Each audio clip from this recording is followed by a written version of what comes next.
Welcome to this tutorial session of the European GNU Radio Days, broadcast and recorded by Hervé Beuglet, Léo Cardoso, myself, Jean-Michel Fried, Gwen Goavet-Mirou, Thomas Lavarenne, and Cyril Morin.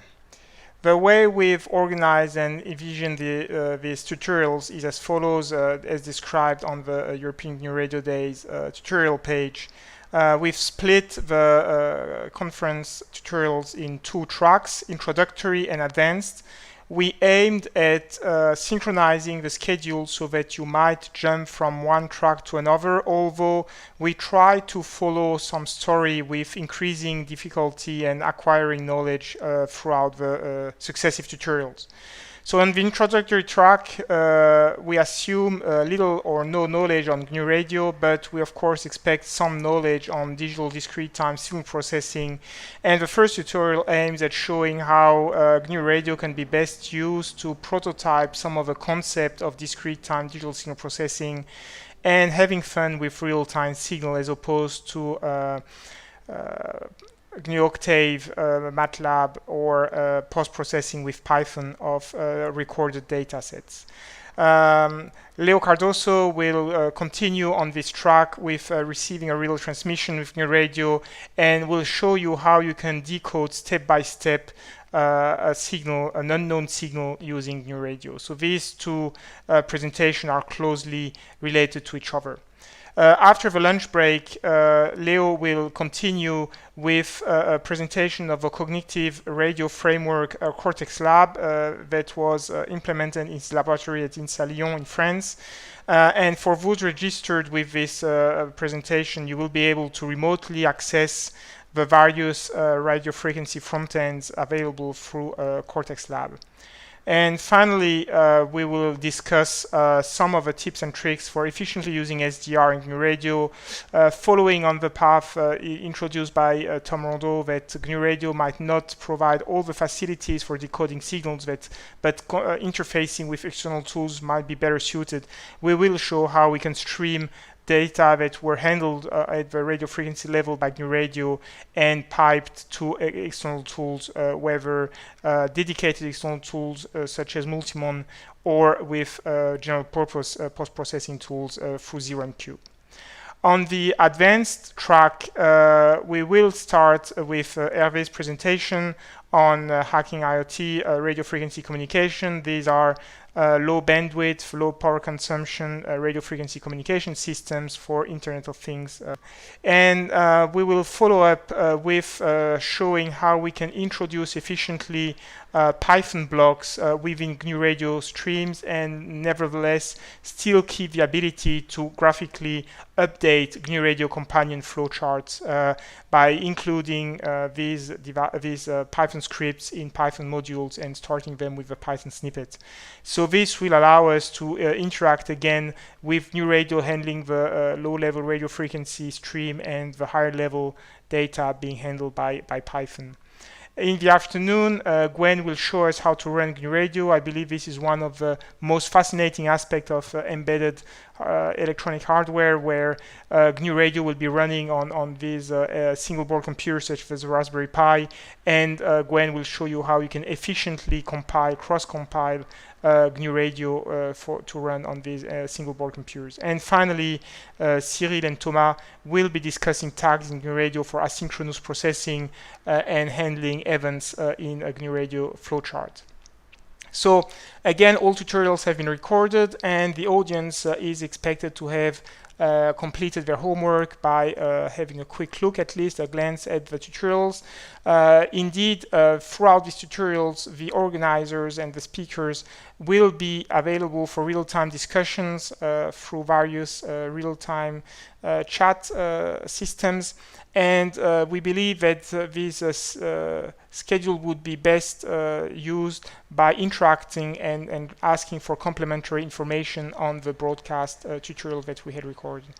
During this interaction, please favor chat communication over voice in order to avoid clutter and avoid having too many people talking simultaneously. And we will try to manage interactive discussion or having remote screen sharing when unsolvable issues arise. So enjoy the tutorials, Have a great time and learn to better use these tools that we are going to show you during these presentations. Have fun. This is the first introductory tutorial on GNU Radio, and more specifically on GNU Radio Companion, the graphical user interface accompanying the GNU Radio software-defined radio library for processing radio frequency signals. I'm Jean-Michel Fried, I'm from Besançon in France, and here is my email address in case you wish to have complementary information about the content of this tutorial. So GNU Radio Companion is a graphical user interface that will allow us to assemble signal processing blocks without actually getting into writing Python code, since this is the language that will allow us to stream data from one processing block to another. Now, it might be useful to understand all the subtleties of GNU Radio Companion and the parameters that are provided here to remember some of the basics of radio frequency signal processing.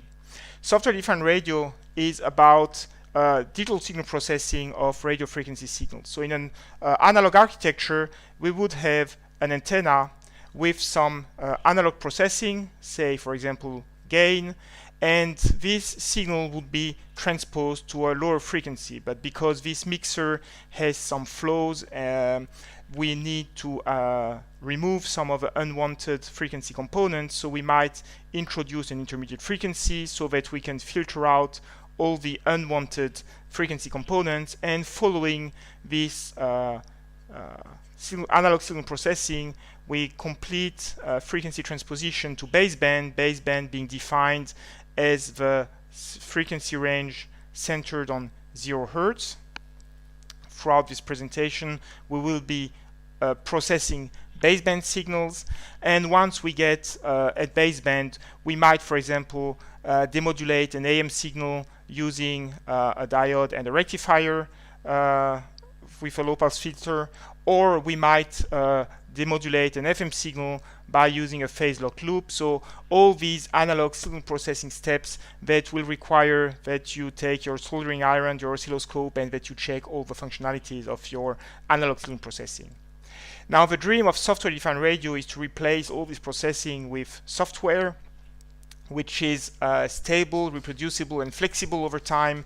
And this dream of software-defined radio is best achieved by considering an antenna connected to an analog to digital converter, so that all processing is completed in the digital world.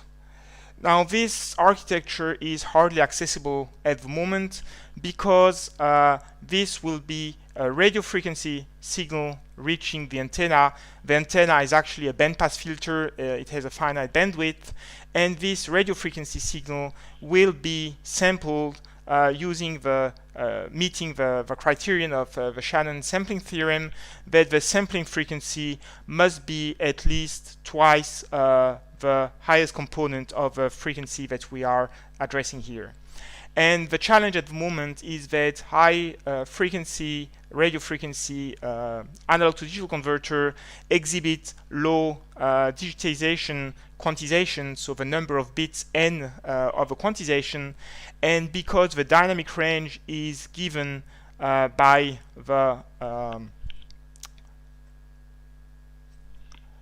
quantization rate, so if we have n bits, then we have steps of 2 to the minus n, and the dynamic range is 20 log of this 2 to the minus n. So for 8 bits, this is only 48 dB. So this means that the weakest signal must be no lower than 48 dB than the strongest signal in the band. So if, for example, you were to address a GPS signal at 1.5 gigahertz, but you had the FM band at 100 megahertz, then chances are that your weakest signal will be much lower than the strongest signal in this band. So the current implementation of software-defined radio is an intermediate step where we have an antenna. This antenna will usually be fitted with a variable gain amplifier to match the voltage range that can be acquired by the A to D converter, and this signal will be transposed to baseband prior to sampling by the A to D converter. Now, this time we have two very different quantities.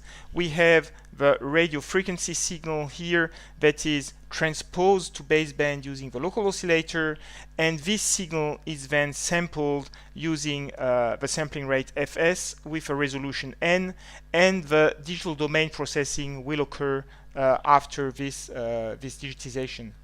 So if we were to draw the spectrum, the signal is located around the radio frequency signal here is located at a given frequency which occupies a given bandwidth, and we will tune the local oscillator so that this signal is brought to baseband. So this local oscillator FLO will bring the signal to baseband, and the sampling rate must be large enough to be at least wider than the bandwidth. So the fs here will be the sampling rate of the A to D converter. So we see here that the local oscillator and the sampling frequency are two very different quantities. One indicates the carrier and the other one indicates the bandwidth. So these two quantities must not be mixed during digital signal processing. So if we consider GNU Radio Companion, this sampling rate here will be tackled by this variable samp rate. Now the sampling rate is a quantity that will be used throughout the flowchart, and this is why it's a global variable, because any time the sampling rate is changed, the whole signal processing chain will be modified. So this variable is actually a Python variable. Throughout using GNU Radio Companion, we'll see that we will be naming variables, and these names can be reused exactly as you would do in Python. And here the sampling rate is defined a default value of 32,000 sample per second, which is audio band. Of course, for radio frequency band, the sampling bandwidth will be much wider than this. So we can try to create a synthetic signal by clicking on the magnifying glass. We see here that we have all these blocks that appear, and these blocks will have many functionalities. Now you might spend a lot of time figuring out which block is doing what, but it's easier to actually search. If, for example, I want a signal source, well, I can just type signal and it will display all the blocks that start with the name signal, or that include the name signal. So here I include the signal source, and if I double click on the signal source, we see here that the signal source will produce samp rate sample per second. So this is the quantization in the time domain. Furthermore, we can select various quantities representing the data that are generated. We can generate byte, which in the C naming convention are 8-bit integers, short, which are 16-bit integers, or integers, which are 32-bit wide, or floating point number. So we can select one of these quantities, and we see here that depending on the variable that is generated, on the type of data that is generated, the color of the output here is changing. Now, we might wonder what is the color coding convention in GNU Radio Companion, and help types will give us the various types of data that can be handled by GNU Radio. So we see here that we have floating point number, real valued number encoded on 32 bits. We will see a little bit later why it is natural for software-defined radio to process complex numbers, complex in the sense real part, imaginary part, and we have the various integers, 8-bit integers, 16-bit integers, or 32-bit integers. So the various variables that can be handled by GNU Radio Companion are color encoded, and you might, for example, wish to display the time domain output, which is what an oscilloscope would do. If you hit time in the search bar here, you see that you have the cute graphical user interface time sync, which means I can create an oscilloscope output of the quantity. Most important, the output sampling rate must be equal to the input sampling rate. GNU Radio and GNU Radio Companion will not handle sampling rate consistency for you. It's your task to make sure that this sampling rate is consistent throughout the flowchart, and that will be part of the discussion in this tutorial. If I were to connect this floating point number output to this complex input, the red arrow indicates a mismatch in the nature of the data that are connected to each other. So I need to double click on this block and select a floating point number, real valued number, as opposed to a complex number. Once a flowchart has been assembled, I can try to run it. Now, at the moment, I am told this is the sign that tells me that there is an error. And the error is that there is no title yet that has been entered in the option here. So if I double click on the option, we see that the default identifier is not allowed. This will be the name of a Python script that will be generated. So let's say this is the first lab session. And if I apply this, I can then execute the flowchart. We see here we have multiple options. We can have Qt graphical interface. GNU Radio and GNU Radio Companion are well suited to run on embedded systems with no graphical interface, and in that case you would select a no graphical user interface output, and you can create a hierarchical block where you will integrate multiple blocks in one hierarchy. So this will be more advanced blocks. At the moment we have a Qt graphical user interface block, and once I've selected the ID, I can actually save the block, or if I don't save, automatically GNU Radio will ask me to save the data. So I save this in a writable directory. For Microsoft Windows user, be aware that the default selection of the binary location of GNU Radio is not writable under Windows 10, so you need to select a directory you have write access to. Otherwise, you will not be able to run your flow graph. Having done that, we can execute, and we get a warning from GNU Radio Companion stating there is no hardware flow control in this flowchart. What does this mean? This means that we have defined the sampling rate, and indeed GNU Radio is displaying the sample that we created, the cosine at 1k hertz, with its 1 millisecond period. However, GNU Radio does not know what time is, and because there is no hardware source or hardware sink, it tries to generate data as fast as it can, meaning that it will overload your CPU. So in that case, when there is no input or output hardware peripheral, as is the case in the simulated data that we'll be using, you need to introduce an additional throttle block. The throttle block will make sure that you generate as many data as indicated in the sampling rate. The throttle block does not claim to have accuracy. It just aims at not overloading your CPU by generating as many data as GNU Radio can handle per time unit. So once I've added my throttle block here, I can restart, and here is my time domain oscilloscope to display the sine wave that was generated by GNU Radio in this example. Whenever I want to change options, I can middle click on the mouse button, and that will allow me to change the various parameters of the display. I can add markers if I wish to have some actual visualization of the sampling rate, this kind of element. Right click will bring you back to the original scale. Now let's say that in addition to time domain oscilloscope, I wish to add the frequency component.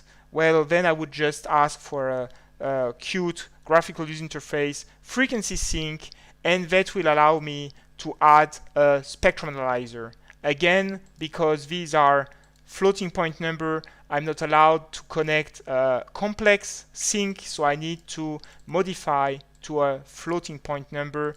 Again, the sampling rate here is consistent with the output data rate of the signal source, so that when I execute this spectrum analyzer, I have the x-axis, the frequency axis, that is properly labeled. I'm generating 32 kilosamples per second, meaning that the spectrum spans from -16 to +16 kilohertz.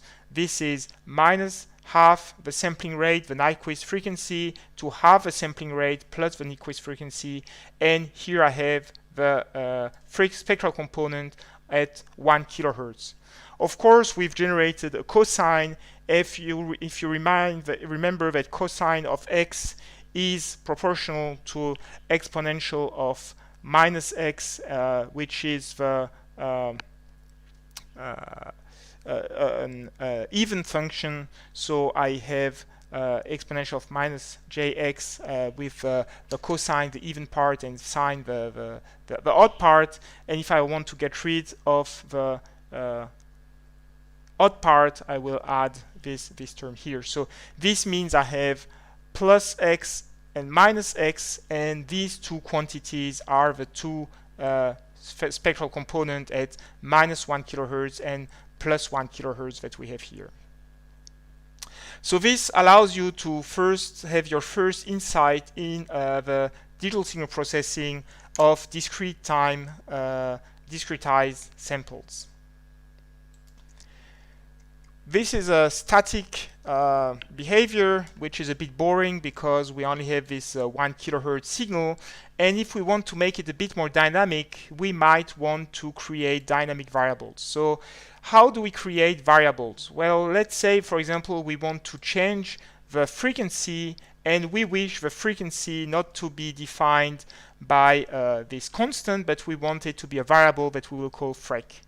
Now this frec variable, if I just select this block like this, will become red because frec is not defined. Frec is a Python variable which has not been defined. So we can create a variable, and this variable block here, I just typed var, and this variable block here will allow me to create the frec variable. The name of the Python variable is defined in the ID, and the value will be defined in this quantity here. So if now I select this value, we see here that the frequency has been set despite being defined by this frequency here. We now have the value 440 Hertz, which is the value that I indicated here. And if I now run this flow graph, we see that we indeed have the 440 Hertz values that are defined over here. So now we've defined a variable, and this variable can be reused multiple times throughout the flowchart. Now this will be most convenient whenever, as usual in programming, a quantity appears multiple times throughout a flowchart, and this will be used later in various processing steps. However, this means that at the moment the flowchart is still static. We would like to make it a bit more dynamic. So to make the dynamically varying frequency, we can ask for a widget which is the Qt graphical user interface range. If we want to make it dynamically tunable, I select this Qt graphical user interface dynamic range, and again in the identifier I give the name of the variable. So the name of the variable is this frec variable that we had earlier. And well, let's say this is an audio frequency, so we have a default value of 440 Hertz, a starting frequency of 0 Hertz DC, and because this is discrete time sample signal, we're only allowed to go up to sample rate divided by 2, the Nyquist frequency, half a sampling rate. So you see here already where variables are most useful. Whenever I will change the sampling rate here, the threshold of this range block will change accordingly. Now, if I select the variable like this, I'm already warned that the ID frequency is not unique, and indeed we have two definitions of frequency that conflict. You're not allowed to create twice a variable with the same name. So we need to comment out this variable, and commenting a block is achieved by unplugging the block. So this function here will comment, and if you see the block becoming dark gray, it means it's been commented out. Now we can execute, And in addition to having a static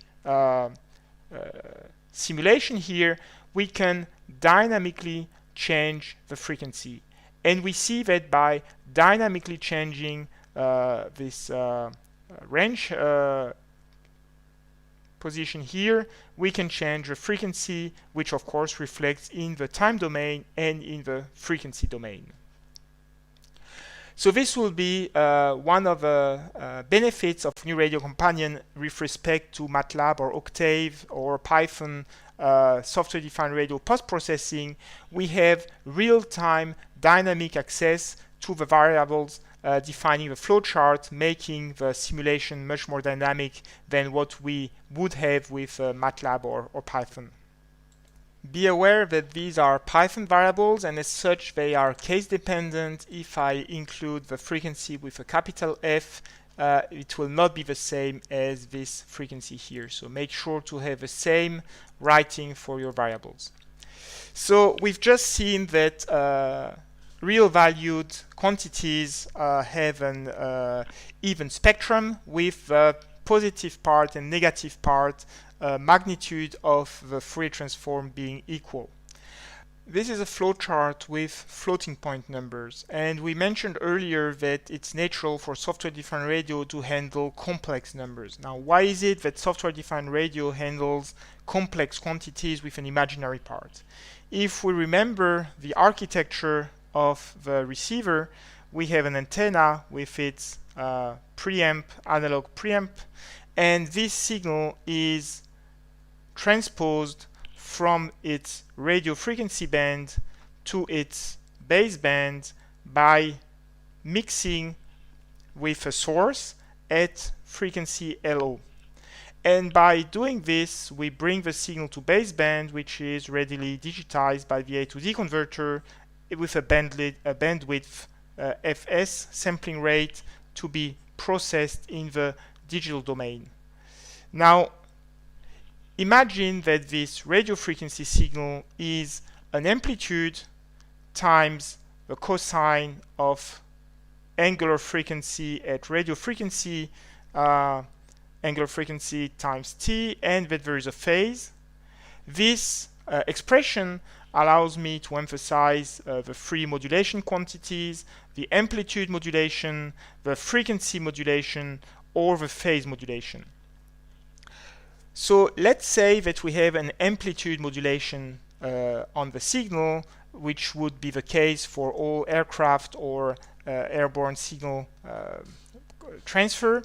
Now we wish to recover the time-dependent amplitude which carries the information. So we mix frequency RF with the local oscillator, and by mixing this cosine and this local oscillator, which we can express as a unit amplitude cosine of angular frequency omega LO times t, then if we mix these two cosines, we end up with the sum and the different frequencies. Cosine times cosine will create something of a shape cosine of omega RF times plus phi multiplied by cosine of angular frequency or local oscillator times t will create something proportional to cosine of omega difference, and we get rid of the sum term by using a low-pass filter. So the terms omega RF plus omega local oscillator times t is a high frequency signal because both omega RF and omega local oscillator are high frequency quantities, and this will be cancelled by a low-pass filter.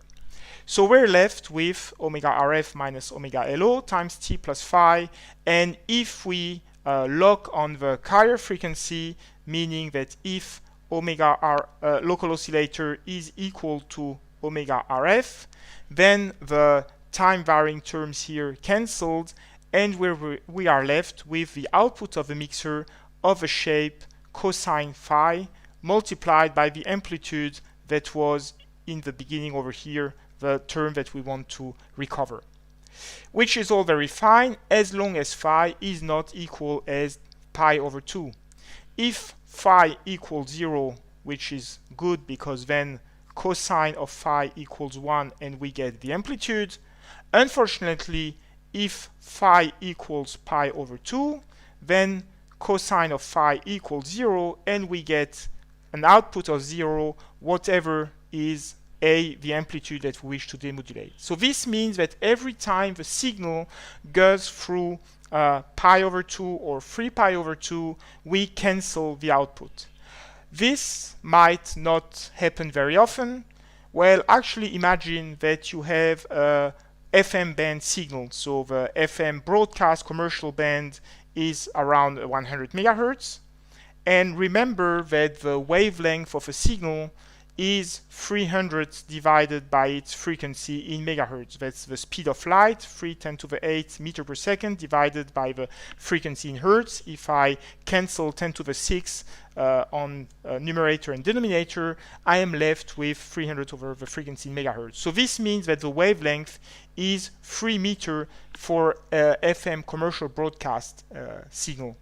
So this means that lambda over 4, which is pi over 2 over here, is, so this is the equivalent of 2 pi. So if I take quarter wavelength, which means 2 pi divided by 4 is pi over 2, that will be 75 centimeters.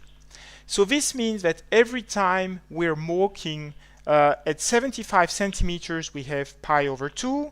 At 1 meter 50, we have pi, so that cosine is -1. We can recover the amplitude, but then at 2 meter 25, we're back to the condition where we lose the phase. So this means that when we're walking, listening to a FM broadcast frequency band, and we were to decode an AM modulation signal, every time we walk by 1.5 meters, we would be losing the amplitude, which is of course not acceptable. So we need to find a trick to recover the phase even when this terms here, pi over 2, cancels the cosine.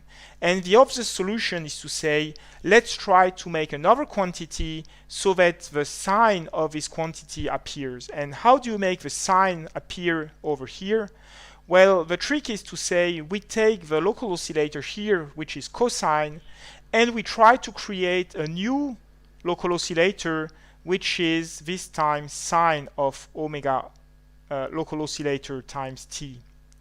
If now I have a term sine in my quantity here, then you create the new mixing of cosine of omega LOT plus phi multiplied by omega RF multiplied by sine of omega LOT, and this cosine multiplied by sine will create something that is proportional to a sine of phi. So where we had previously the a cosine of phi when mixing a cosine with a cosine, this time mixing the cosine with a sine creates the sine of phi. And this is fine because this new quantity that we just created is cancelled when phi equals 0, but that doesn't matter because the first quantity that we created is maximum when phi equals 0.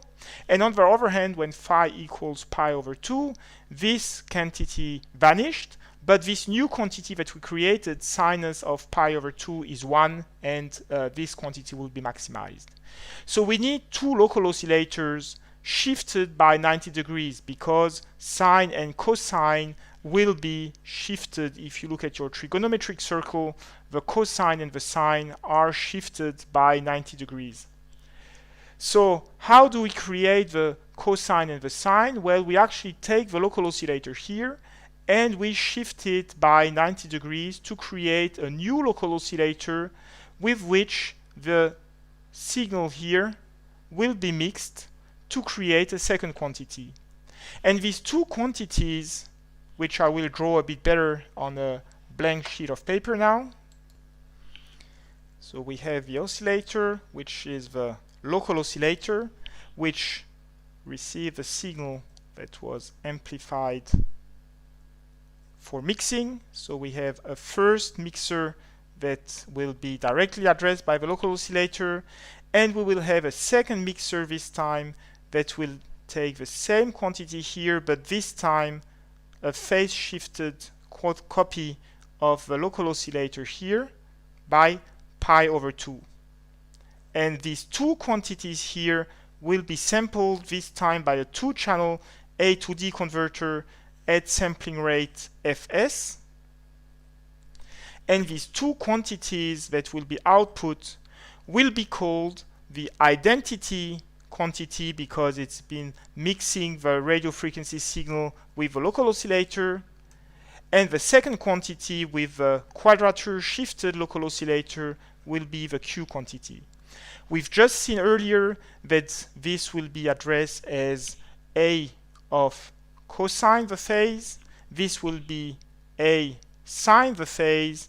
So you see that we have the usual relation that says that the amplitude is the square root of A squared plus Q squared, and the phase is arctangent of Q over I.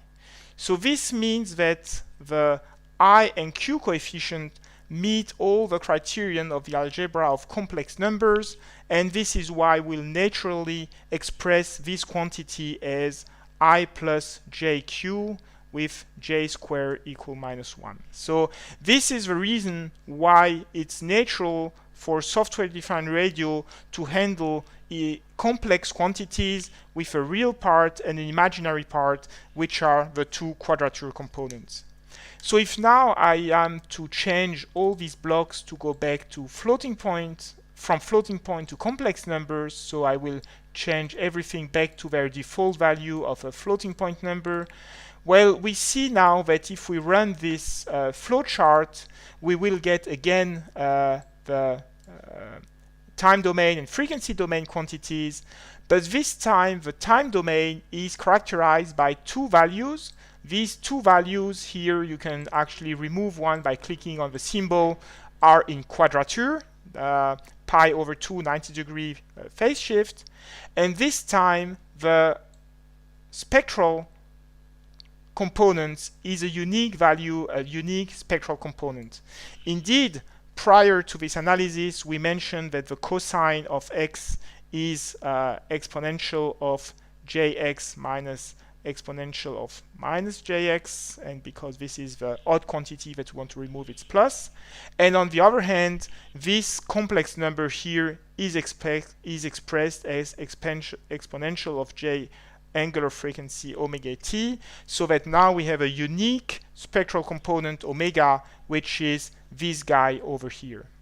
So we see now that this frequency can go positive, but now it also makes sense to have negative frequencies because we have I and Q that define what negative frequency means. So this time the Q's graphical interface range will not go from 0 to sample rate over 2, but from minus the Nyquist rate to plus the Nyquist rate, and that's minus sampling frequency to plus half the sampling frequency. So this time we have a negative frequency which is not the same as the positive frequency. Now would be a time if you wish to rehearse and make sure that everything that we've been discussing so far is working properly on your computer, the time to pause the video and to check by yourself. Good.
So now we have this first synthetic flowchart running with a time domain and frequency domain values simulated by GNU Radio Companion. Now we wish to introduce one of the core topics of software-defined radio processing, and that is decimation. What is decimation? The idea of decimation is that throughout the processing chain, on the receiver side, we can only lose information. We cannot create new information on the receiver side. We can only waste information as we are going further in the processing chain and doing more fancy analysis. Now, Shannon information theorem tells us that the quantity of information and the bandwidth are closely related. So that if we lose information, it means that we can lower the bandwidth.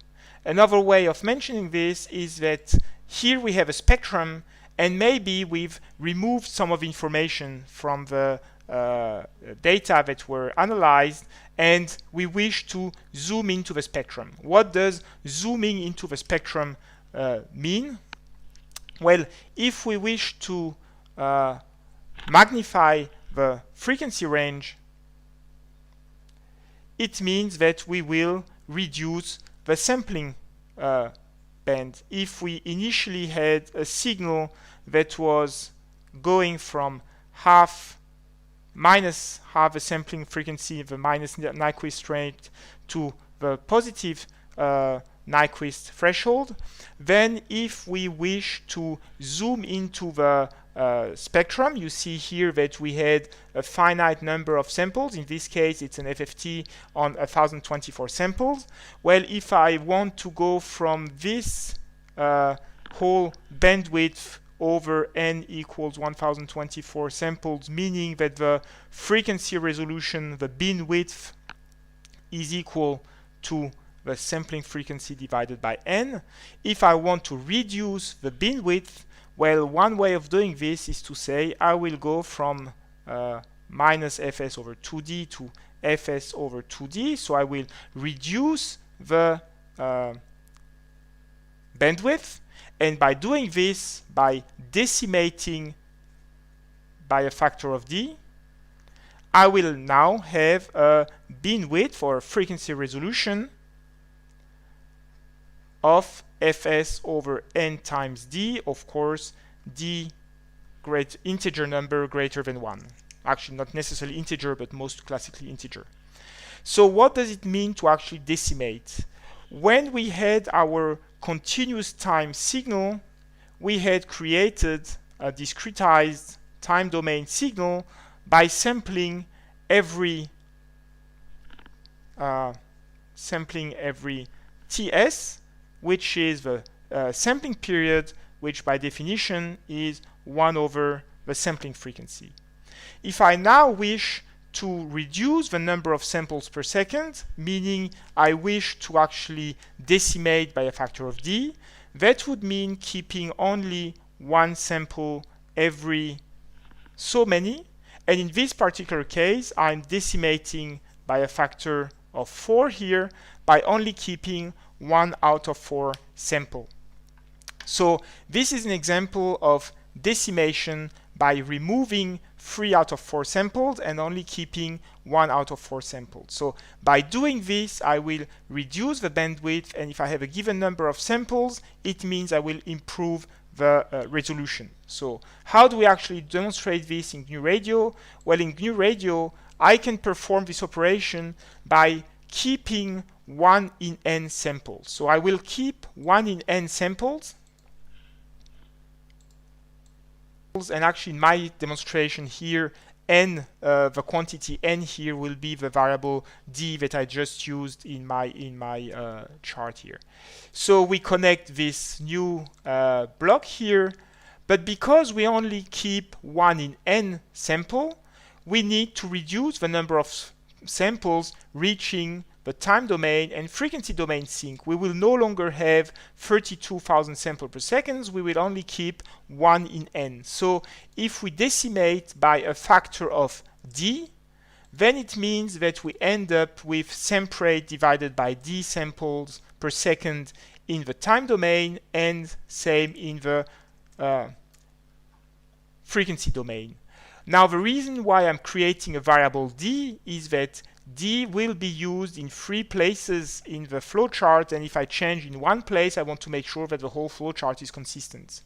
This is why I created this variable earlier. Now I will remove the frec naming and I will create a d variable, and let's say we wish to decimate by a factor of 4. So I create this variable d, which is now a decimation by a factor of 4. I activate the block.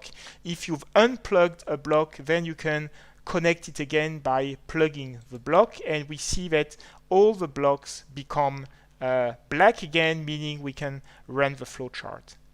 If we execute this flowchart, we see now that the x-axis of the frequency domain, the spectrum, is no longer from -16 to 16 kilohertz, minus Nyquist rate to the Nyquist rate, but we see now that the decimation by 4 has reduced by 4 the band here. So now if we move the frequency range, we can go throughout the spectrum over here, but if we no longer meet the sampling criterion, meaning that the carrier frequency will go beyond the frequency at the output of a decimator, we have here a demonstration of what it means to have a discrete time periodic spectrum. What does this mean? It means that the assumption under discretized sampling rate is that the spectrum is periodic. It means that whatever we have in the frequency content over here is reproduced over here and is reproduced over here. So that whenever a spectral component leaves on one side the spectrum, it will enter the next Nyquist zone over here, and going to the second Nyquist zone, upper Nyquist zone here, is like coming back from the lower Nyquist zone over here. So this is what we demonstrate with this example. I can shift the frequency, and we see on the bottom chart here that the peak is going from one Nyquist zone to another and going back in baseband, because only signals at baseband can be represented in discrete time signal processing. Now this is a hindrance, because imagine that as you are decimating, you had previously a spectral component over here, and you just decimate by keeping one in D samples. Well, this signal here has no reason of disappearing as we're decimating. It will be found back in baseband due to aliasing. Aliasing is the result of this hypothesis of periodic spectrum, where this quantity here will be found back as an image in baseband following the decimation. So either you use efficiently upper Nyquist zone, so you use efficiently aliasing, or you wish to get rid of aliasing. And to make sure that you eliminate any risk of aliasing, you must make sure that you cancel any signal in the upper part of the spectrum prior to decimating. So this means that we need to introduce one new additional block prior to decimating, and that will be a low-pass filter. We need to low-pass filter the signal prior to decimating. So let's try to do this. If we remove here, we put the throttle block like this, we go to a low-pass filter to clean the signal from any unwanted spectral component, and once we've cleaned the signal from all the unwanted spectral components, then we can process the decimated signal. The question is, what is the low-pass filter and the cutoff frequency and the transition width? How do we parameterize a low-pass filter? So we have a few parameters. We have the input data rate. We see here that we have sample rate per second, which is correct because we feed the low-pass filter with the output of a signal source. We have a cutoff frequency, and we have a transition width. So let's first address the cutoff frequency. We'll discuss the transition width a bit later.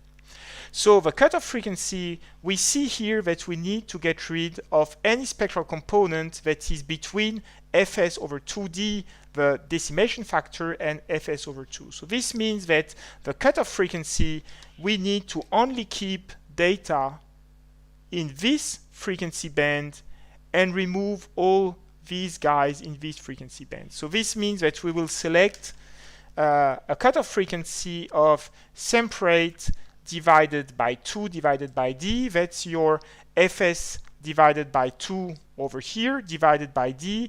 And because a low pass filter in the complex domain is symmetric with respect to the 0 Hertz here, this is indeed a low pass filter. So we see here the low pass filter, and at the moment let us just write here sample rate over 64. We'll discuss later what this means. So at the moment we wish to know what is the cutoff frequency, and the cutoff frequency must be sample rate over 2 over d, which is this cutoff frequency over here. And now what happens when we do this?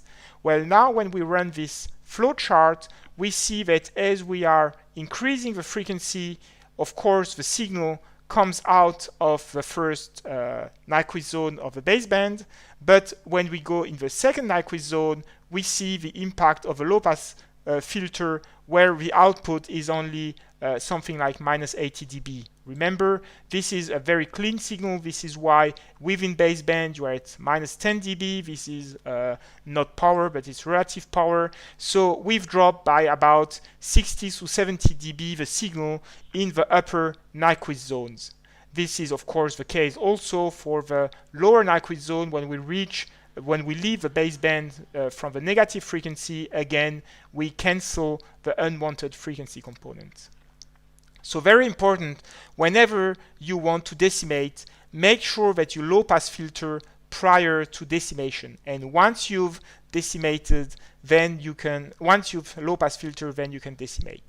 Now, this set of operations of low pass filtering and decimating is so common that actually the low pass filter actually includes the decimation factor, so that you don't need to separate, keep one in n, the decimation, and low pass filtering.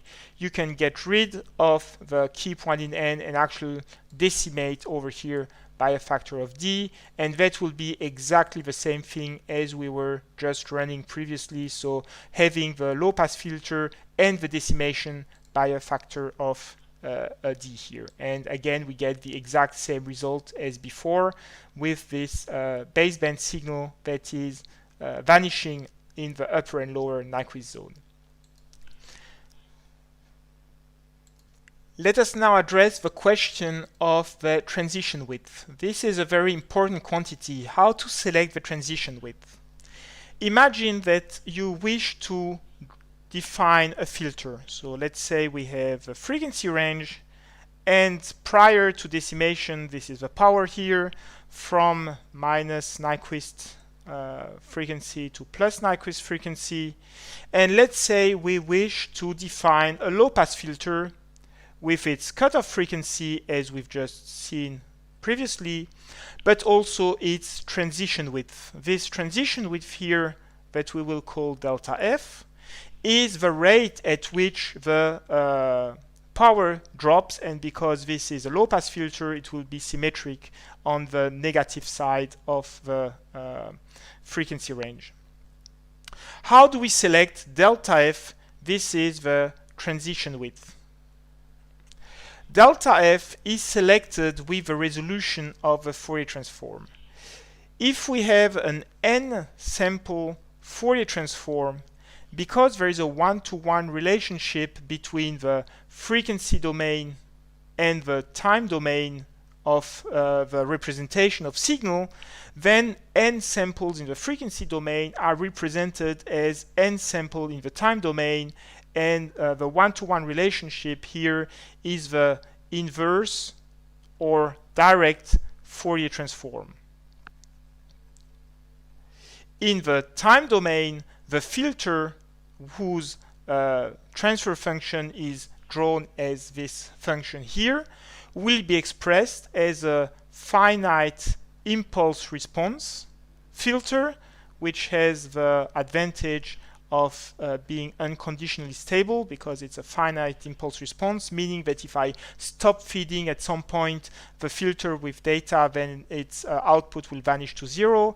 And this is a convolution that is expressed as output as a given time is a weighted sum of the inputs in the past time. So this is one expression of the finite impulse response. How could you interpret this? Well, if we want to make a low-pass filter, low-pass filtering, an intuitive way of saying that we low-pass filter is averaging. If we average, if we have a sliding average, that means that a quickly varying signal will be smoothed by the sliding average, and this will act as a low-pass filter. So how do you express averaging? Well, averaging is expressed as 1 over Q and the sum of the Q values that we had before, BK. So this is an unweighted average. This is just simply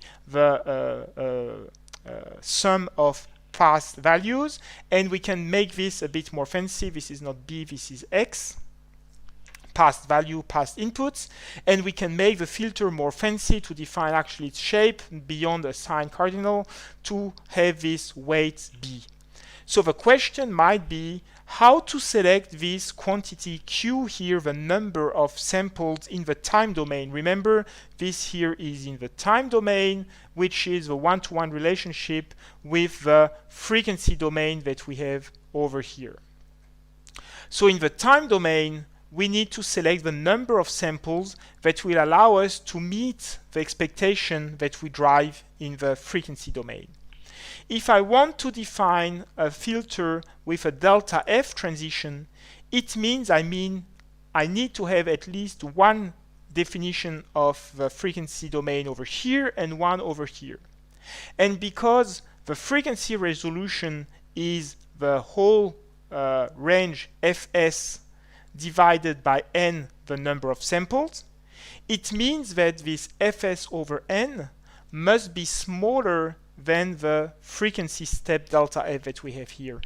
If we want to have at least one sample every delta F, then Fs over n, the bin resolution in the frequency domain, must be smaller than delta F. Which means if I put n over here, then n must be bigger than Fs over delta F. This will give you the order of magnitude of the number of coefficients here. But this number of coefficients here is the same quantity that we called Q over here, because this one-to-one relationship between time domain and frequency domain representation means that the number Q of samples here must be greater than the sampling frequency divided by delta F. And this is very important because you often see on the mailing lists of the GNU Radio mailing list, people asking how come that GNU Radio is so slow and inefficient and unable to implement the filter they wanted. The problem is not with GNU Radio, but with the author of the filter by using unrealistic expectation on the delta F over here. If you are operating, let's say, at 32,000 samples per second, and you say my transition width must be 1 Hertz, then you will create a filter, because GNU Radio tries to comply with the filter definition that you give here, with 32,000 samples. This means that each output will require 32,000 multiplication if you take the naive approach of a time domain convolution, and even if you take the Fourier domain approach with the FFT, you will need far too many multiplication to be handled by modern CPUs. So selecting a delta F transition width with a reasonable number of coefficients, the so-called taps. The number of taps is the number of coefficients, the number Q here in this convolution of the finite impulse response sphere. And selecting a reasonable delta F here means that Q will remain reasonable and within computational capability of modern CPU. So this is the reason why I selected 64 here. You see that if I select delta F, the transition width, F sampling rate divided by 64, this means that here I've selected delta F as fs over 64, meaning that now fs over delta f is by definition equal to 64. So I actually selected the number of taps in this expression here. So actually GNU Radio comes with a very nice tool for understanding these topics. It's called the filter design tool. It's really an amazing little piece of software that allows you to have an intuitive understanding of how finite impulse response filter behave. This tool here allows you to define the parameters of your filter and to watch the various results. So let's take the default parameters, the 320 kilosample per second, and let's take this default configuration where rather than discussing about cutoff frequency and transition width, they talk about end of band pass and start of stop band. So if I take my drawing again, I have a filter with its low pass quantity that will be, so if I plot the power as a function of frequency, and this here is where I would put the cutoff frequency, and this is the transition width at a given attenuation, so the start of a stop band. So if we start with the default configuration and we run this, we see that we get something like 10 kilohertz over 320 kilosample per second. From my previous analysis, that would have meant about 32 coefficients. We see that we have 59 coefficients. Here is the frequency domain response, and we'll look a little bit later at the time domain response. At the moment, what I'm interested in is, let's say that we have the transition width. Half the transition width means I bring the stop band closer to the pass band. So let's say 55 kilosamples. So instead of 10 kilohertz, I now have 5 kilohertz. And if I design again, we see that the 59 coefficient have raised to 117. We can do this again by saying let's have again the transition width by decreasing from 5 kilohertz to 2.5 kilohertz. And again, if I design again, we see that we go from 117 to 233. Of course, we have a sharper transition, but at the cost of a greater number of coefficients, greater number of taps. And finally, this one-to-one relation that I mentioned earlier between the frequency domain and time domain can be illustrated between the number of taps and how sharp the transition is. The taps are actually nicely interpreted. This is the time domain response. So this is the B in y equals sum of bk x n minus k, the past values of x inputs. And if I go back to the original 55,000 coefficients, we see here we go back to 117 and back to the initial value of 60.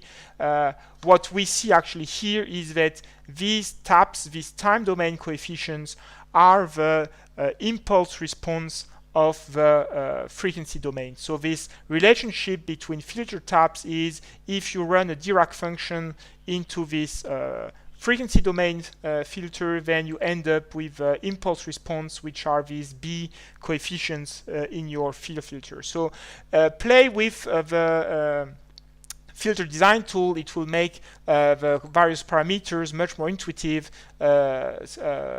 Cutoff frequency and the transition width is the distance between the end of a pass band and the start of a stop band, and this number of taps will be of course driven by how quickly you allow your filter to drop, and the rules remain the same. Once I've selected the attenuation, you see that if I have a transition width, I double the number of taps, and again if I do it once more, we see again that 59 will become 117. So play with these various parameters so that we have an intuitive display of what the taps are and how the field filter behaves. So what we've done so far is we have this throttle block, we've got the low pass filter, and we've got this cute graphical interface. Time domain frequency sync. Let's comment out at the moment the time domain sync, and let's consider a low pass filter that does not exactly match the criterion for cleaning before decimation, but let's have half this quantity. So let's consider a filter that cuts at half the output sampling frequency. So how will this filter behave? Well, if I take this filter and I vary the frequency, we see that once I reach the cutoff frequency, the signal drops. And of course, then we reach the upper Nyquist zone. By aliasing, we come back to the baseband, but this signal has been attenuated enough that there is very little contribution back to baseband. So if I wish to plot the transfer function, I can middle click on the mouse and I can hold the maximum. So I can keep the maximum of a spectrum as I am sweeping the frequency, and when I reach the transition frequency, then the signal drops and we get the transfer function of the filter. And if I remain in the baseband, then I can slowly plot the whole transfer function of the filter by memorizing the maximum value, and similarly in the negative frequency range. So this is exactly how radio frequency swept network analyzer will operate. They will sweep the local oscillator and analyze around each transmitted frequency the amount of power that is either reflected or returned by the filter or whatever device under test is being analyzed. And if I go in the first Nyquist zone and go back by aliasing into the baseband, we see here that this time the signal is very weak, and there is at least from -9 to -70, there is at least 60 dB rejection from this filter.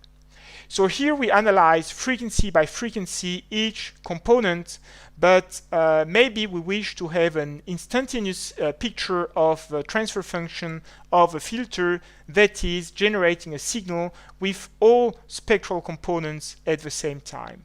What is a signal with all the spectral components generated at the same time?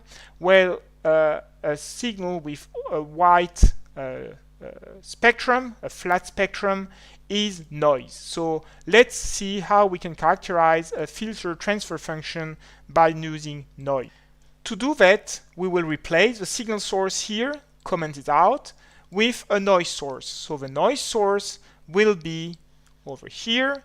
We wish to characterize the low pass filter over here, and we wish to display the spectrum prior to filtering and after filtering. So we can double click on the frequency sink and say we want 2 inputs, and that will require, if we want to have 2 inputs, that actually we go back to the solution where we will not decimate the filter, because otherwise we would have different data rate between the 2 inputs of this block, and the frequency sink cannot handle, of course, 2 different sampling rates. We need to have the same sampling rate at both inputs of a spectrum analyzer.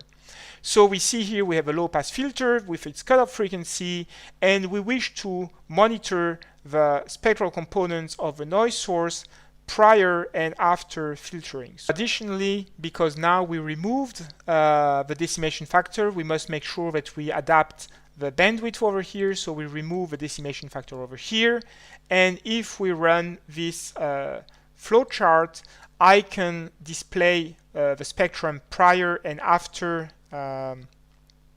filtering, and by clicking middle click on the mouse button and averaging, I can make the spectra a bit nicer. Input 0 is prior to filtering, and input 1 is after filtering. And indeed, we see a cutoff frequency of 8 kilohertz, which is indeed the 8 kilohertz that we have here on the spectrum. So now we see how right-click on the right mouse button to go back to the original scale. We see here how we could display the transfer function of the filter with only the noise source and no sweep of the signal source, so no need to manually probe each individual frequency. This is how your usual audio frequency FFT analyzer would operate by taking the Fourier transform of a noise source. So now would be again a nice time to stop the video and to check that you have been able to reproduce all the steps, or otherwise make sure that you can achieve such a result.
Let us conclude now this tutorial with a new flowchart that we wish to demonstrate how to create modulation. So we start with a clean sheet, and we wish to demonstrate how to create amplitude modulation. So to create amplitude modulation, we need two signal sources.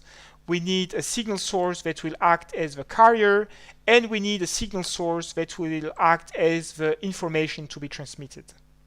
So the carrier, because AM will be most easily demonstrated on a real signal, we'll say we have a 440 Hertz carrier frequency sampled at samp rate, the default value of 32K.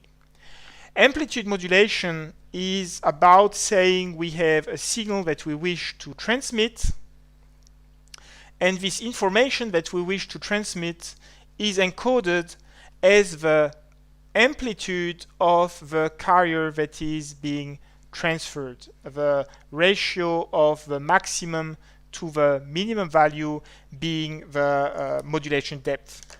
So to do this, we will try to multiply the sine wave of the carrier frequency with its amplitude. So we take, for example, an information that will be, say, at 50 Hertz. And to modulate, we need a floating point number so that we can multiply. So by multiplying, we take an information that is encoded as a cosine of omega carrier times t, and we replace this a over here as cosine of omega information times t. And because this will become negative, which doesn't make sense for an amplitude, we take something that is 1 plus alpha times cosine of t. So this will be the expression of the modulation signal.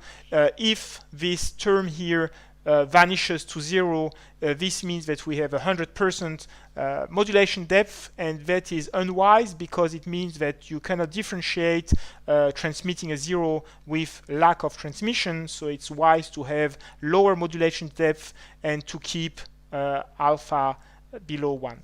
So to do this, we will select in the amplitude source an offset, let's say 0.3, and an amplitude, let's say something that will allow us to have the sum being equal to 1. So it's the other way around. I need to select a lower amplitude than the offset to make sure that this guy here always remain above 0.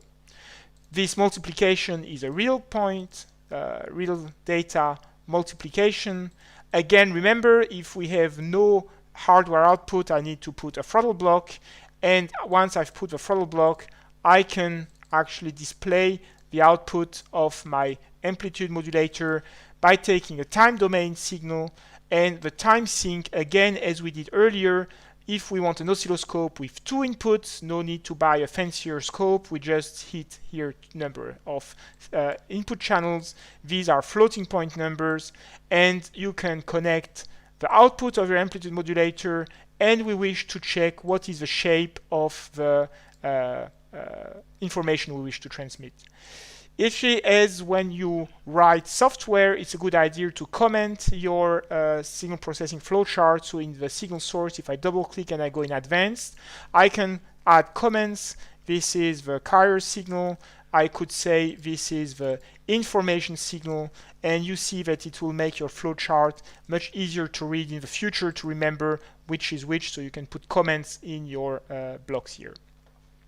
Again, there is no title yet, so let's call this lab session number 2, and we need to make sure that we save prior to running. So again, in a writable directory, we save and we run, and here you see that you've got your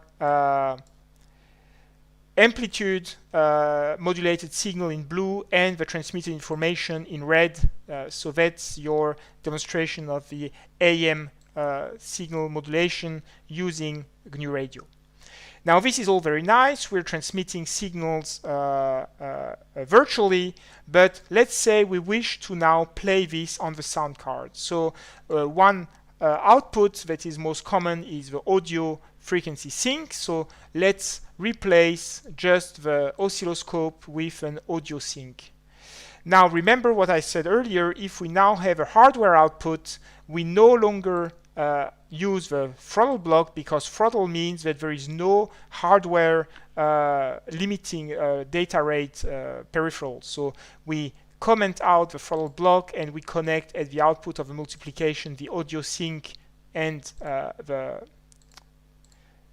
it's this guy I needed to comment, and the oscilloscope output. But a sound card cannot play 32 kilosample. My sound card can play 44,100 sample per second, 48 kilosample per second, 96 or 192 kilosample per second. So this means I need to change the sampling rate. So this is why we use the same variable throughout the flowchart. If I now change the sampling rate to 48 kilosample per second, everywhere I've used the variable sample rate is consistently updated. And if I now play this flowchart, you should be able to hear the amplitude modulated signal at 440 Hertz transmitting the 50 Hertz information.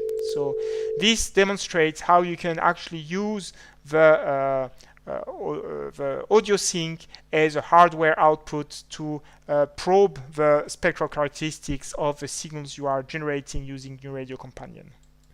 So I tried to complete this tutorial with only virtual signals, trying to show how we can make all these digital discrete time, discretized sample processing fun and easy to analyze using GNU Radio Companion. But most of the time we actually wish to benefit from the real-time analysis of real signals. So to conclude this presentation, let us just introduce the Osmocom block, which is the hardware for processing these DVB-T signals. So these are the digital video broadcast receiver dongle for less than 10 euros that allow you to collect IQ signals and to stream these IQ signals. So how do we analyze these dongles? Here we have the antenna input over here. So this is where you would connect your antenna. And once you've connected your antenna, you will find over here the radio frequency front end. So if I draw again what was my signal analysis, I would have the analog amplifier followed by the mixer with the local oscillator bringing the signal to baseband. So this is taken care of by the R820T here. And once we've generated the signal, we wish to convert using the A to D converter, and that is taken care of by the Realtek RTL2832 that is over here, and that will create the USB stream with the I and Q data that are transferred over 8-bit samples through the USB. So here you have your USB output, RTL2832, analog to digital converter, and the radio frequency front end, analog front end over here.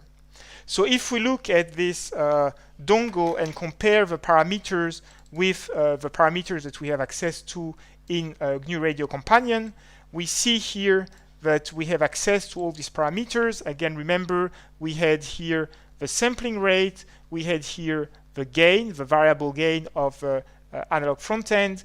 This is what you will find here. Sampling rate is this Fs over here. The frequency that you find here is the local oscillator that you find over here, and the gain parameter that you find here a little bit lower. Here in this architecture, there is only a radio frequency analog gain is this value over here, so this is the gain here.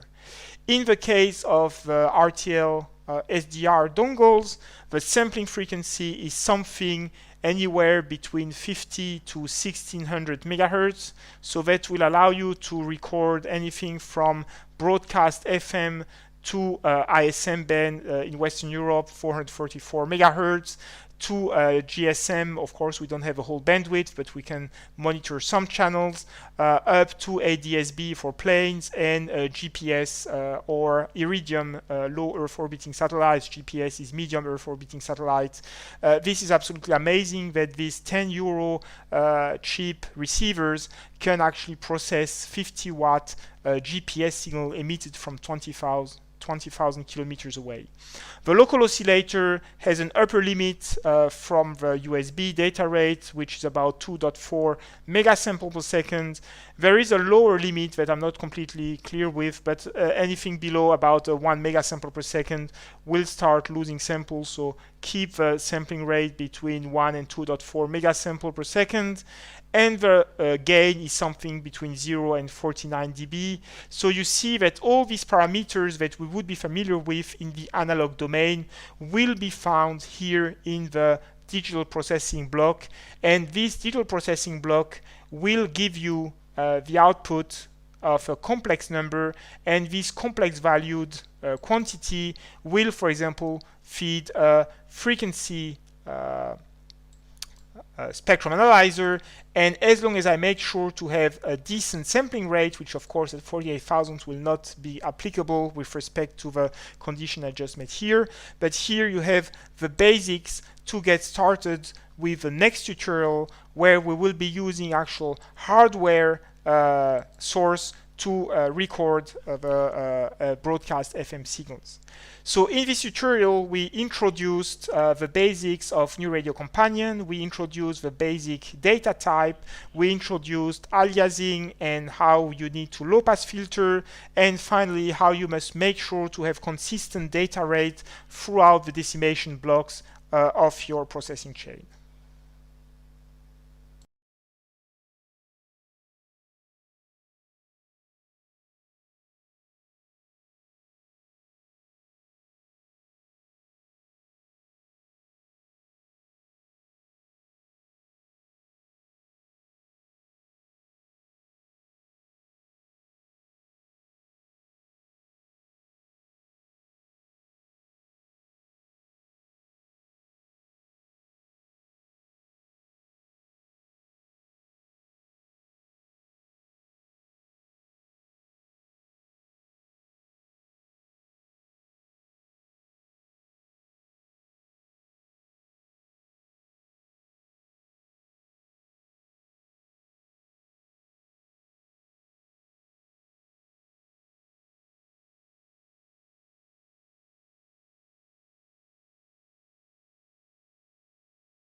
Hi, my name is Leonardo Cardozo, and today I will be presenting you the tutorial receiving a signal from A to Z using GNU Radio.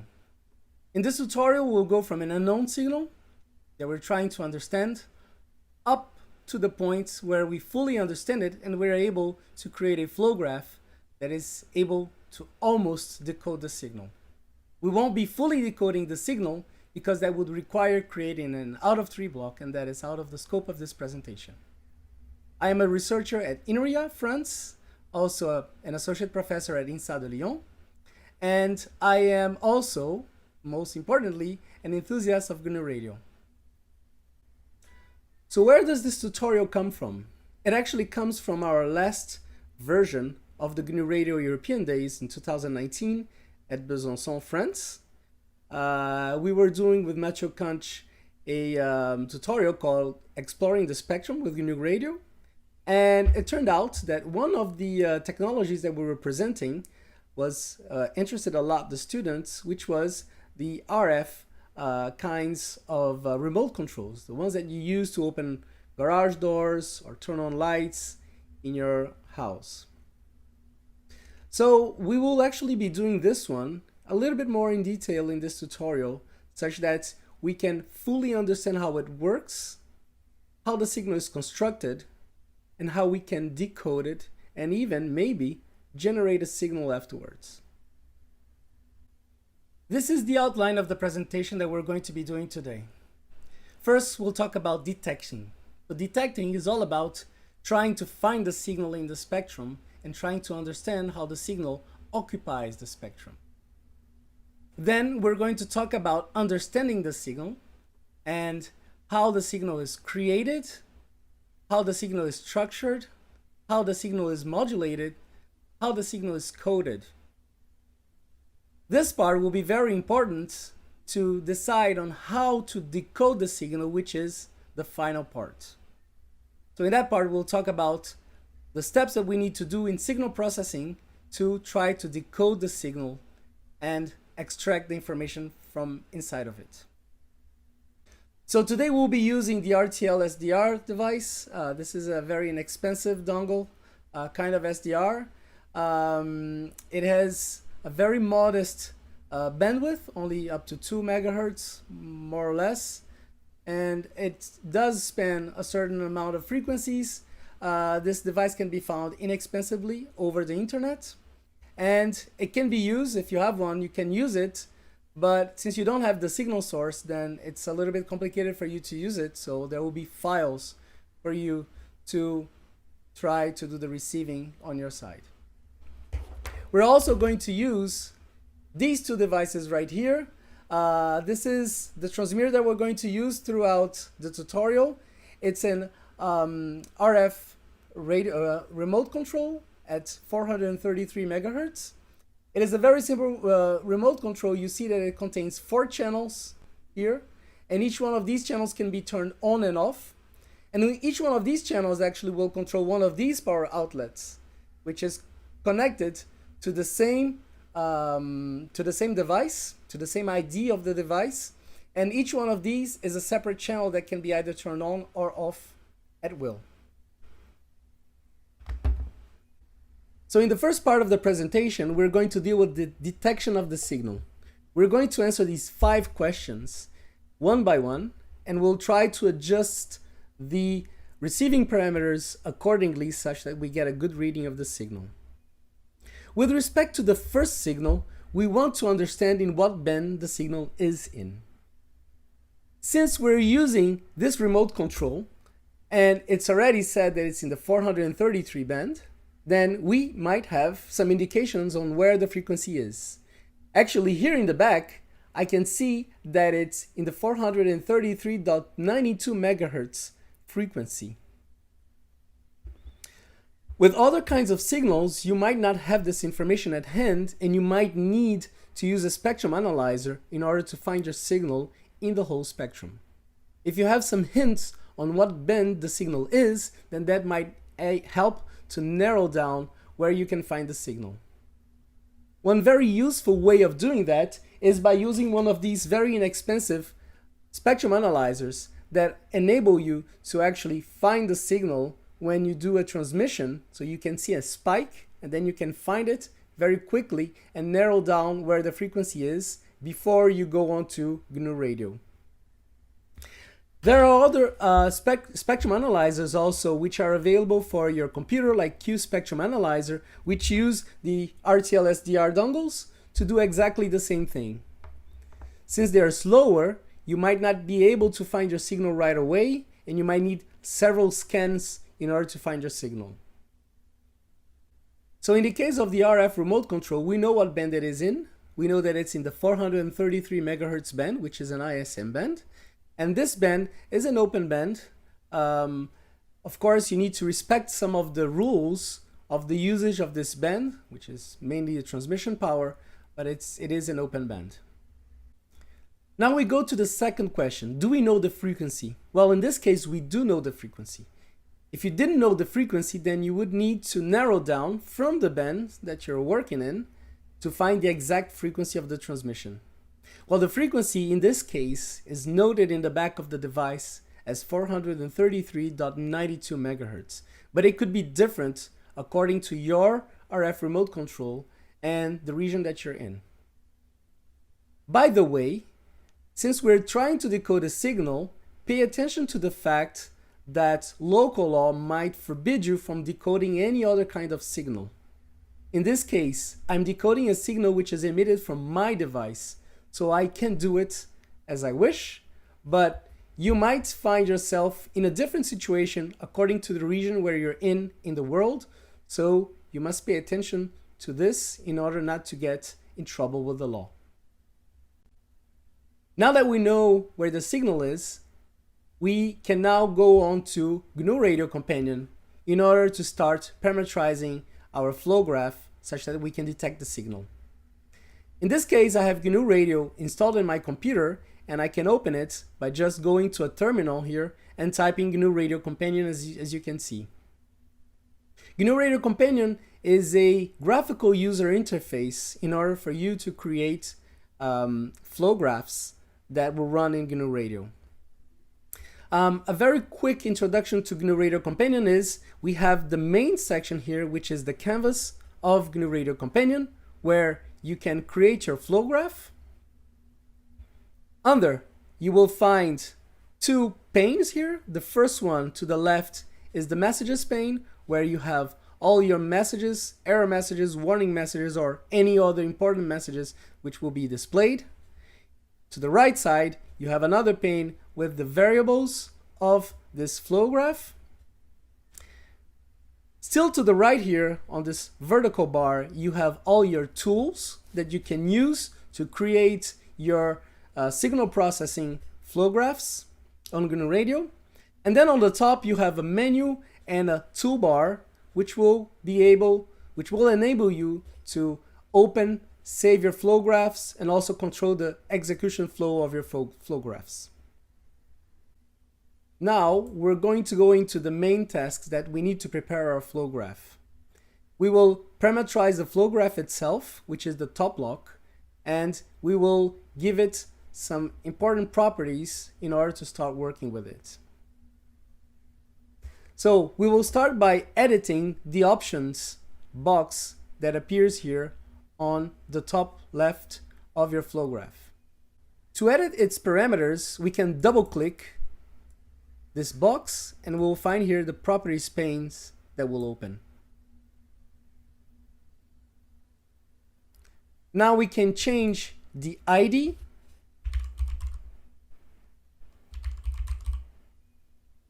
to detect, title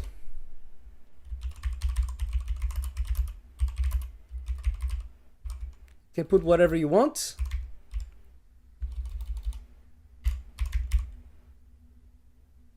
and the author.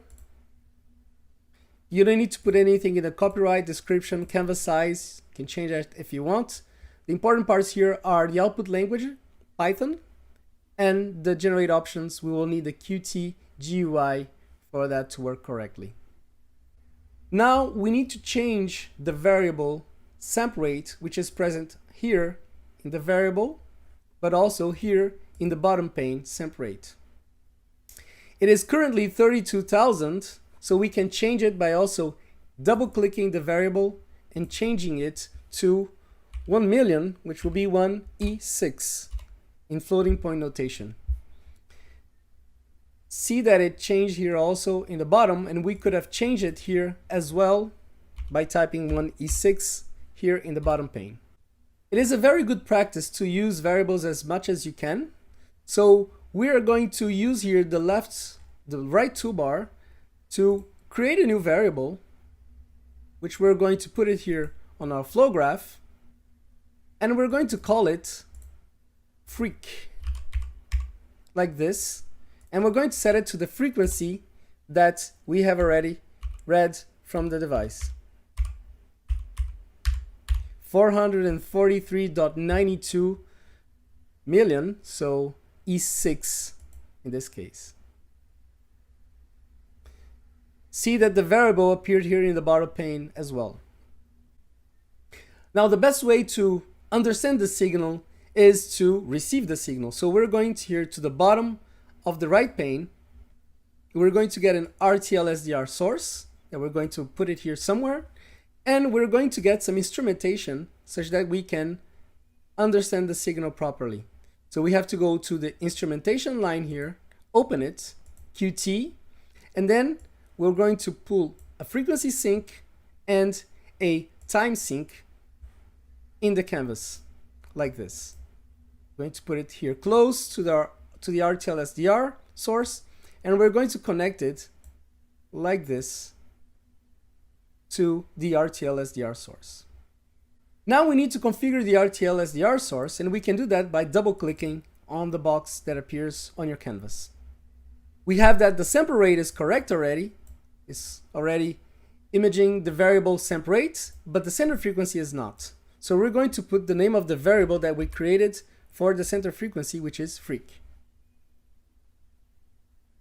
We can look at the other configuration parameters that we're not going to touch right now, but they can give you some idea of what you can do with the RTL SDR source right now.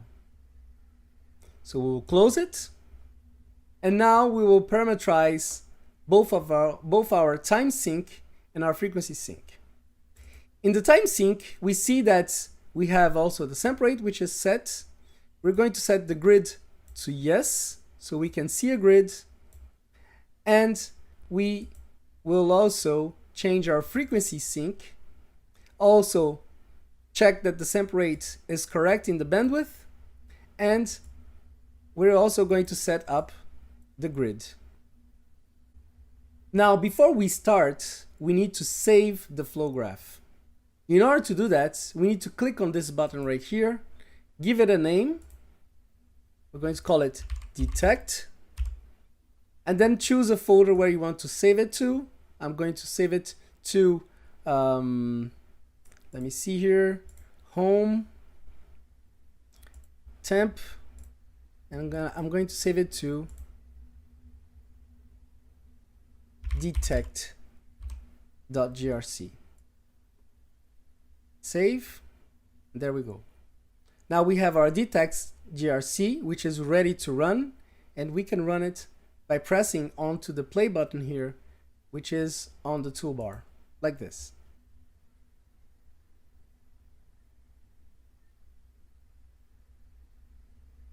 So you see the messages here are indicating that it has found the RTL SDR device, and then we have the window which is going to open just like this here, and we can rescale it so we can see it better.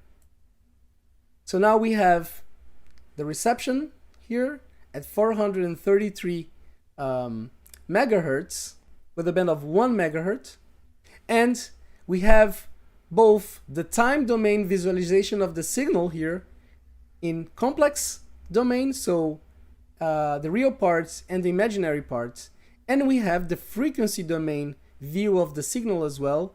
So here we have the frequency in megahertz and the gain in dB, and here we have the amplitude.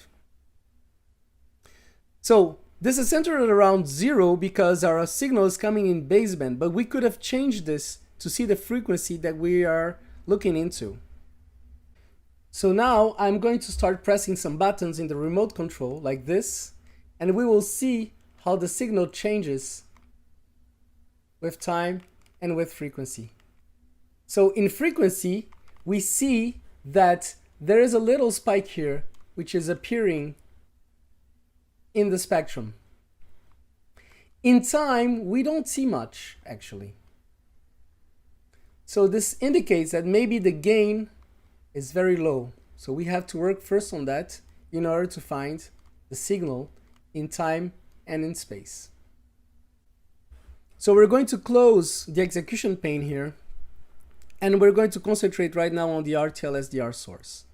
If we double click it, then we can scroll down and see that the RF gain, which is the only one which is important for the RTL SDR, is currently at 10 dB. We can pump that up a little bit more to 30 dB, for example, and then we can press OK to go back to this case here. So we will execute it again and see what happens.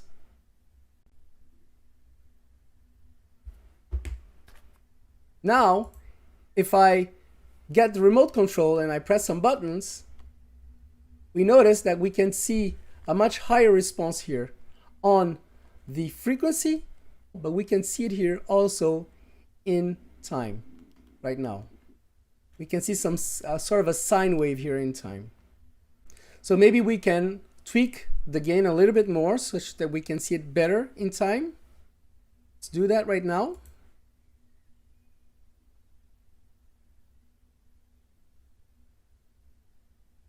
Let's bring it up to 40,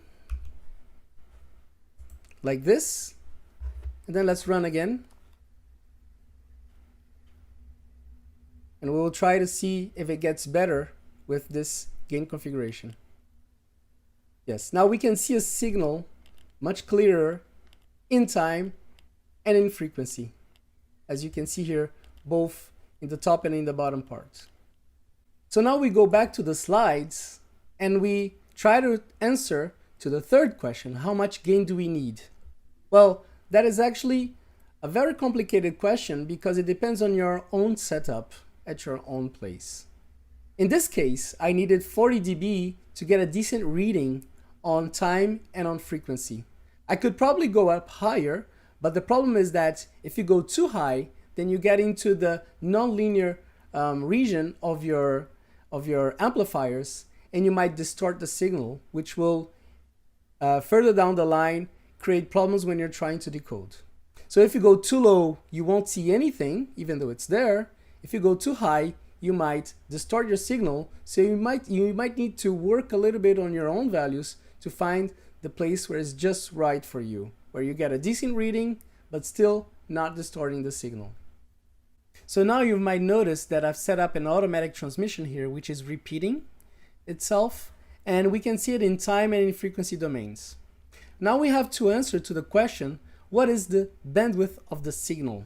That is very important because if we need to do some filtering at the input to isolate the signal from other transmissions which are happening nearby, then we need to understand what is the bandwidth of the signal. So in this case, we'll come back to the GNU radio and we'll take a look at the signal here. In order to understand the bandwidth, we need to concentrate on the frequency domain pane here, which is showing our center frequency, which is centered here at 0 Hertz. And we see that something is happening to the right of it, which is the signal which is being transmitted right here.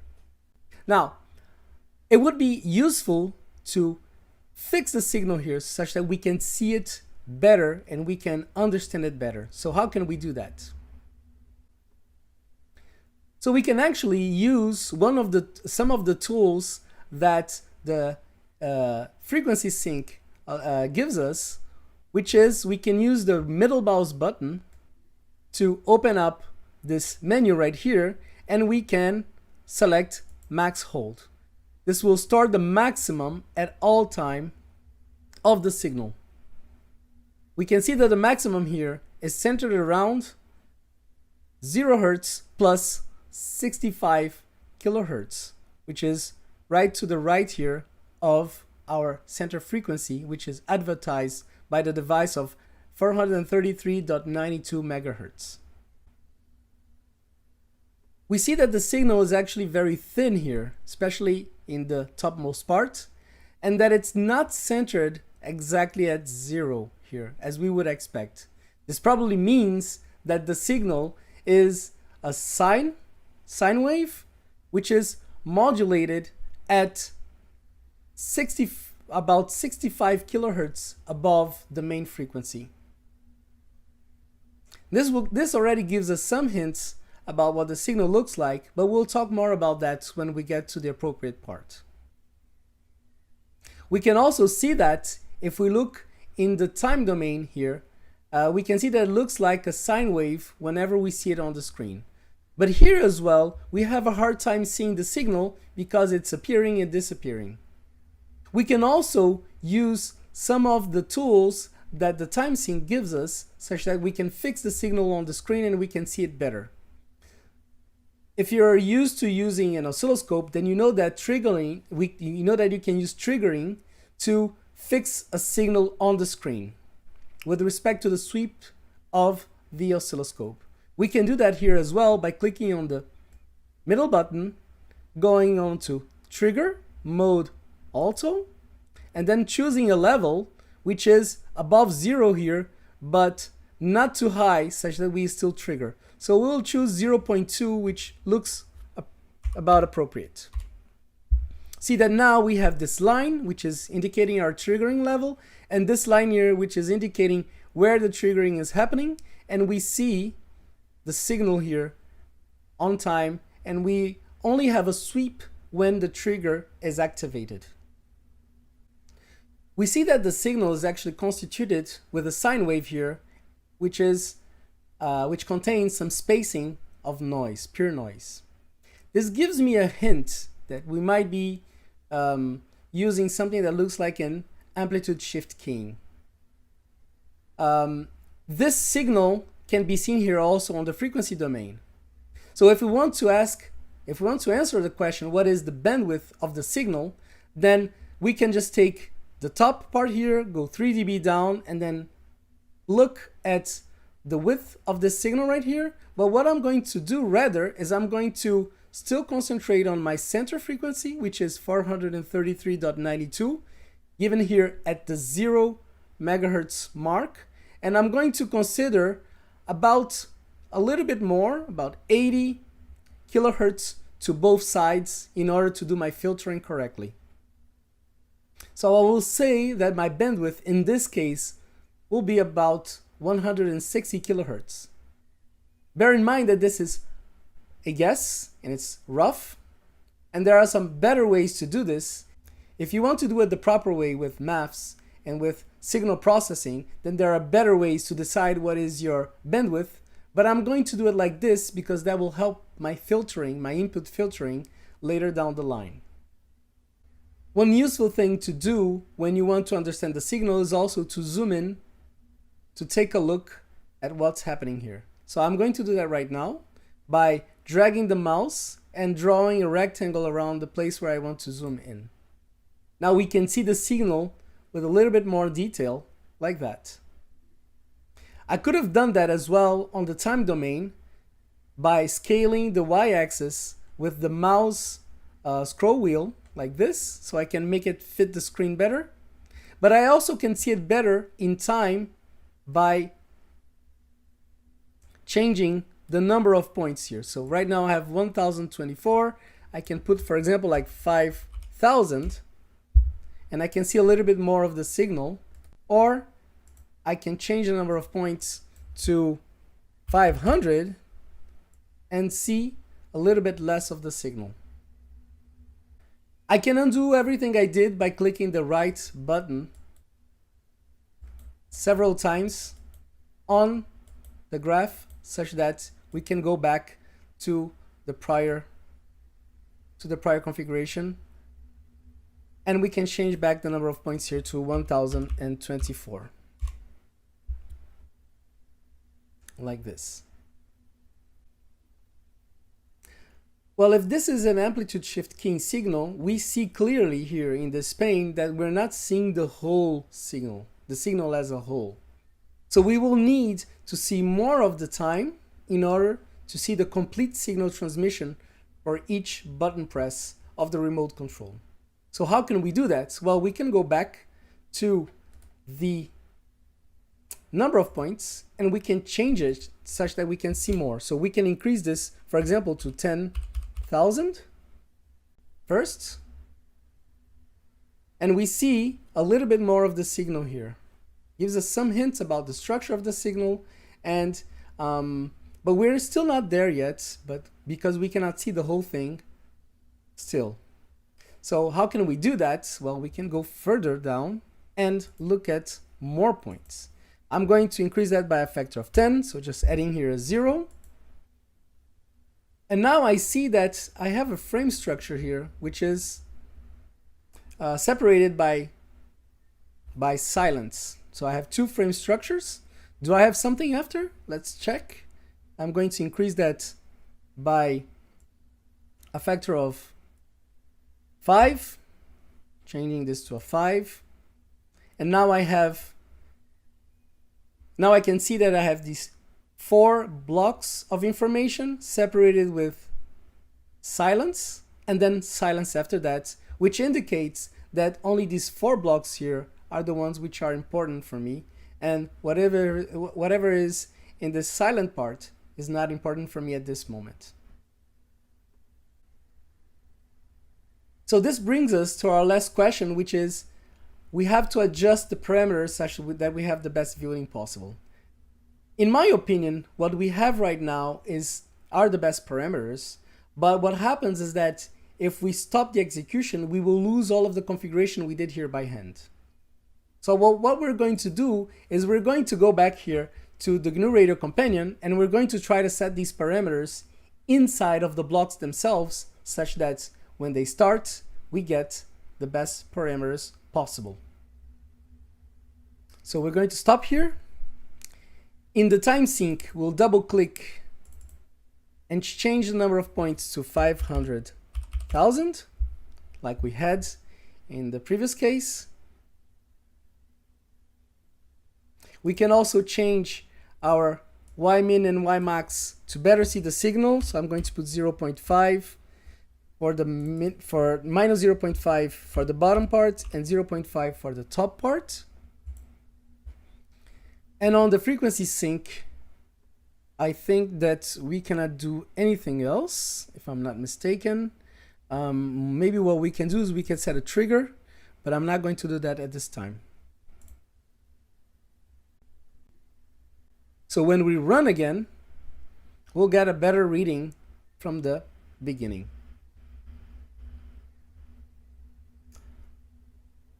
Like this. I almost forgot. We have to set the trigger for the time sync. So we have to go back here, go to the trigger pane, and then set the trigger to auto and the trigger level to 0.2 as we did before.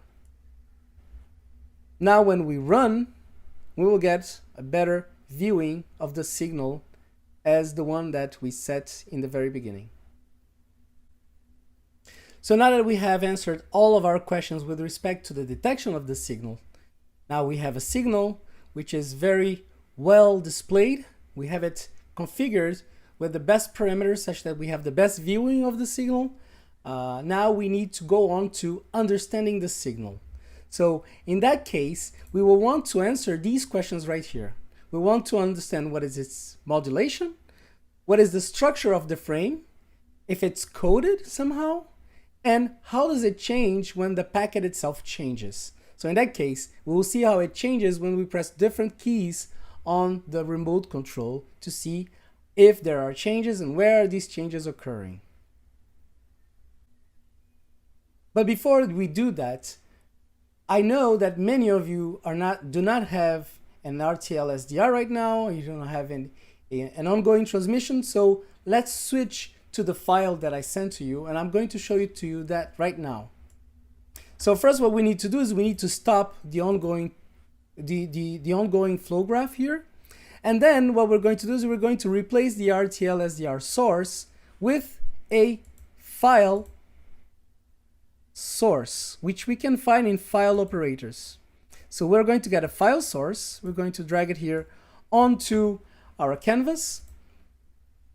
I am going to disable the RTL-SDR source, which means that it's not going to be working, it's not going to function in any way, and I'm going to put the file source here. I'm going to connect it to both the Qt time sync and the Qt frequency sync, and now I'm going to select the file which we're going to use.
When I click OK, now my box is changed, and I still need to do something. Whenever you have only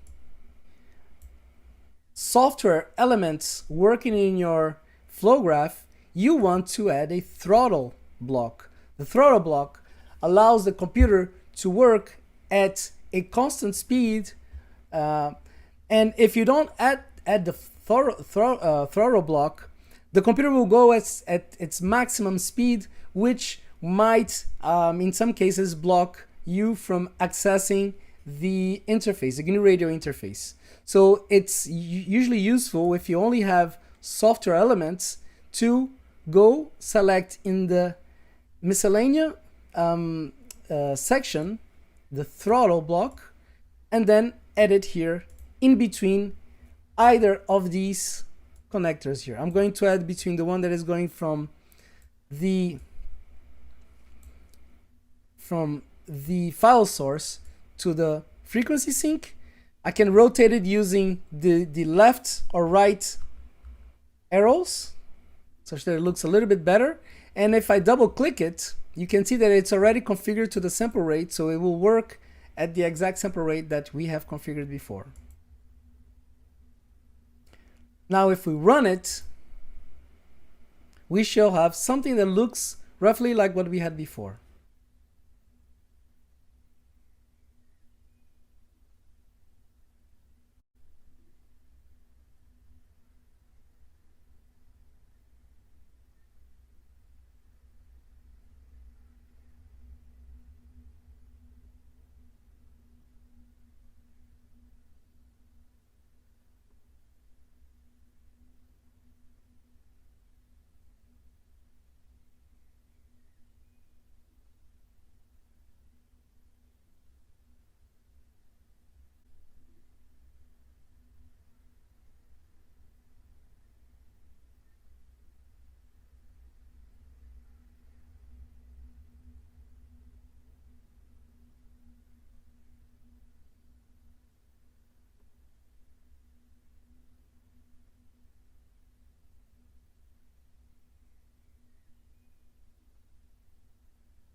One last thing that we want to do before we continue is we want to save each step of our exploration here, such that we can refer to them later down the line. So I'm going to stop the flow graph, and I'm going to perform a save as here. and change from detect to understand .grc. I already had one here, but you won't, so that is okay. And we need to also change the ID to understand such that everything works correctly out of the box. Save and then relaunch.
We're going to resize our screen, and now we're ready to continue with the understanding of the structure of the signal. Okay, now, so let's continue with answering the questions that we need to understand the signal. The first question will be, what is the modulation? So in that case, we'll need to zoom in the signal to look at its structure and try to understand what it looks like. So we will go back here to the GNU Radio Companion, and then we will start zooming in the signal, which we'll do with the left mouse button. We're going to drag a small rectangle here over any part of the signal that we want, and we're going to look inside, and we see the structure with thick things and thin things. And then when we zoom in a little bit more, we notice that we have something that looks awfully like a sine wave, right? Actually, you have two sine waves, one blue sine wave and one red sine wave, remembering that we're dealing here with an IQ signal, which is a baseband complex representation. The blue signal here is in front of the red, which means that it is ahead of phase with respect to the red. If we zoom out and we zoom out by using the right button, the right button of the mouse. We can zoom out and we can look at another part of the signal, any other parts. Let's look at it here. We see more or less the same structure. Sine wave, blue ahead of red. You can look at another place of the signal here, for example, this one. This one here. We zoom in, still blue ahead of red, meaning that it makes me think that the phase of the signal itself is not changing. So we're not facing a phase kind of modulation, but rather maybe an amplitude kind of modulation, because we see here that we have amplitudes which are varying between maximal amplitude and zero amplitude. So this already makes us think that we are either concerning an amplitude phase, an amplitude shift keying, so ASK kind of modulation, which is also known in this case where we have the maximal amplitude and the zero amplitude as on-off keying, which is two states, the state where you have the maximal amplitude and the state where you have zero amplitude.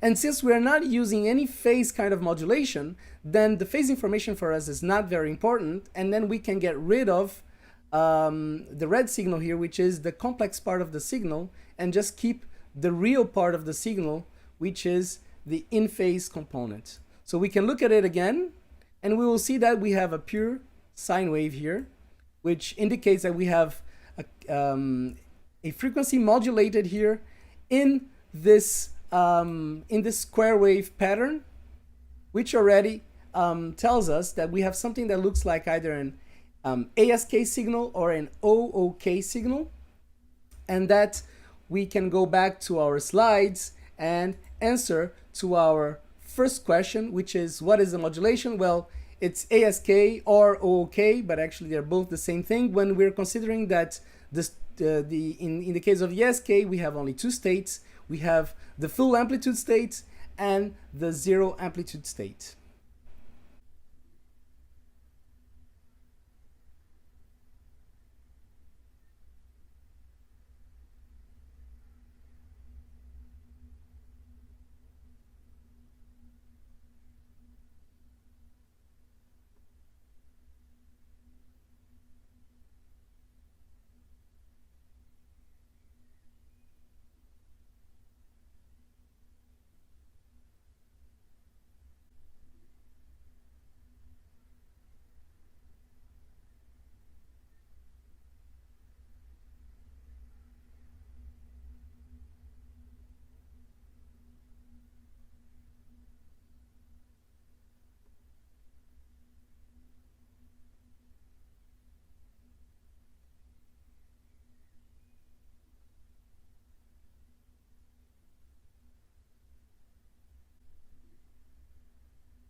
Now we need to go back to the signal to look at this and try to understand the structure of the signal itself.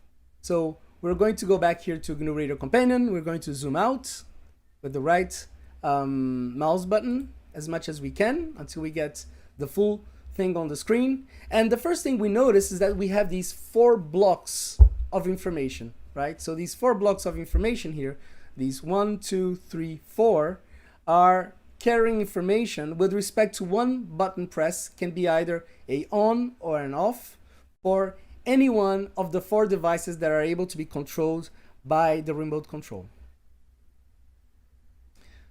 So now let's look into each one of these 4 blocks and let's see what's happening. So we'll look at the first one. We're going to zoom in the first one and then look at its structure. And then we have these thin and thick, these thin and thick parts of the signal, which are here going up until the end. If we look at the second block, we have a similar structure of thin and thick. Third one, same thing. And then the fourth one, we also have something that looks a lot like the 3 prior ones. We notice that there's some kind of a pattern going on here. There are some times where the thin and thicks are alternating like this and like this here, and sometimes when they are not alternating and they're following the same kind of pattern that they that we have here. So here we have, for example, 3 thins, 3 thicks, and here we have thin thick, and thin thick. Same thing here. So what that means is that there are some structure to the signal, and we'll try to understand now by looking at each one of these 4 and then try to see what is the structure here that we can manage to understand. So here, for example, let's look at the first one. We have an alternating part, which is comprised of 1 thin, 1 thick, 1 thin, 1 thick, and 1 thin, 1 thick, and then 3 thins, which is the same thing as we see here, for example, alternating 3 thins. Next one, same thing, alternating 3 thins. And the last one, alternating 3 thins. So they're present throughout all of each one of these structures. And in this case, it is something which is constant throughout all of the structures. Now let's look at the other parts of the signal. So now we have, after the 3 thins here, we have this part here, which is comprised of some thins and then alternating thin and thicks. So let's look at what happens with the other ones. We also have 2s and then alternatings like this. For the third one, now we don't have 2 anymore. We have an alternating that begins earlier and then goes all the way up to this point. So the alternating begins earlier here, and there is the same part which is alternating for the previous 2, but now we have this which is different, and this one was a thin in the prior one. Last one, we also have the same behavior, this one was supposed to be a thin, now it's a thick. So it corresponds to the third one, but not to the two first ones. We have alternating, and then this thing in the end. So since one thin is changing from this and this to these two, maybe this is a part of information which is carried and which is important for us to follow throughout the transmission of one button press. Now let's look at the remainder of the signal. So as I said, there is this alternating part, but there is this final part here, which in this first one is thin, thin, and thin. Second one, we have also thin, thin, and thin. Third one, we have thick, thick, and thin. And then fourth one, we have thick, thick, and thin, which makes us think that this is also something which is changing from the two first ones to the two last ones, so that it might also contain a part of the information about what to do when the button is pressed. You notice that for all of the four, the last one was a thin one, and that might indicate an end of frame or end of packets kind of a flag that indicates to the receiver that it can stop listening at this point.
So now if we go back to the slides, we can try to summarize what we just learned here from the signal.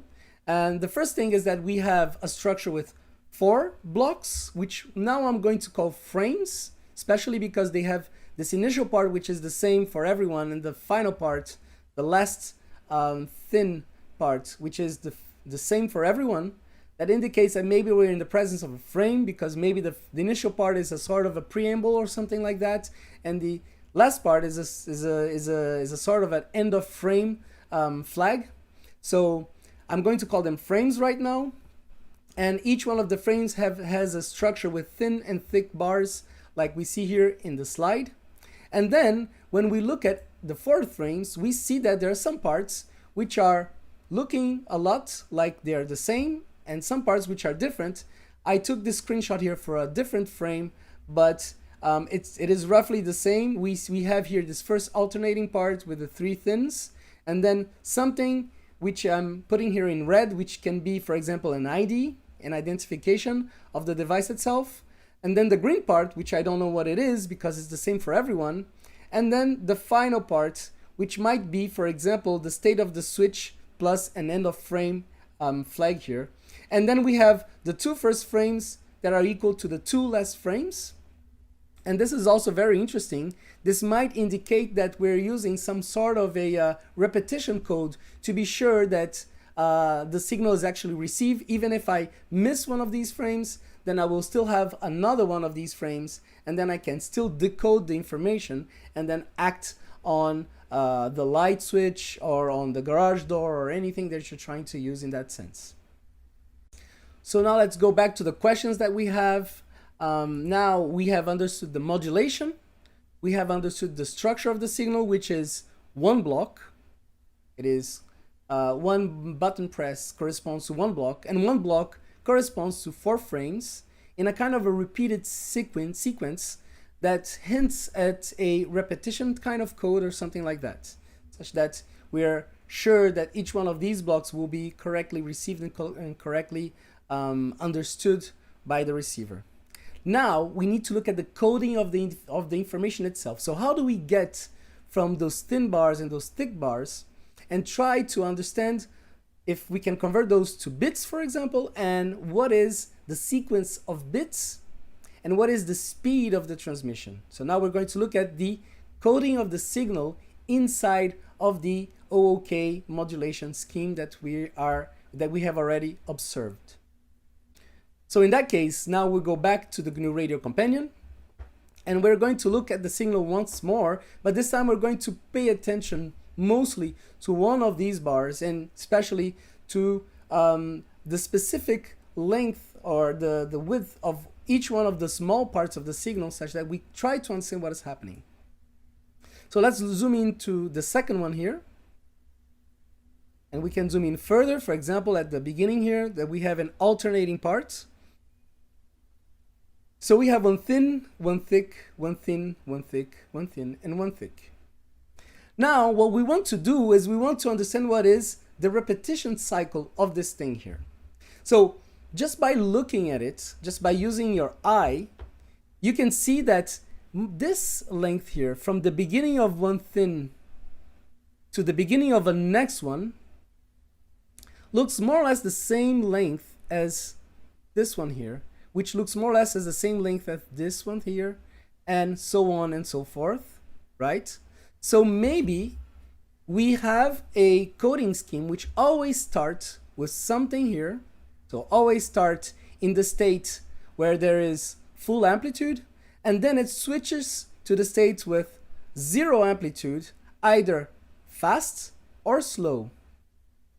Let's first check if this repetition cycle here does make any sense as I'm trying to suggest here.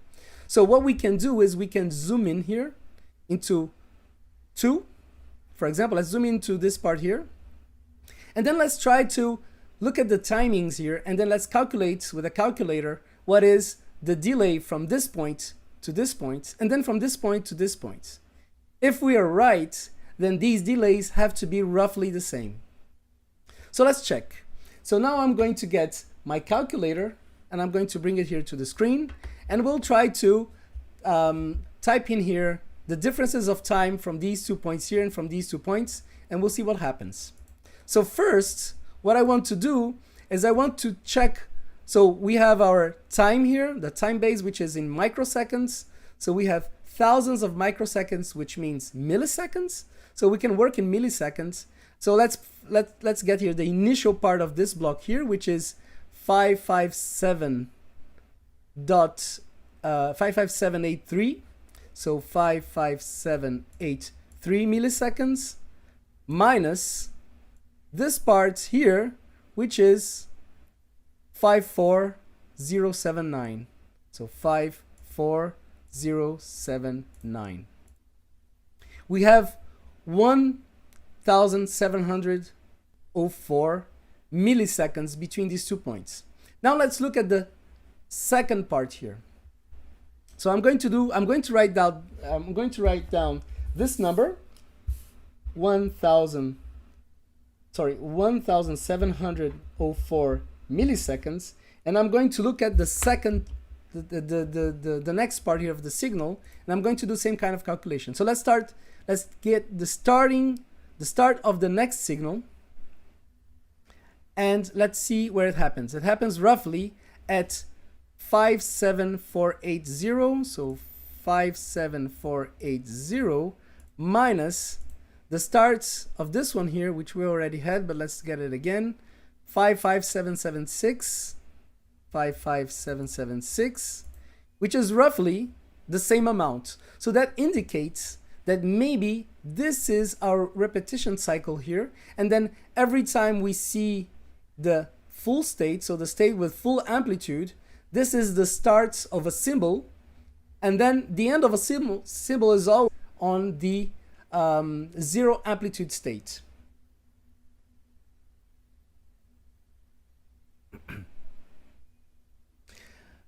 It is always useful to try to check up on the internet, especially if you're not aware of these kinds of modulations and how these things work.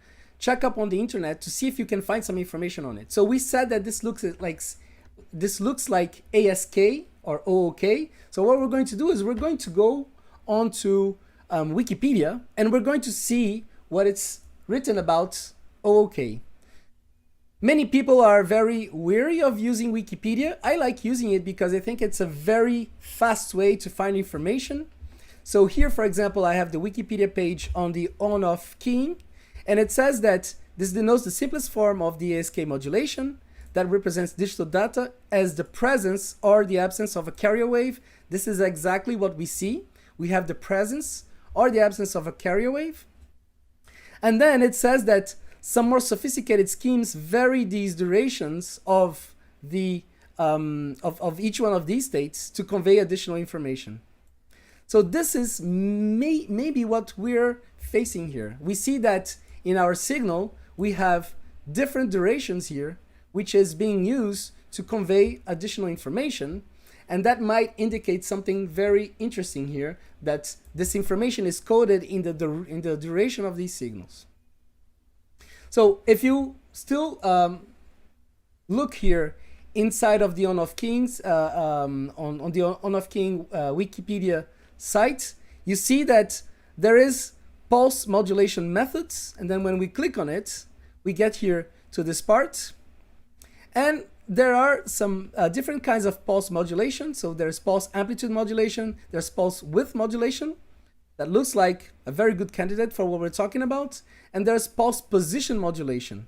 So let's look at the pulse position modulation. So basically what this is that this is the case where you want to change the information you have with respect to the position of the pulse. That doesn't look like it is the case, because in this case the pulse is usually at of the same length, but it's the position which is changing. In our case, we have something that is actually looking like the pulse width modulation. So the width of the pulse is changing. Then we can go on to this case here, and we can look at the Wikipedia page. So it's called pulse width modulation or pulse duration modulation. And then in this case, you have that a modulating signal, for example, the sine wave here, is changing the width of the pulse which is going to be transmitted. And then we see here that we have a duty cycle, which is the time that it takes for a start of the signal to repeat itself, right? So here we have a 50% duty cycle, meaning that at every symbol here we have a 50-50 in this case. And then we have these two cases, which is the 75% duty cycle and the 25% duty cycle. And we see that this looks a lot like what we have. So we have, for a part of the signal, mainly this initial part, we have a thin and then a thick zero, thin, a thick zero. And then we can look at the second part, which is this part here, which is a thick and a thin, thick and a thin. And it corresponds roughly to what we have here, 25-75, 75-25. We can check that by making some measurements. So for example, if we go here and let's try to measure, we know that we have a roughly 1704 repetition cycle here. And if we look at the thickness of this thing, let's take a look at it. So let's measure the end of it. So this is 544 54456 milliseconds, 54456 minus the beginning of it, it's 54009, 540, sorry, this was 54072, 54072. This gives us 384 milliseconds. And now let's look at the thick part, so this part right here. So we have 55761, 55761 minus, oops, 54456, 54456. That gives me 1305. So if we do 1305 plus 384, sorry, we get roughly the 1704 that we have before. This is, of course, we have some uncertainties and where we're placing the mouse here. This is roughly what we had. And now we can try to understand what is the proportion of the thin part with respect to the overall and the thick part with respect to the overall. So the thin parts with respect to the overall, this is 384 divided by 1704, about 20 to 23%. Let's put 23%. And now let's calculate the thick part over the overall. This is 1305 divided by 1704. And this will give me roughly 76%. So of course, our measurements are not precise because we're measuring here with a mouse, so there's a lot of uncertainty. But you see that corresponds roughly to the 2575 case that we have here. So we can safely say that we have an OOK kind of signal, which is coded with a duty cycle of 75%, 25%, or 25-75. Now, if we know that this is the duty cycle, we need to try to decide what do these two states here represent, the 75-25 or the 25-75. So I would guess that they represent either a 0, a binary 0, or a binary 1. Why do I guess that? Because I'm used to seeing these kinds of things, and I know that this is a very convenient way to encode information, such that if you have any problems with the amplitude of the signal, you can still look at the timing of the signal and decide if this is a 0 or a 1. In this case, what should we decide? Is the 25-75 a 0 or a 1? And in this case, the 75-25 will be the inverse of that. So should we decide this is a 0 or should we decide that this is a 1? Remembering that when we decide what bit this is, then the rest of it will be the inverse. And then we'll decide what is the full sequence of bits that we have here, and then we can start demodulating and decoding this signal. And that right now, this is not going to be very important for us, deciding if this is a 0 or if this is a 1, because whenever we decide that, for example, this is a 0 and this is a 1, then we will know that when we start understanding the signal and corresponding that to the information on the remote controls, we can either come back to deciding that this is really a 0 and not a 1, or the other way around. So right now what I'm going to decide is that the 25-75 is a 0 and 75-25 is a 1, but we can always come around and try to change this if this is the case. Okay? But beware of one thing. I'm saying that this is a 0 and this is a 1, but we still might have some kind of a differential encoding here going on. And in this case, we will look at the switch from same bit to a different bit to decide if the final information is a 0 or a 1, and we'll look at that afterwards when we're trying to decode the signal.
So right now I can zoom out fully like this, and we can go back to our slides right here, and we can say now that we know what the coding is like.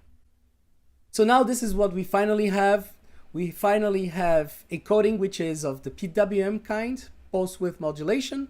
And in this case, we have 25%, we have two states, a 25% and a 75% state, which we have decided to be the binary 0. And we have a 75%, 25% state that we have decided to be a binary 1. We can always change that when we start decoding the signal. And if we see that we have the other way around, we can always change that to match what we are expecting to have. Now we will try to answer to the last question. So how does the signal change? For example, when you change the buttons. So we've seen how the signal change for the same buttons. We have 4 frames, and the two first frames are different from the 2 last frames. Now we're going to see what happens when we have different buttons pressed. So what we're going to do right now is we're going to go back to the GNU Radio Companion, and we're going to look at each one of these blocks, and we're going to see what happens when the signal changes over time.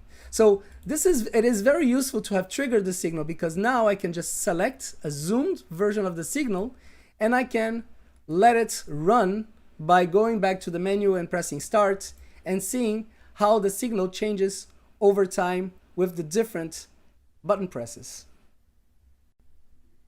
The first thing we see is that the amplitude is not constant, so there's a difference in the amplitude, but we're not actually paying attention to that. We are paying attention to the zeros and the ones, which are encoded in this PWM modulation here. So we're trying to see which one of these things are changing. So it is interesting to see that we have some changes, mainly here in the later part of the signal, and here in the beginning, in this part of the signal. We already have noticed that this part of the signal up until this point is always constant, meaning that this is either a preamble or it corresponds to the channel that has been selected at the remote control from channel 1 to 4. We'll look at that later by trying other other channels to see if this changes. But right now this is fixed for every button press. So we can decide that this is constant for this remote control at these frequencies. Now we see that this part of the signal is changing from time to time. And in this case, we notice that, for example, here we have two thin bars, and then it changed to a thick and a thin, and then thick, thin here. And then there are all the changes here around the signal. So maybe this indicates which button or which device I am trying to communicate to, if it is device 1, 2, 3, or 4. And we also have some differences here in the end. You have that sometimes you have a thin, thin, and a thin. And sometimes you have a thin, thick, thin. Okay, so at this point, it is clear that we need to fully understand the structure of the signal, and we need a way to compare two consecutive or several consecutive frames such that we can see which bits are changing and where are they changing.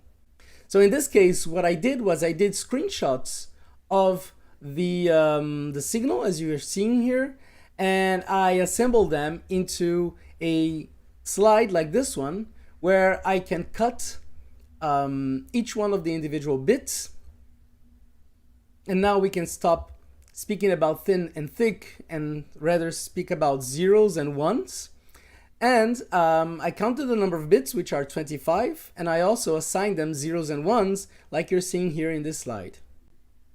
With this, and then looking over all of the frames, all of the first frames for the remote control, I assembled this table right here that allows us to see what happens when we press either button on or off for devices, which is the column D here, 1, 2, 3, and 4. So the D column is the device number, 1, 2, 3, 4. The ST is the state, so either I press device 1 on or device 1 off, and so on for 2, 3, and 4. And then I added bit numbers from 0 to 24 to represent the 25 bits that I had. And I stacked all the bits here in this column such that, in this table, such that we can compare them one by one. Remembering that this is only for channel 4 and for the first frame as it's noted in the bottom of the slide. So I'm just looking at one channel right now. So the first thing we see is that all of the even bits are always 0. That is actually interesting because why would I waste half of the bits with zeros in this case? Well, for those of you who are familiar with coding, you will quickly notice that this looks like a differential coding, right? So how does the differential coding work? So differential decoding works by comparing two consecutive bits. It will, if we look at this equation 1 right here, it will take the decided bit, which is yi, to be the previous decided bit XOR with the current bit. In this case, what we're actually doing is not exactly this. We're just taking two consecutive bits and we're looking at the change in the bit. And if it's a change from 0 to 1, then it means that this is a 1. If it's a change from, if it remains the same from 0 to 0, from 1 to 1, then it's a bit 0.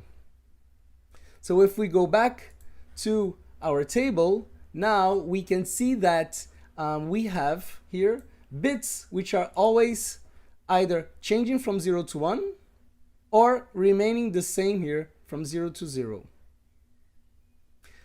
So knowing that, we can fully analyze what is the signals that we're having here.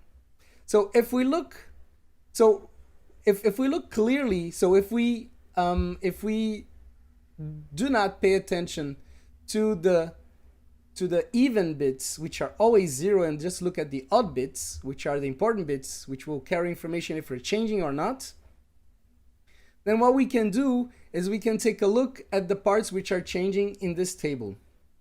So we see that there are some parts which are actually evolving over time.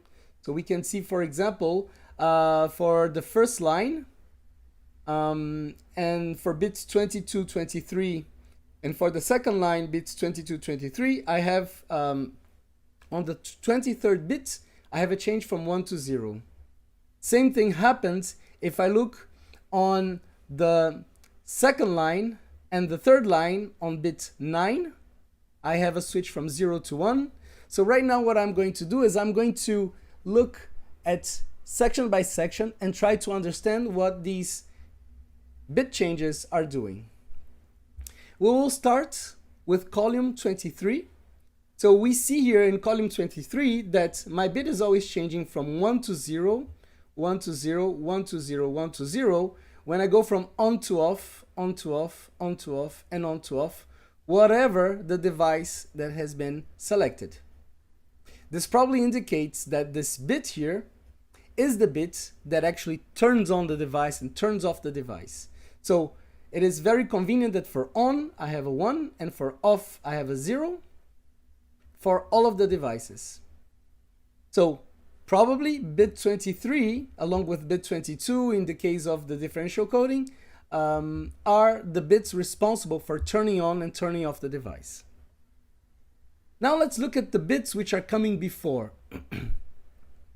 So if we look at the difference from the first device to the second device, we notice that bits 9 and 11 are being changed. So on the first device, we have bit 9 as 0, 0, bit 11 as 1, 1, and then when we go to device 2, we have bit 9 as 1, 1, and 11, 0, 0. So essentially, the 0 here changed position from the bit 9 to the bit 11, and then it became 1 again on the 9 for the second device. Now if we look at the difference for the second device to the third device, we have a switch here. The same kind of behavior is observed. So we have the 0 which is switching places from bit 11 to bit 13, from device 2 to device 3. And if we look at the two last devices, 3 and 4, we have exactly the same behavior. Well, this is quite interesting because it indicates that the device which is chosen has a 0 bit in the position where it is selected. So let's suppose that let's go back to the first one. Bit 9 indicates, a 0 in bit 9 indicates that this is the first device, and hence all the other bits 11, 13, 15, 17, 19, so on are all ones. A bit 0 in place 11 indicates that this is the second device, and hence the first position here is always 1, and all of the remaining are always 1 here, as we see.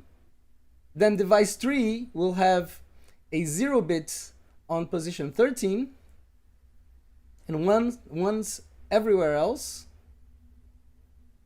And then the fourth device will have a 0 in position 15 and ones everywhere else. So in this case, we're selecting the device by putting a 0 in certain positions, and we see that these positions are evolving over time. So either bit 9, bit 11, bit 13, and bit 15. So the position of the bit 0 is deciding which device is being activated, and this means that the device is activated just by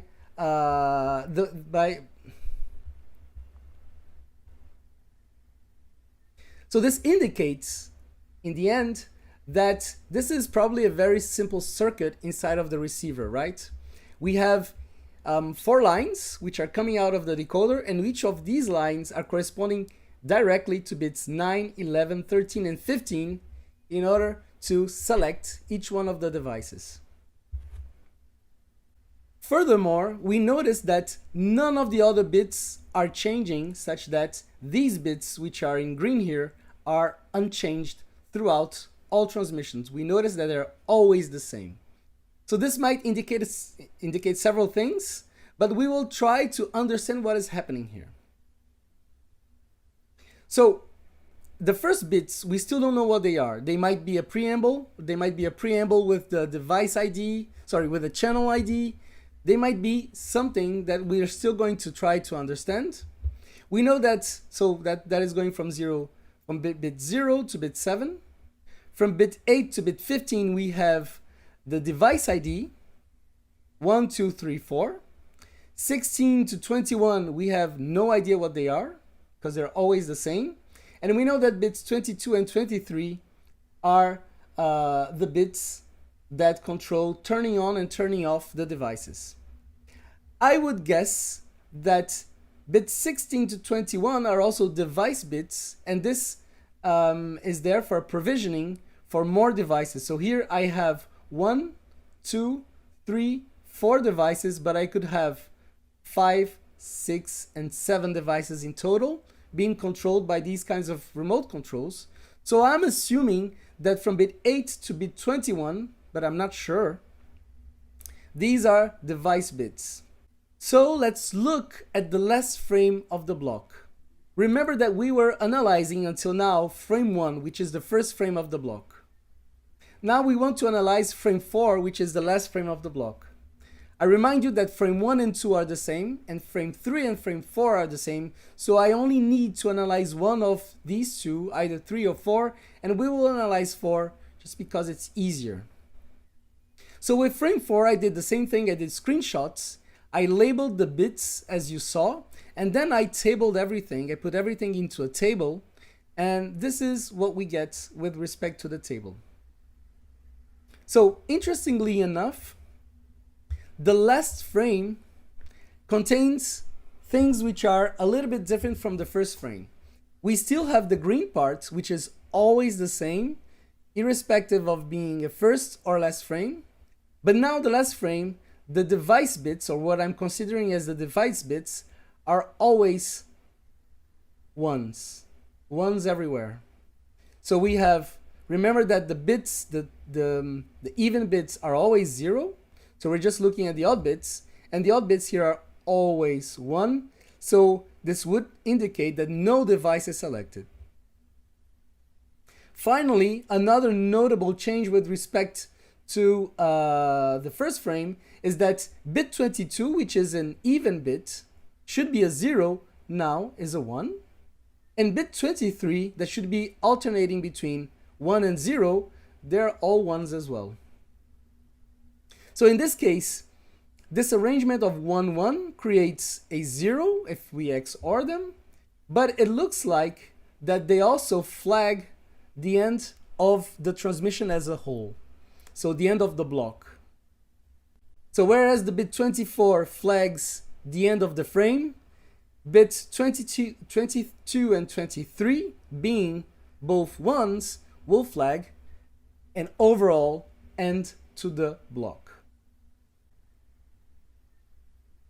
Now, in order for us to understand the initial bits, the ones that were all greens, what I'm going to do is I am going to change here the dial, so the small button that is appearing here on the remote control, changing the channels like this, channel by channel, and then I'm going to analyze the signals for each one of these channels to see if these have anything to do with the green block in the beginning. So in order for us to do that, we will have to open the other files that were given with the exercise. So by double clicking here the file source, we can select, for example, instead of channel 4, channel 2, and then we can run the flow graph as we were expecting, and then stop, and then analyze first frame by first frame and last frame by last frame, like this. So I did the same thing as for channel 4.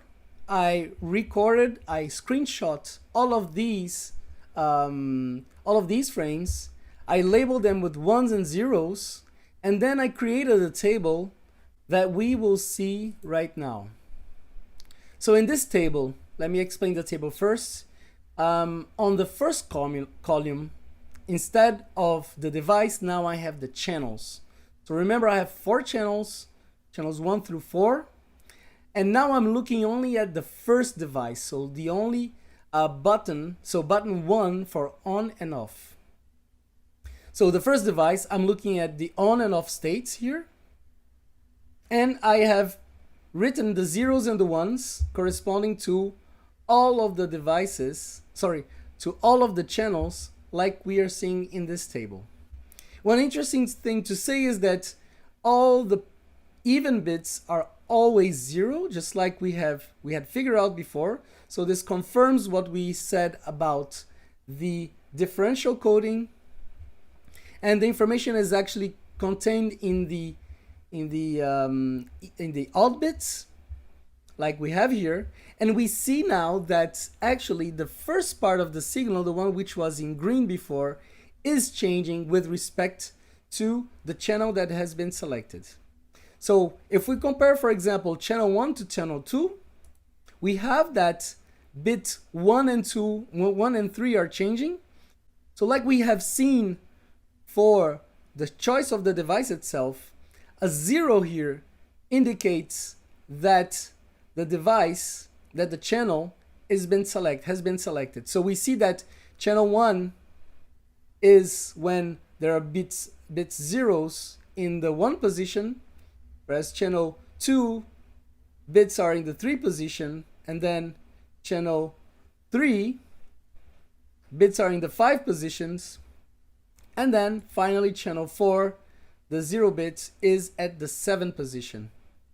So interestingly enough, we realize that what we thought was a preamble was actually the choice of the channel that has been transmitted in the clear, just like that.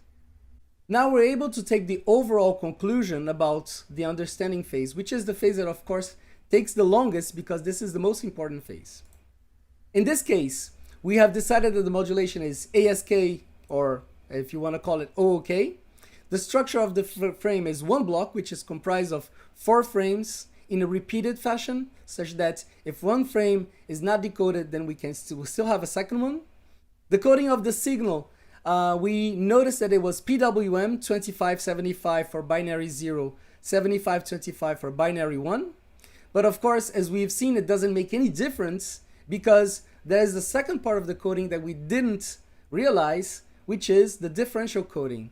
So it doesn't matter if it's 1, if the 2575 is 1, or if it's a 0. We're just looking at the phase change every 2 consecutive bits. So in that case, we will always get the right combination at the end with the differential encoding. And now we understood that the bits will be distributed in such a way that is shown here. Bits 0 to 7, so the first 8 bits will decide the channel, encoded at the bit position with a 0. Bits 0 to 15 will encode the device, will decide the device, encoded at the bit position as well. Bits 16 to 21, we don't know. It could be a provision for more devices, up to 7 devices in the end, but we have absolutely no information about this because my remote control is not able to actuate any of these bits. And then bits 22, 23 are the switch state, but they're also, for the last packet, the signaling of the end of block. We finally reached the final part of this tutorial. In this part, we'll try to build a flow graph in GNU Radio in order to bring the decoding of the signal the closest possible to the end. We won't be able to do it all the way until the end because we will need to create a block to understand the signal itself, but we'll do as much as we can in order to bring the signal the closest possible to what could be done with an extra block. Such a block can be created by yourself using Python or C++, and it's usually called an out of three block. Such a block can be created by yourself in Python or C++, and it is usually called an out of 3 block And this is out of the scope of this presentation, but you can find previous presentations or previous tutorials from previous GNU Radio European Days, which will teach you how to do precisely that. So once again, we move on to the GNU Radio Companion, where we will save this file as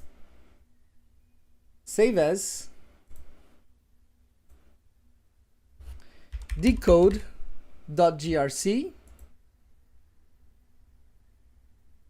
and we will change the options to decode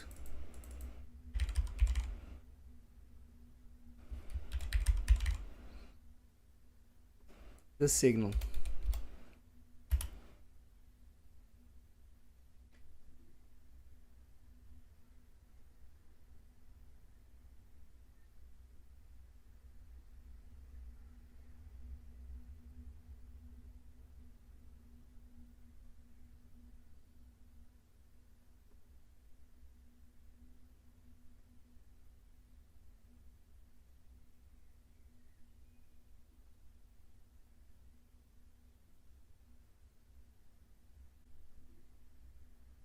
Here, we will have to get rid of some of the things that we don't need to use anymore. So for us, the frequency sync is not needed anymore. We just needed it to understand the signal.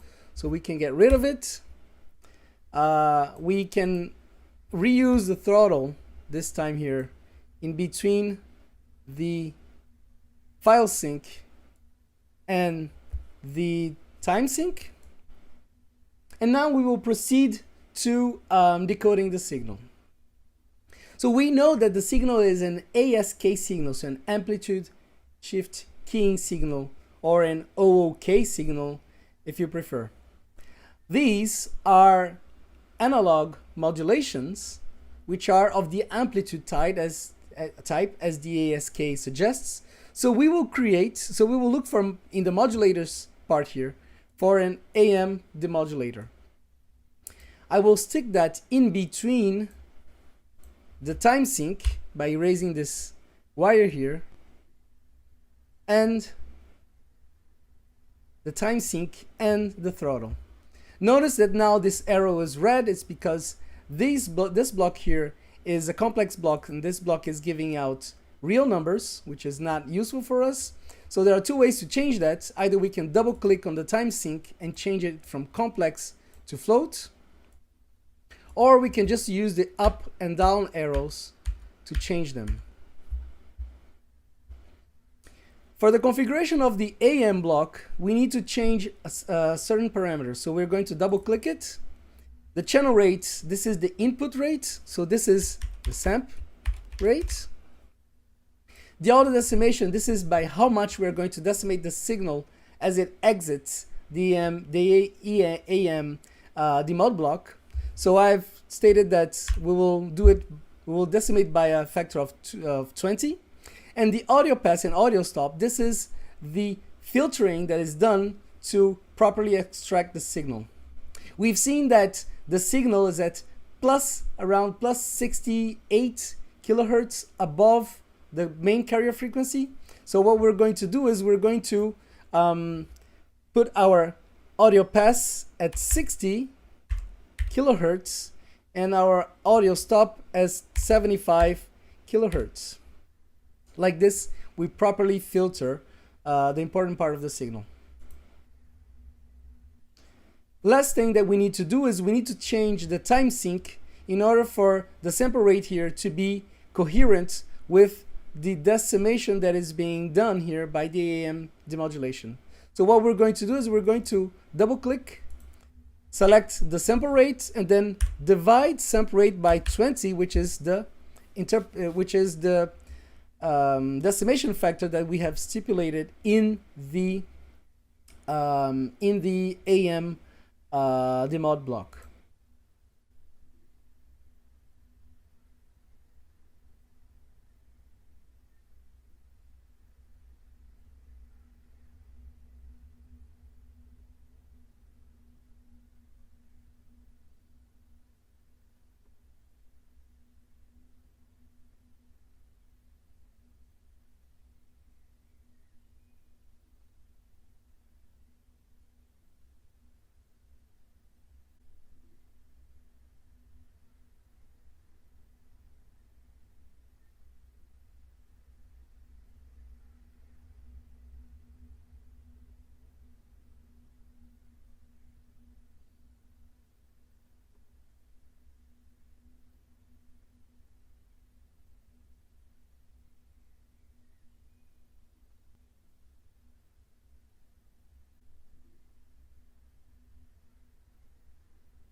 So now we can run and see the output.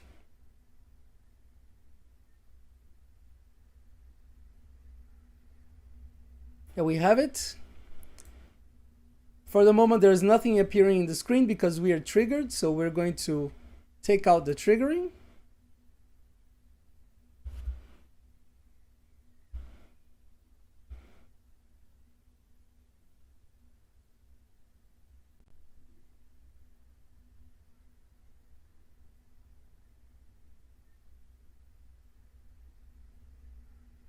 And there we go. It takes a long time to acquire the signal because since we changed the sample rate now, our window of time here is very long. So it takes a long time to accumulate all the necessary points. What we're going to do is we're going to reduce the number of points, and we see that it becomes much faster now.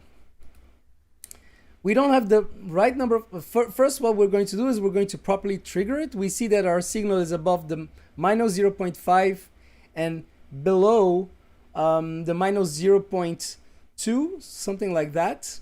So it would be useful to bring the signal back to the zero, to around zero. So what we're going to do is we're going to get a block called addConst, change it to real, and we're going to put this block in between these two. And we're going to add a constant of 0.4 or 0.5 if you wish, in order for us to have the signal above the zero line. Run again.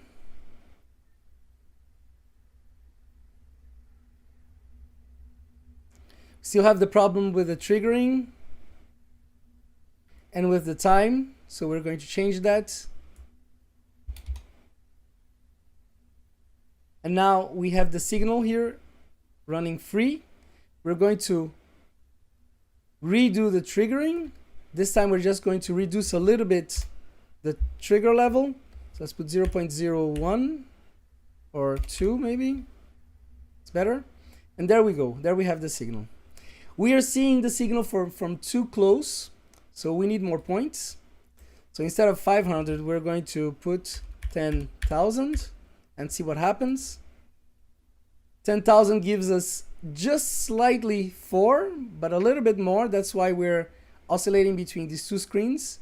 So I'm going to put a little bit more than 10,000. I'm going to put maybe 10,100.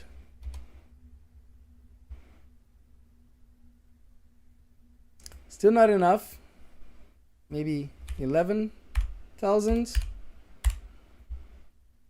That's better.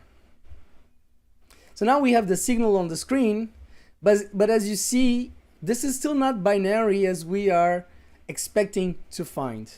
In order for us to apply the differential decoding, we need this to be perfectly binary, meaning that the 0 is at 0 and the 1s are at 1 exactly. Instead, we are having an amplitude which is not constant here.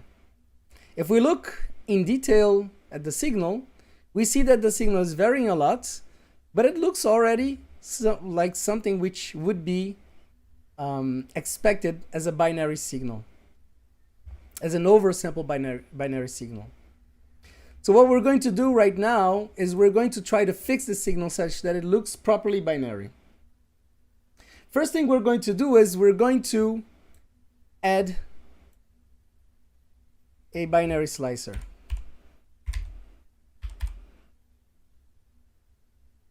So the binary slicer will get any signal which is lower than 0, lower or equal to 0, and decide that that is a 0, and anything which is higher than 0 will be decided as a 1.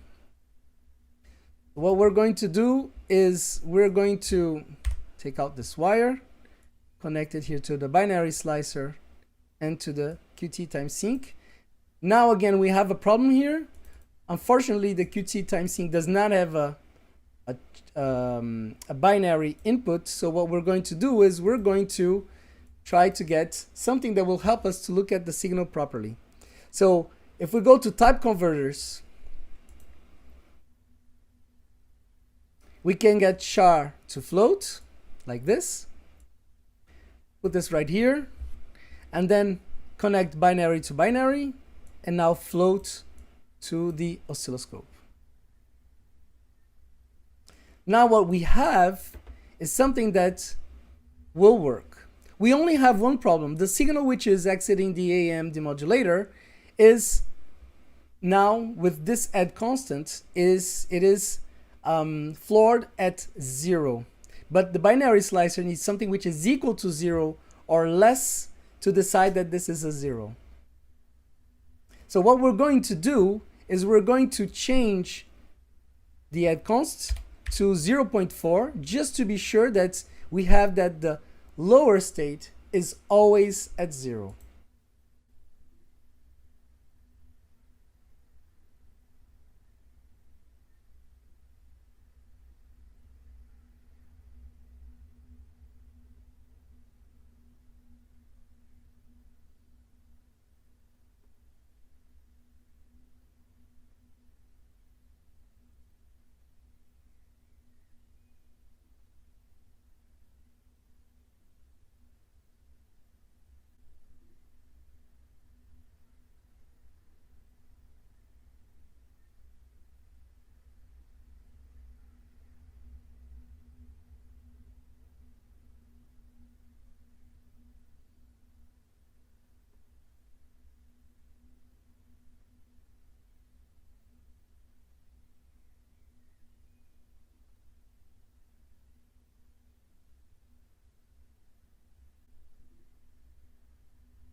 When we run, we should get something that looks much nicer than what we had before.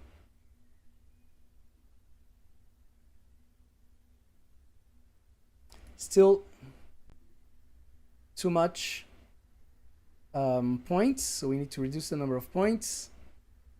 We said 11,000, and there we go, we have 11,000. Now our signal is well behaved in between 0 and 1. We can zoom in. It is a perfectly well behaved signal. And now this signal is ready to be decoded by a proper block that you might make. So how would you make this block?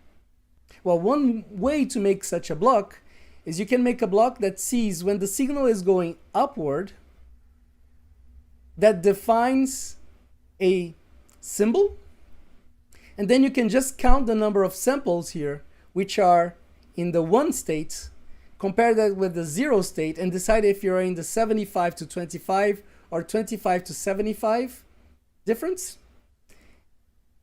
In each of these cases, you will attribute either a 0 or a 1. We all know that this does not make any difference. And that block will output zeros and ones for each one of these that we're seeing here. After that, you need to perform a differential decoding. So there are two possibilities for that. Either you use the block in GNU Radio for differential decoding. You can find it here by looking at differential decoder, like this one. Or you can do the differential decoding right inside of your own block, such that what you get at the output is the actual bit sequence that you need to understand. Finally, you need a frame decoder in order for you to extract the information which is inside of the frame.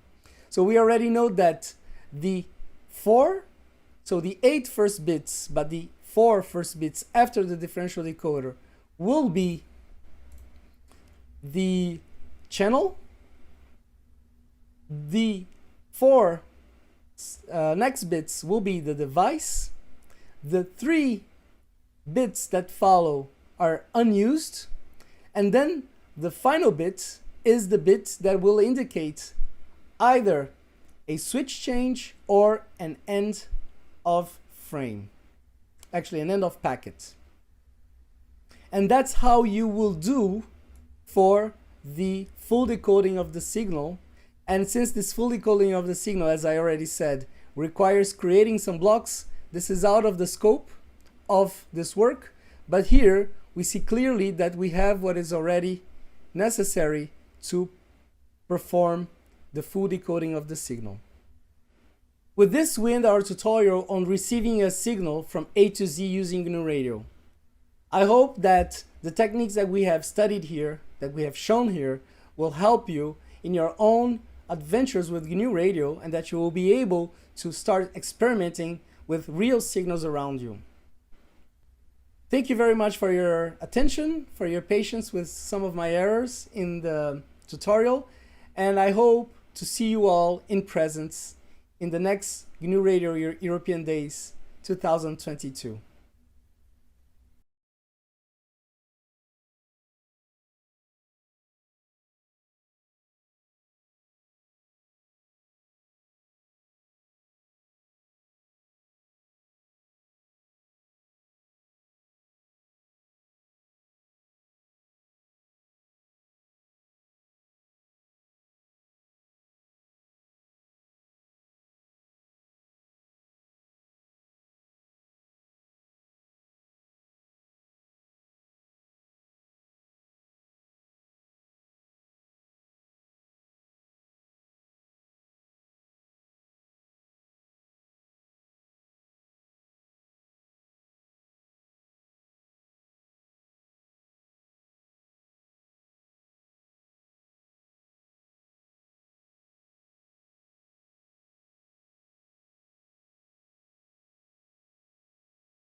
Hi, my name is Leonardo Cardoso, and today we'll be doing the tutorial Fit Cortex Lab with GNU Radio using Docker.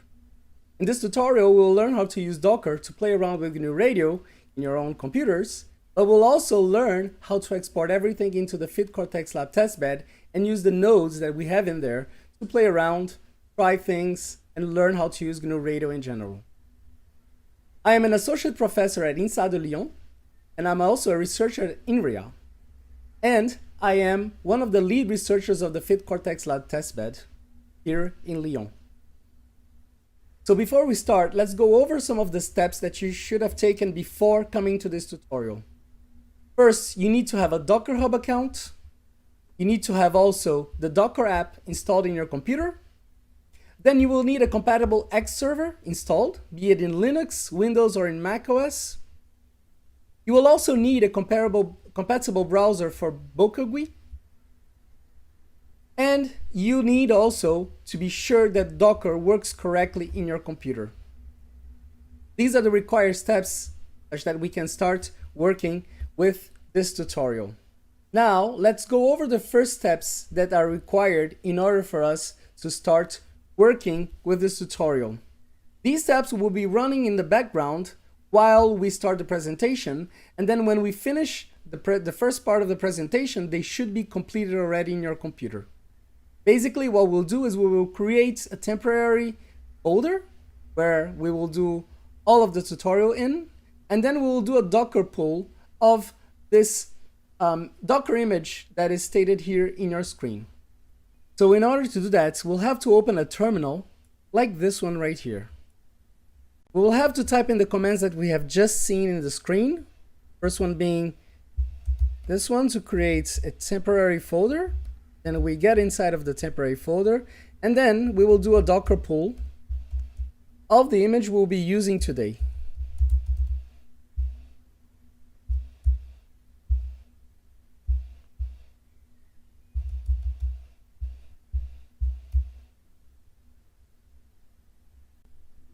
Like this.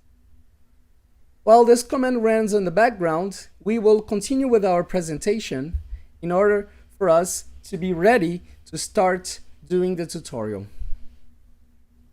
Now let's move on to the motivations and the introduction for this tutorial. The main motivation is a follow-up to a previous tutorial that we did in 2018 with respect to Fit Cortex Lab. In that tutorial, we showed how to use Fit Cortex Lab to play around with GNU Radio, but things have changed since. Now, Fit Cortex Lab has a new experiment paradigm which is fully based on Docker. And this new paradigm has few advantages over the last one. Now, Docker experiments allow for 100% reproducible and repeatable tests. We have full access to the nodes, meaning that we can connect to the nodes and do whatever we want in the nodes. It is now easier to develop for Fit Cortex Lab on any machine, meaning that you can use your current machine without needing to change or to reinstall anything, and you can develop on GNU Radio for the target of Fit Cortex Lab. There is now a new user management system and web app which allows you to change your user configurations. And now the robots are operational, meaning that you can use them to do fully mobile experiments. In the next months, we're going to install 5 new USRPs of the kind N2444R, which are X310 compatible with dual synchronized SBX and 160 megahertz of band. And we're going to have also a new reservation management system. So why use Fit Cortex Lab? Well, Fit Cortex Lab is a useful tool that will allow you to do many things, and among them is to learn, practice, and teach GNU Radio. It is actually a testbed that contains actual hardware, so you don't need to have hardware at home to test your GNU Radio systems. It is also repeatable, meaning that you can use Fit Cortex Lab to do automated testing and automated running of tests of any kind of system that you're trying to develop. Since the Fit Cortex Lab room is isolated from the outside world, it means that every scientific experiment running in the Fit Cortex Lab is reproducible. If you run an experiment today, you will have the same results if you run tomorrow, because the propagation environment is constant and we are protected from outside interference. Due to the electromagnetic shielding of the room, we are also not only protected from outside interference, but also we are protected from creating interference into the outside world, meaning that we can test on any frequency and at any power level that we want, of course, limited to what hardware supports. There are many nodes inside of the Fit Cortex Lab experimentation room, meaning that we can also test with large-scale networks. And we also have a big GPU server that will allow you to test either CUDA-based GNU Radio or to do any deep learning kind of experiment that you want with it. So what are we going to learn today? We're going to learn how to use GNU Radio on your own machine with a Docker image. This is a plus. I haven't seen any tutorials out there that teach you to do GNU Radio on your own machine, whatever it is, Windows, Linux, or Mac OS, from a Docker image. We will also be developing in GNU Radio in a Fit Cortex Lab friendly way. You will see that this is needed in order to use Fit Cortex Lab to run your GNU Radio experiments. We'll be doing the basic Fit Cortex Lab usage, which is basically connect to Fit Cortex Lab, reserve a slot, time slot, and submit tasks. We will be running a test scenario in Fit Cortex Lab, and we'll be using Boku GUI to observe and interact with the running Fit Cortex Lab GNU Radio experiments in real time. Now let's talk about Fit Cortex Lab. So what is Fit Cortex Lab? Fit Cortex Lab stands for Future Internet of Things, Cognitive Radio Testbed and Experimentation Lab. It is a state-of-the-art facility that allows experimentation for radio at a large scale. It also allows for remote experiments, meaning that anyone in the world can access to the Fit Cortex Lab testbed through the internet and can run their own experiments.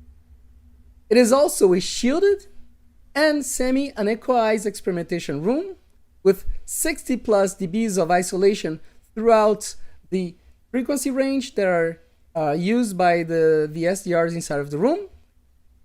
The shielding also creates a stable propagation environment that is conducing to reproducible experiments, as we said before. And most importantly, it is free, as in beer, to use. Here we have a list of equipment that we can use with Fit Cortex Lab. We have a total of 38 nodes, a node being a Linux PC plus an SDR, and the SDRs comes in three kinds. A CISO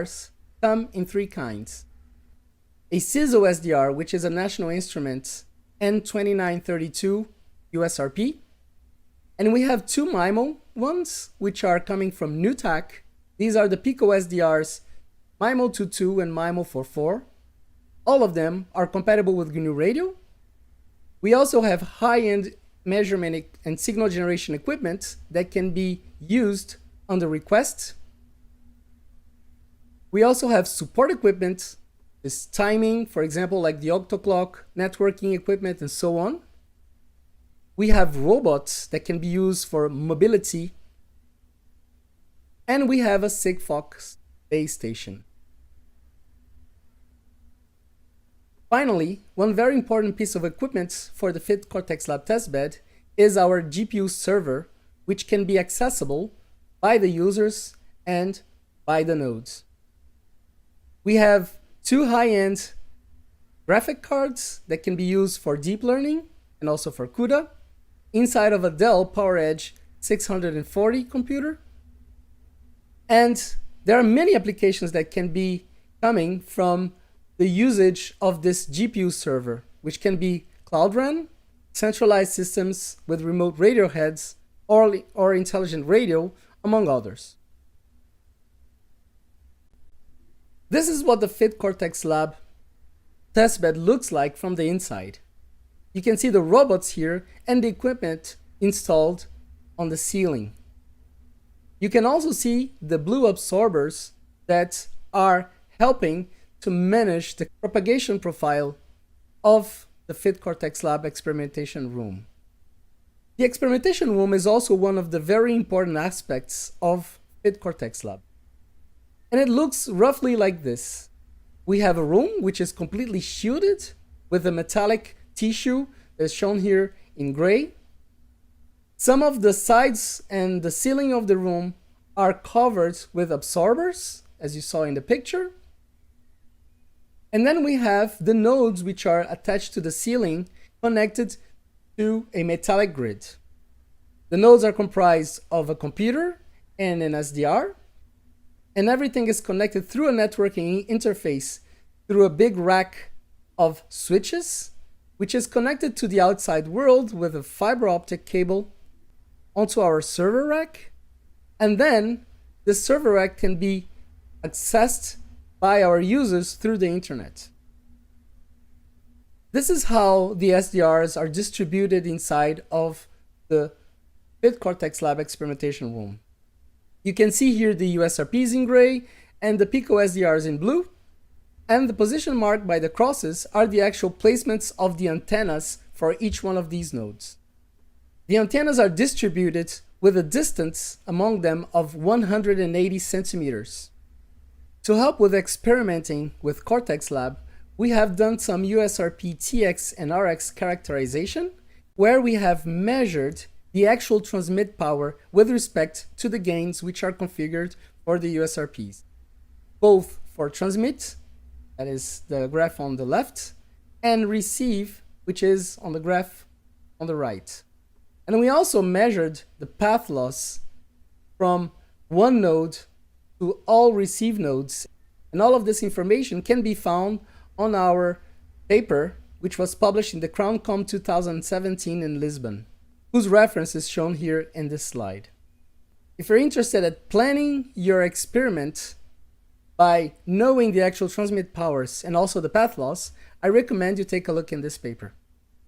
In a nutshell, using Cortex Lab means using these two tools, the OAR suite of tools and Minus, both of them to reserve and to control your experiments.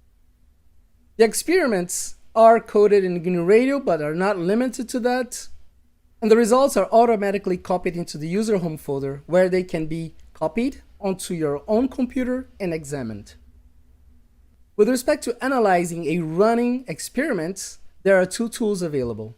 The first one is the FFT Web, which allows you to export any graph from your experiment onto a web browser, and also the Bokugui, which it not only allows you to export any graphs onto any web browser, but also allows you to control the running experiment. So as I said, there are two ways to use Cortex Lab.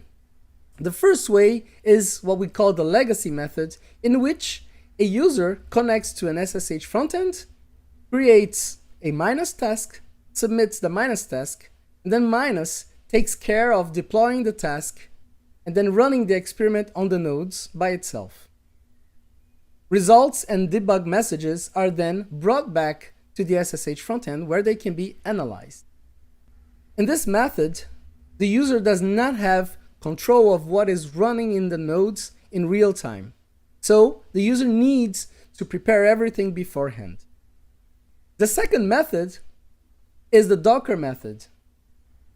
So in this method, the user also connects to the SSH frontend and then submits a task. But unlike the legacy method, the Minus server is actually deploying a Docker container on the nodes, and then after that, the user can connect through SSH all the way from his home computer to each one of the nodes. The user can also export the X window display, so he can have a running GUI on his own computer, but also the user can interact with the running experiments in the Docker containers using bulk GUI. Now let's do a very brief introduction to Docker.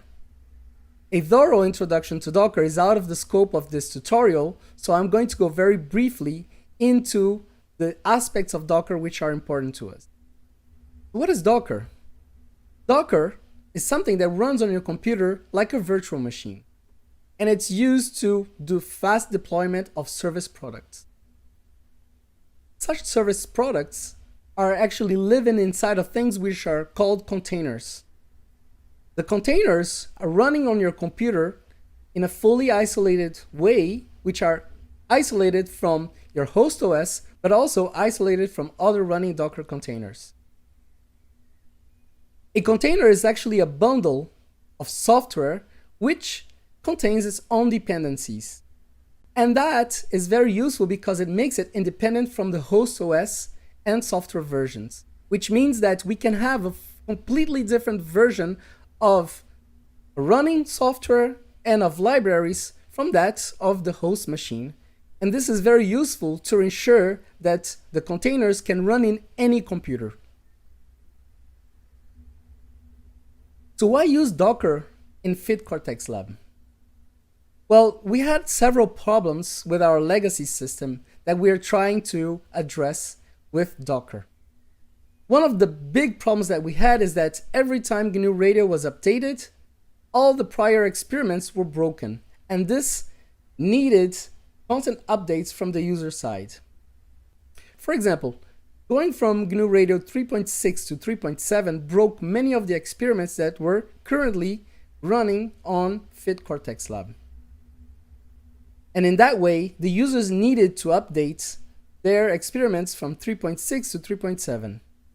Now we're going from 3.7 to 3.8 and actually from 3.8 to 3.9, and we want to be able that an experiment that was running in a certain version of GNU Radio is still able to run in that version of GNU Radio, whatever the node OS is at the moment. We also had some other limitations with the legacy method. The most requested feature for Cortex Lab was direct access to the nodes. Those were impossible with the legacy method. Also, it was very hard to maintain and to deploy GNU Radio systems with out-of-tree libraries or any other kind of library that could be used by your own GNU Radio experiment. And finally, it was very hard to make bulk GUI work with the legacy method, as you will see with the Docker method. One other advantage of using Docker is that you will have the exact same version of GNU Radio in your own machine as the one which will be running in Fit Cortex Lab, meaning that there aren't going to be any surprises when you export your GNU Radio flow graph to Fit Cortex Lab. Finally, if you do not like our version of the toolchain that is running in Fit Cortex Lab, you can actually make your own, getting our Docker file and then going from there on and then installing your own versions of software, libraries, anything you want to do. And most importantly, you can run GNU Radio on any computer very easily with Docker. That was actually very hard before. You needed to install GNU Radio natively on the computer, and you will always run in trouble doing that. It was notably very hard to install GNU Radio in macOS and in Windows, and now with Docker you can have a full running GNU Radio version in any computer that supports Docker. And that is actually very easy, as we'll see. Now let's talk briefly about bulk GUI. Bulk GUI is an alternative web graphical user interface for GNU Radio, just like the Qt one, for example. And the idea of bulk GUI is that you can have a graphical user interface which is exported to a web browser through a network connection. This is very useful when, for example, you're running your GNU Radio flow graph on a computer which is not the same one as the one you are accessing internet from. This means that you can point your browser to a certain address in a certain port, and then have a graphical user interface that can be used to control and to watch your GNU Radio flow graph. BokuGUI provides instruments, for example, like an oscilloscope, like a spectrum analyzer, just like the QTE version, and also provides graphical user interface controls that will enable you to change the state of your flow graph in real time. It is relatively bandwidth friendly when compared to other methods of controlling GNU Radio at a distance. The most notable one being exporting your X window into an X server display. And BokuGUI does a very good job at creating an exported graphical user interface given the limitations of your bandwidth. One very important thing is that BokuGUI does not come in the vanilla version of GNU Radio, so you have to install it by hand afterward. And sometimes the installation is very complicated, so it's actually very useful to have a Docker image with BokuGUI already installed as the one we're going to use in this tutorial. So now we're going to start with the part of the tutorial where we do the local preparation of your computer to be able to start developing for Fit Cortex Lab. So what we're going to do is we're going to deal with the Docker image that has been downloaded prior from Docker Hub, and we're going to start playing around with it such that we understand how it works and we understand how we can develop with it. Now, what we're going to do is we're just going to talk about the Docker images that exist for Cortex Lab and that you can use for developing with. So if you want to look for Fit Cortex Lab compatible images on the Docker Hub, you should just look for the string CXLB. If you do that, you will see that a number of the images which are compatible that will appear are the ones provided by these three people here. First one is M. Ambert, which is Mathieu Ambert, one of Cortex Lab lead engineers. L. Cardozo, which is myself. And Noto, which is Cyril Morin, the main contributor for the deep learning images, but also one of the maintainers of the BokuGUI part of GNU Radio. We also recommend that if you are creating your own images and if you want to share them with the world, you should prepend them with the string CXLB so people can easily trace them afterward. Now we will start with the first interactive session. I just want to highlight that teaching Docker is out of the scope of this tutorial. You can find many good resources for learning Docker out there, and I advise you to do so if you want to use Docker to its full potential. We're going to Docker pull the base image. Well, we already did that in the beginning. We did that before because sometimes it takes a little bit of time to download the first Docker image. And now all of you will have it surely on your computers if you didn't run into any problems.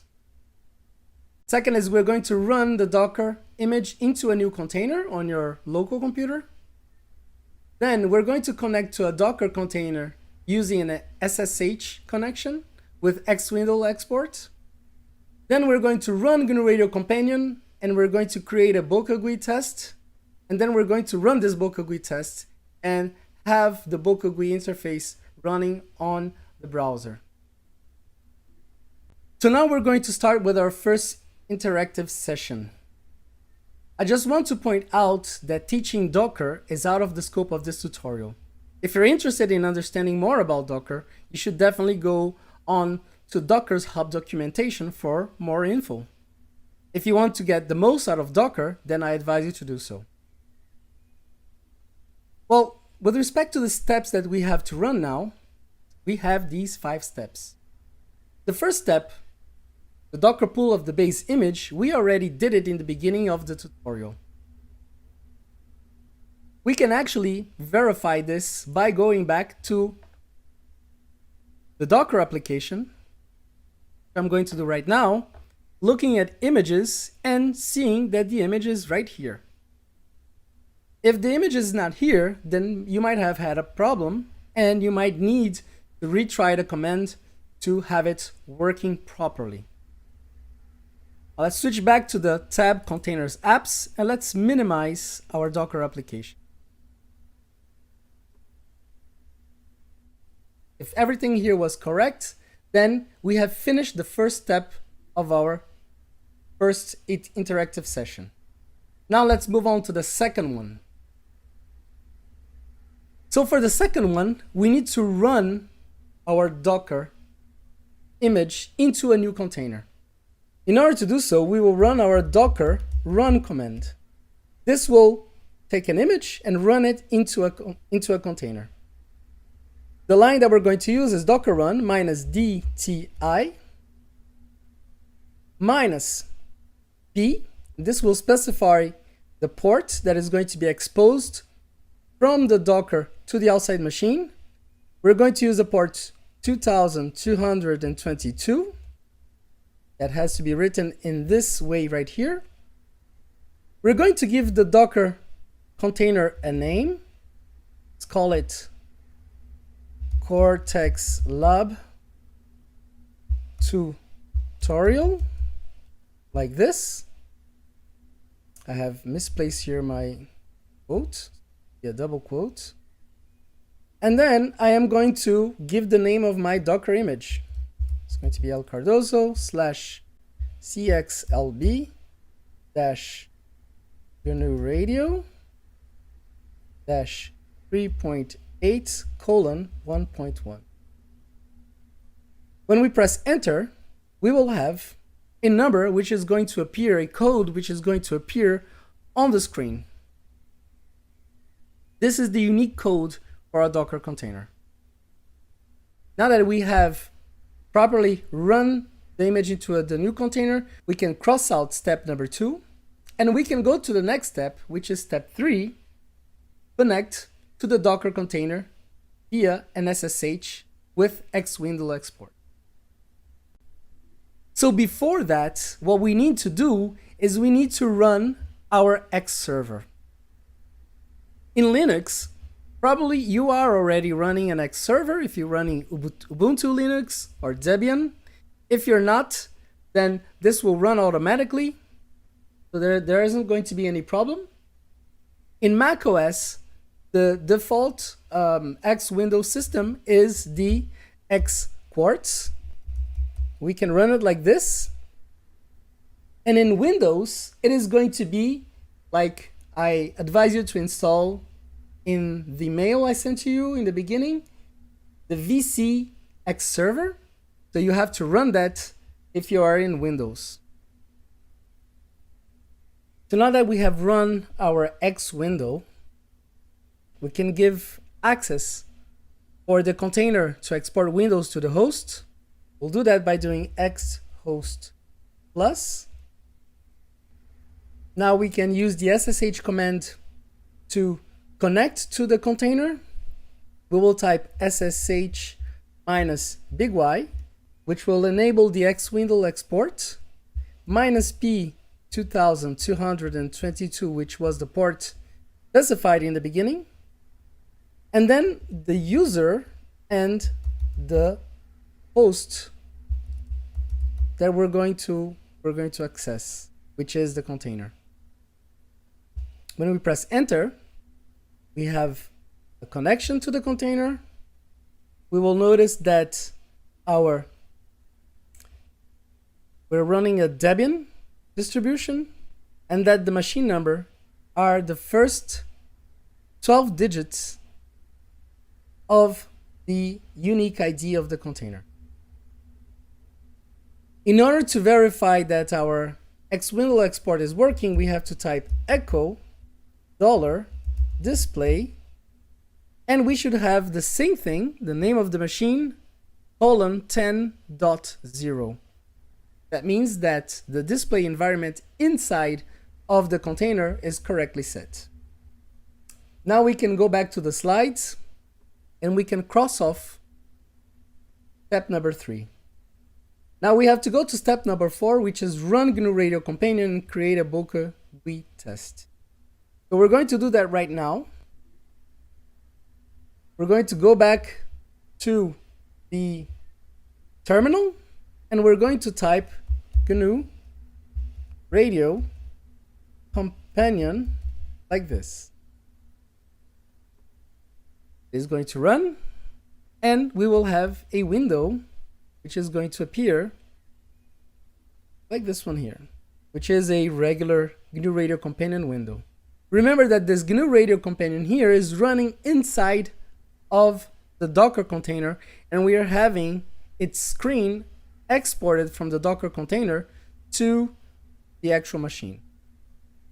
What we will want to do is we want to create something very simple. We will want to put a waveform generator, a noise source like this. We're going to also to put a signal source like this one here. We're going to add them up. So we're going to look for math operators, add, connect the output of this one to the input of this one, and so on. For the second one, we're going to reduce the amplitude of the noise by a factor of 100. This. And we will connect now, since we're in software only, a throttle block like this.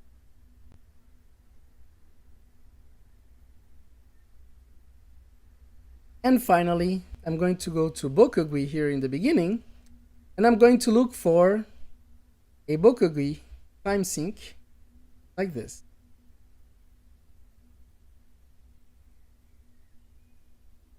See that even though I've connected everything, the Boca GUI time sync is still red. So usually what we need to do is we need to specify where we're going to do the placement. This is not done automatically. So we're going to type 0, 0, 1, 1 like this. Now we need to change the options such that we're not in Qt GUI anymore, we're in Boca GUI like this. And we can save our GNU Radio Companion file. Let's call it test Boca like this. So finally we have finished step 4, so we can cross it out. So now let's go to step 5, where we can actually run the Boca GUI test application. And now we're going to run this. This window is going to appear. You can safely ignore it. Now we can check if the Boca GUI server is running by scrolling a little bit up here and checking this line. So this line is saying that your Boca GUI server is running, so the Boca app is running at localhost port 5006/Boca GUI. The problem is that there is no way of connecting to this port from the outside machine to the container. So what we have to do is we have to create a port forward from the container to the host machine. So how are we're going to do that? Well, we're going to stop everything, close GNU Radio Companion, and then exit the container, exit the SSH command that we use to connect to the container. I'm going to clear the screen so everything is clearer. And now I'm going to type a new SSH command, which is going to look a lot like the last one, with a difference. And the difference being that now I'm going to use a new option, which is the -big L, local host, 5006, local host, 5006.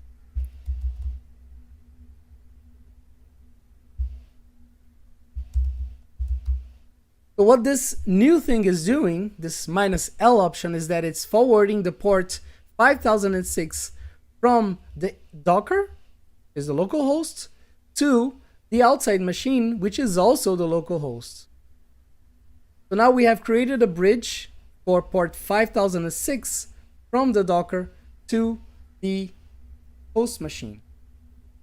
We can run it, connect it back to our container. Now we can rerun GNU Radio Companion. We can run our Boca GUI test.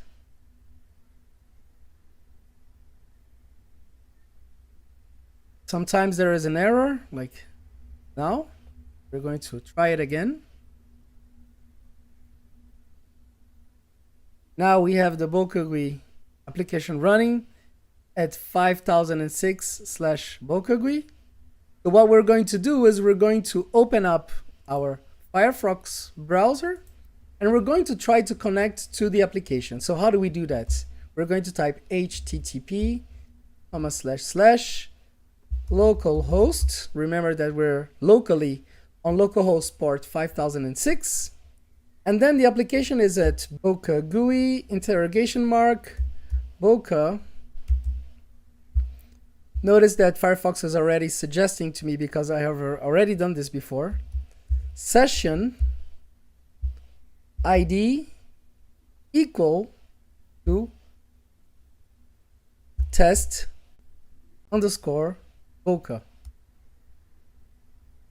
Firefox is trying to connect to the application.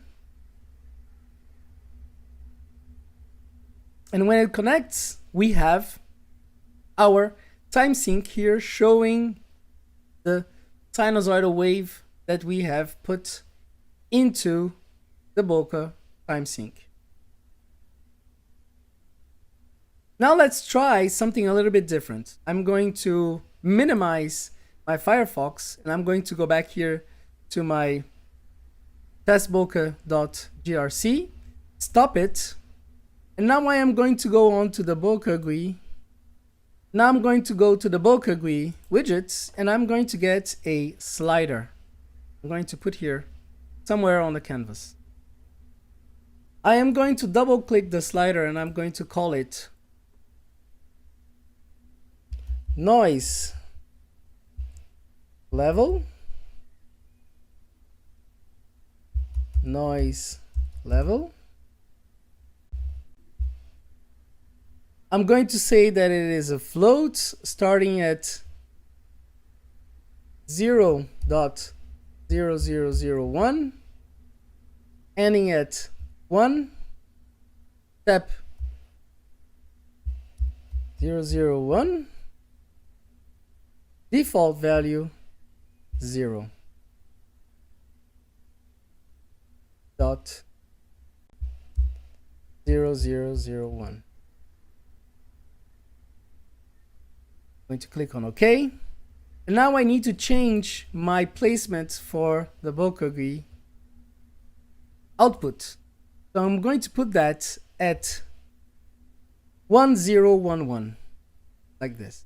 I am next going to go on to my noise source, change my amplitude with the variable that we have created, noise level.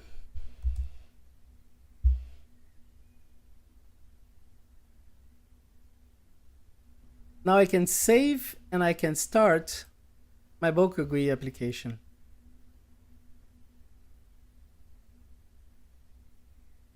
Like this. Now if I go back to my Firefox browser and I go back to the link,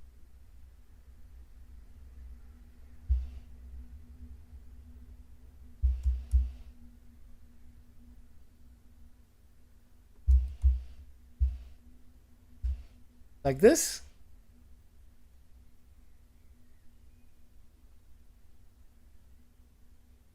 we will notice something slightly different. Now I have a slider that I can choose, that I can use to increase the noise of the signal like we're seeing here.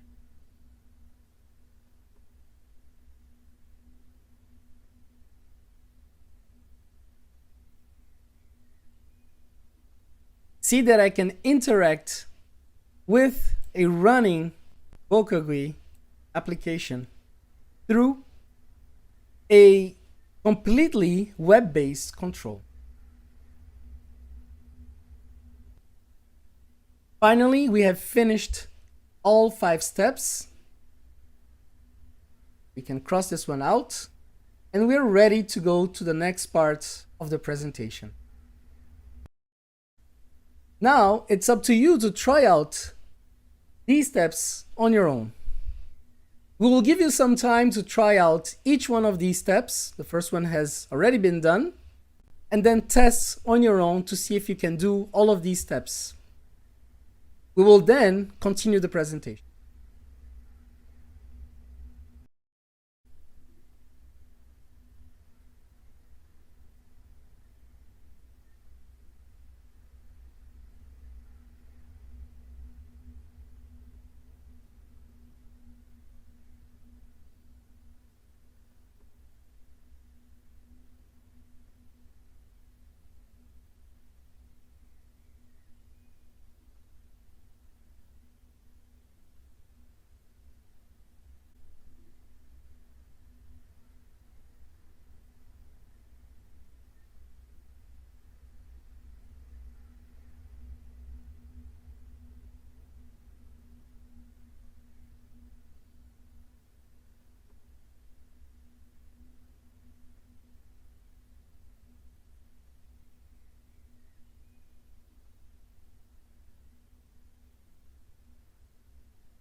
Okay, now let's get back to the presentation.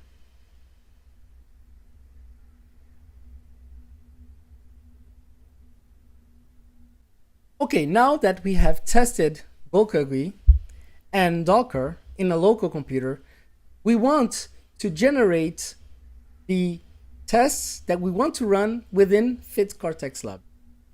So in this second interactive session, we will do exactly that. The first thing we're going to do is we're going to open rxofdm.grc and save it to the roots folder. So let's go back here to our GNU Radio Companion interface.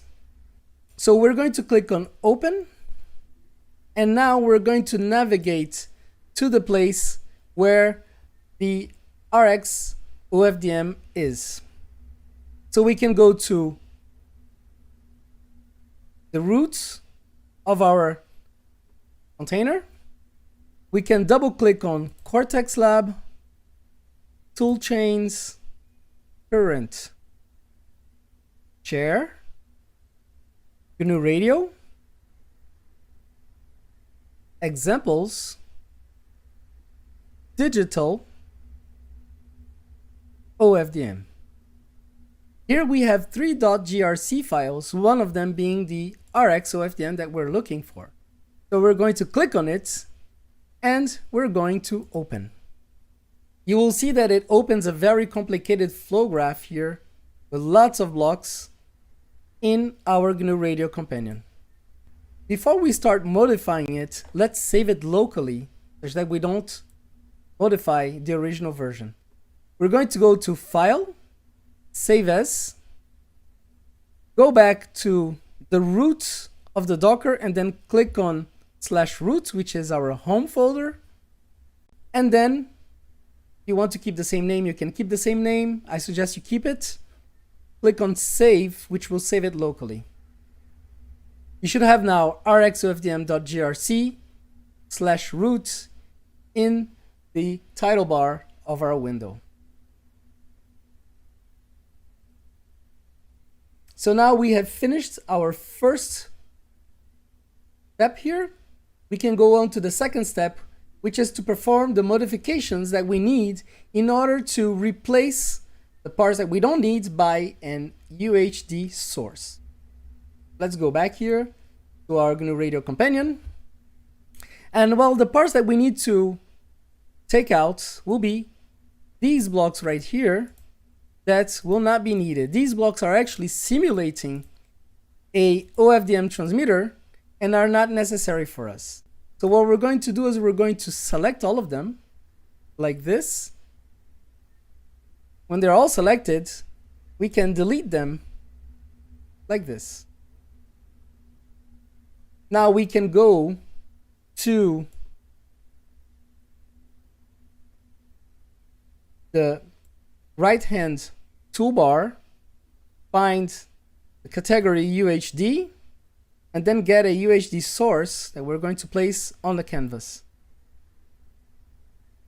We can now connect the UHD source to the Schmidl-Cox and to the delay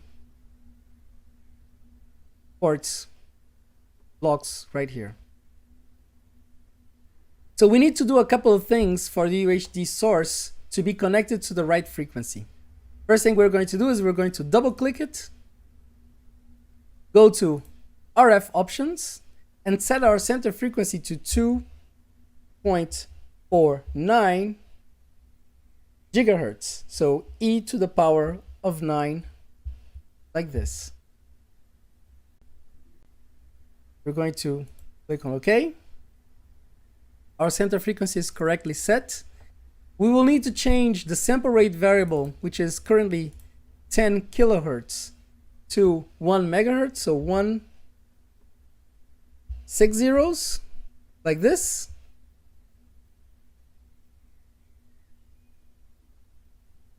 And now we have finished step number 2. Step number 3 right now is change the main options such that the flow graph uses Bokeh GUI. So to do that, we have to go back to our GNU Radio companion, double click options, change no GUI to Bokeh GUI, like that. Let's save everything. Now we need to add the Bokeh GUI elements that will help us debugging in real time this flow graph in GNU Radio and in Cortex Lab. We'll go back to GNU Radio companion. We will make some space here and we're going to go to Bokeh GUI. We're going to add a frequency sync. We're going to connect it straight to the USRP source. We're going to double click it and change the placement 2, 1, 0, 1, 1. And we're going to add a Bokeh GUI slider such that we can play around with the gain of the USRP source. So I'm going to call this RX gain, which is a variable, starting at 0, ending at 40. And we're going to call the default value 10. I need to go back to the USRP source, RF options, and change the gain value to the variable we have just created, RX gain.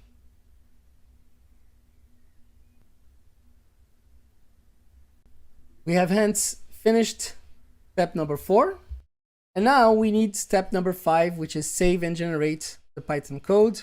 So we can go back to the GNU Radio Companion, save, and then we can click on this button right here, which is generate the flow graph, and this will generate a Python file which will be executed, and we will generate this flow graph. When we press it, there is a small message here saying generating root rxofdm.py, meaning that we have correctly created our receiver flow graph in Python.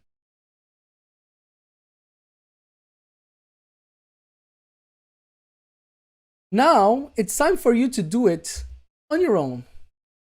Here you have the steps and you have the information which is needed in order for you to make this flow graph work.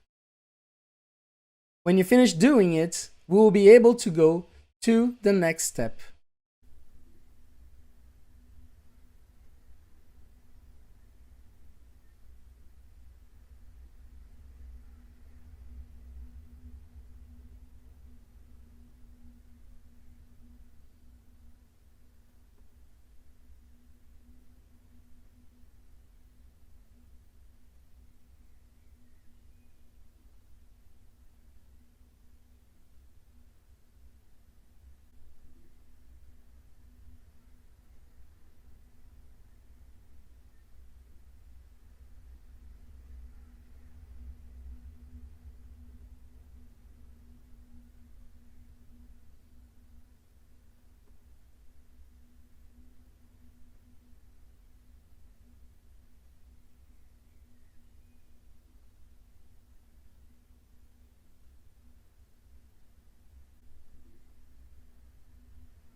Okay, now let's get back to the presentation.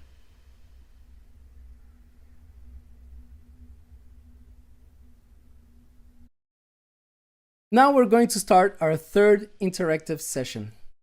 In this section, we will prepare our image to use it in Fit Cortex Lab. These are the steps that we need in order to prepare our image. We will do them one by one right now.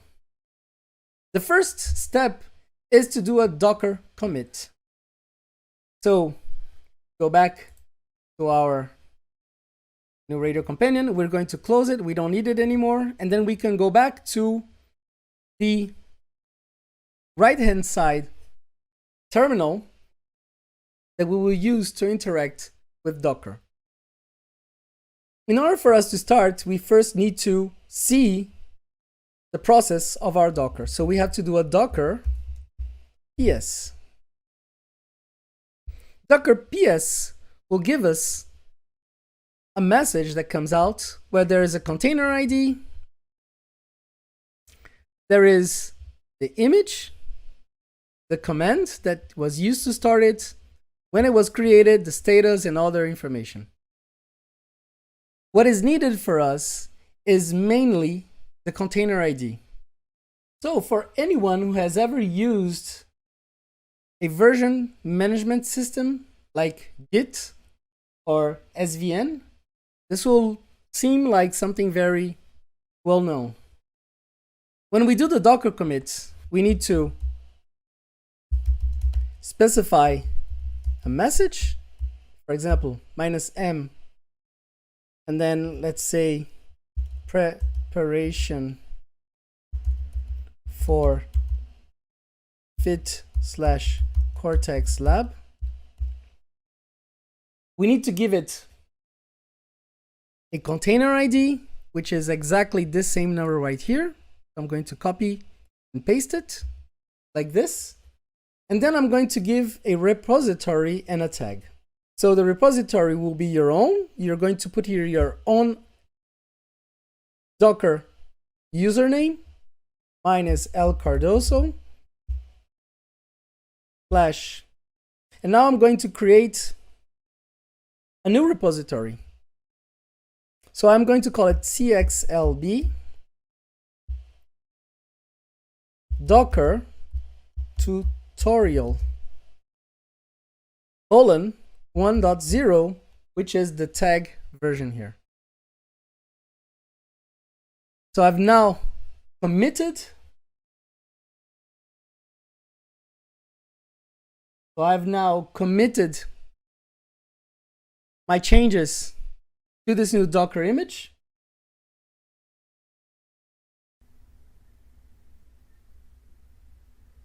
Now we have to do the Docker tag. The Docker tag will prepare the image before we can push it onto the Docker registry. So let's go back to our terminal. We'll have to do a Docker tag, and then we'll have to put here the name of our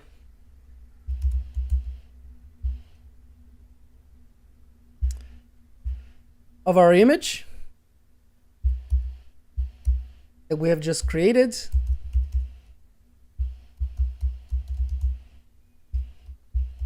Like this.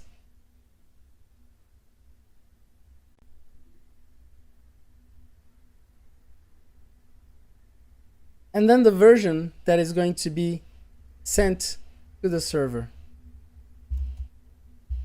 which is essentially the same thing.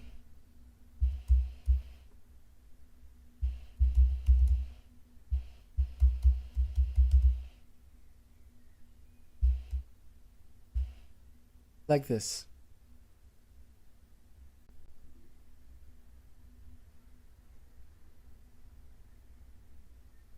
Finally, we have to do the Docker push, which will actually upload the Docker image to the server. So we're going to do it like this. Docker push L Cardoso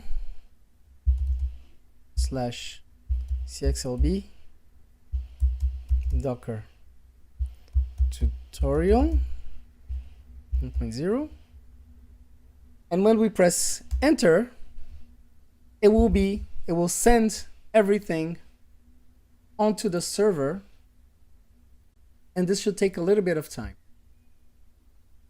When all of this is finished, we can actually verify that the Docker image is present in the Docker Hub.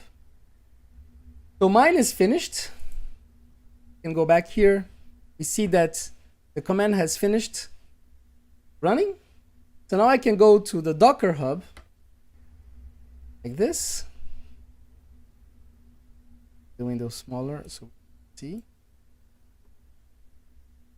So now my Cortex Lab Docker tutorial appears here in my list of repositories. You should see the same thing on your side.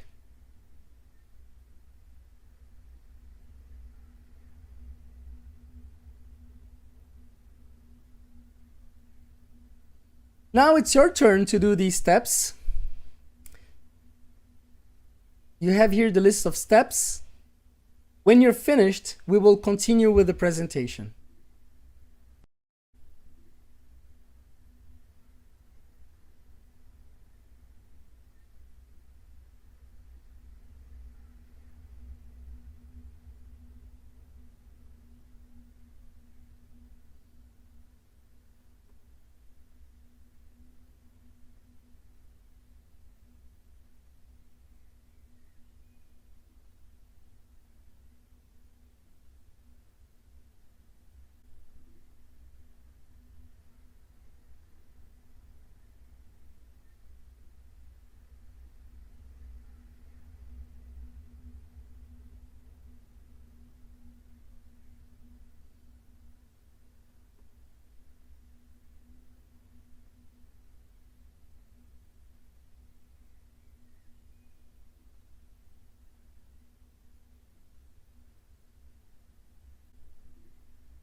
Okay, now let's get back to the presentation.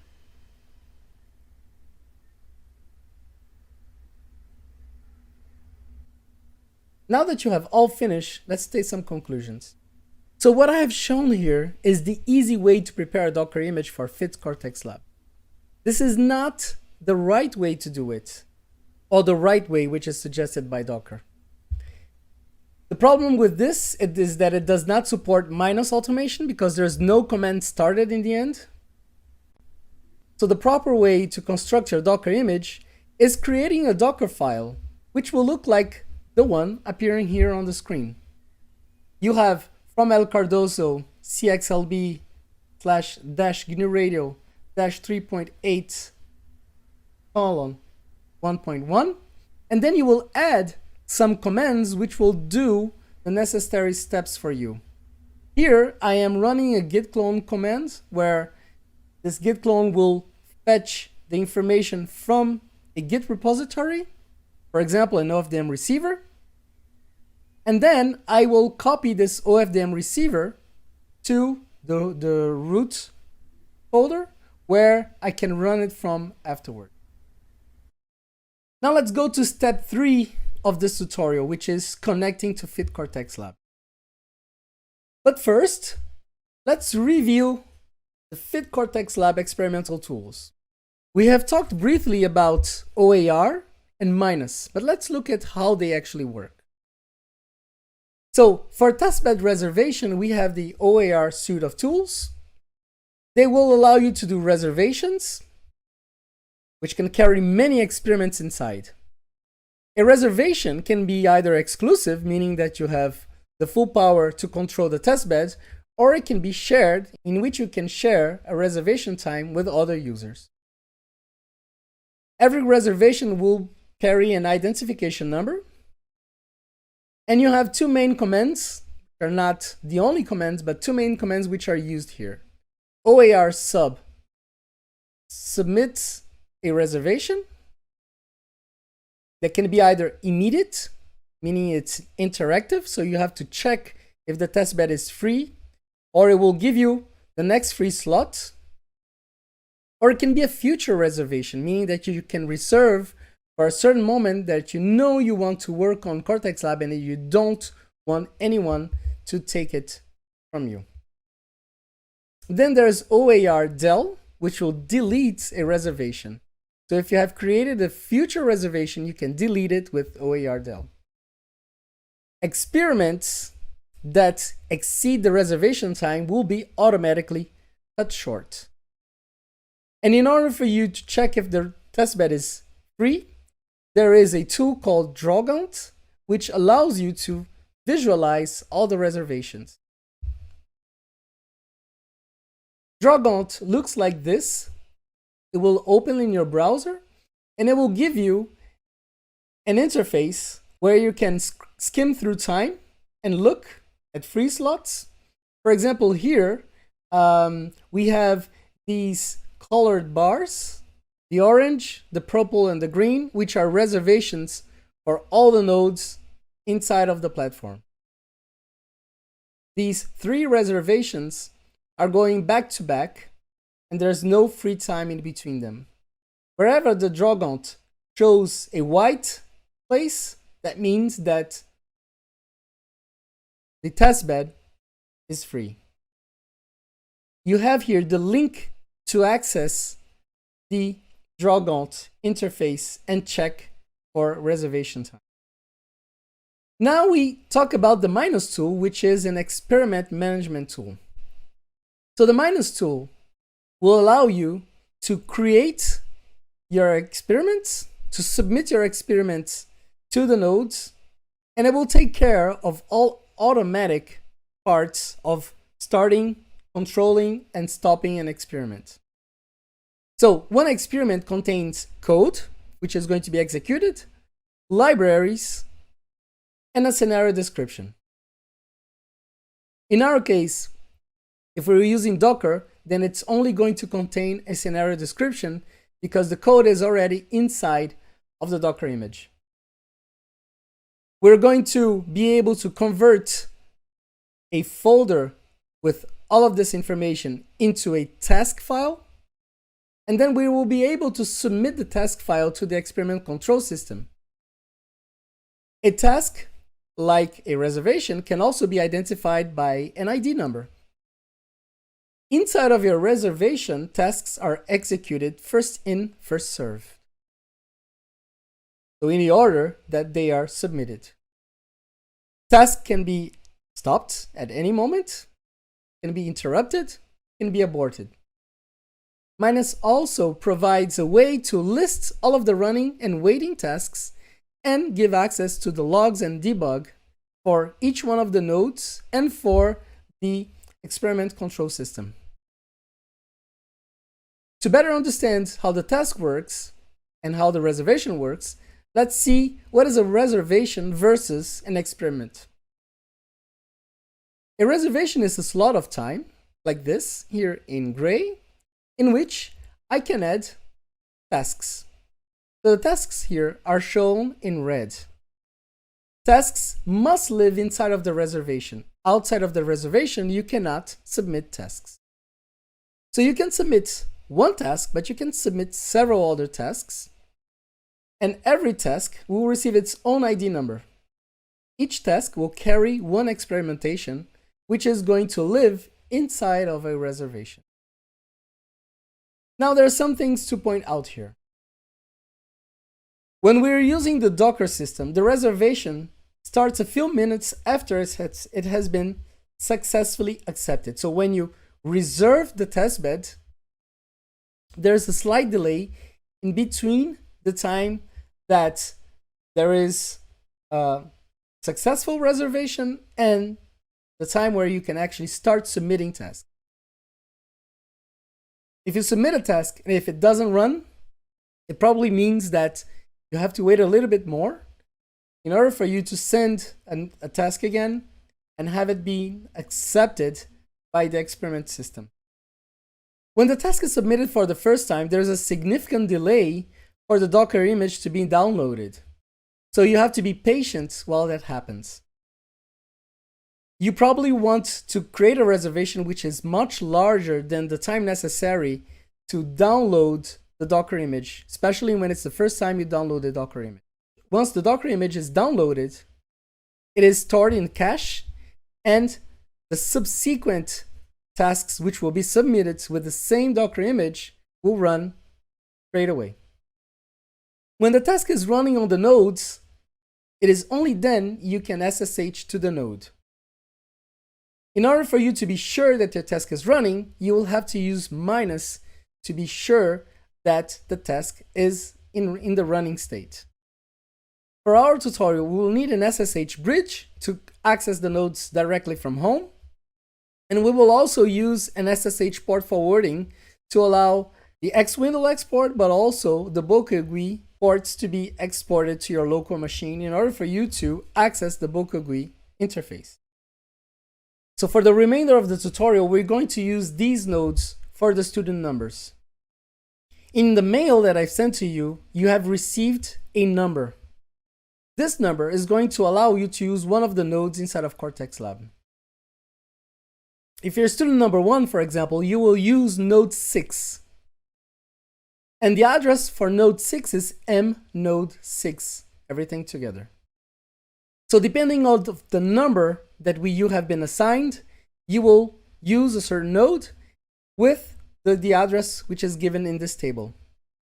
So this is the moment to write down your node and the address that has been given to you with the student number that has been issued in the email address. And now we can go to our fourth interactive session. What we want to do is we want to connect to Airlock, which is the front server, create the task folder, create the scenario, and then create the task file.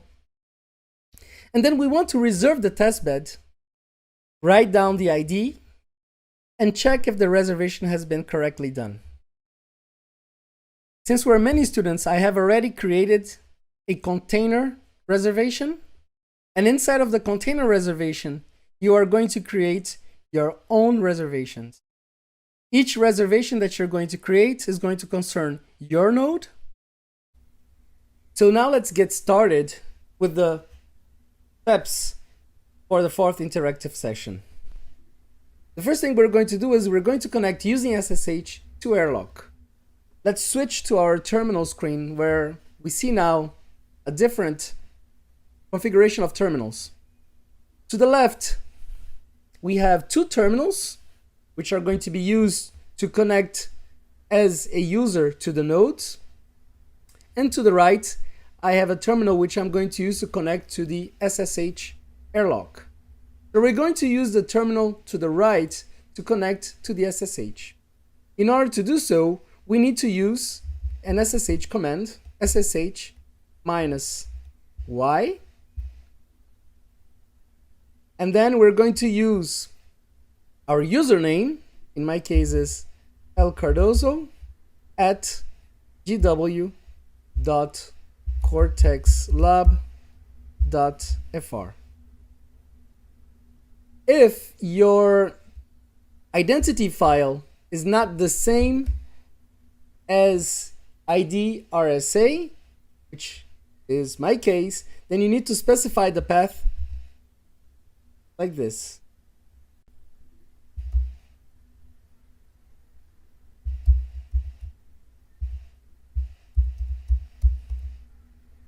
Hopefully in your case this is not necessary and you can just go with the first version of the command I've just shown.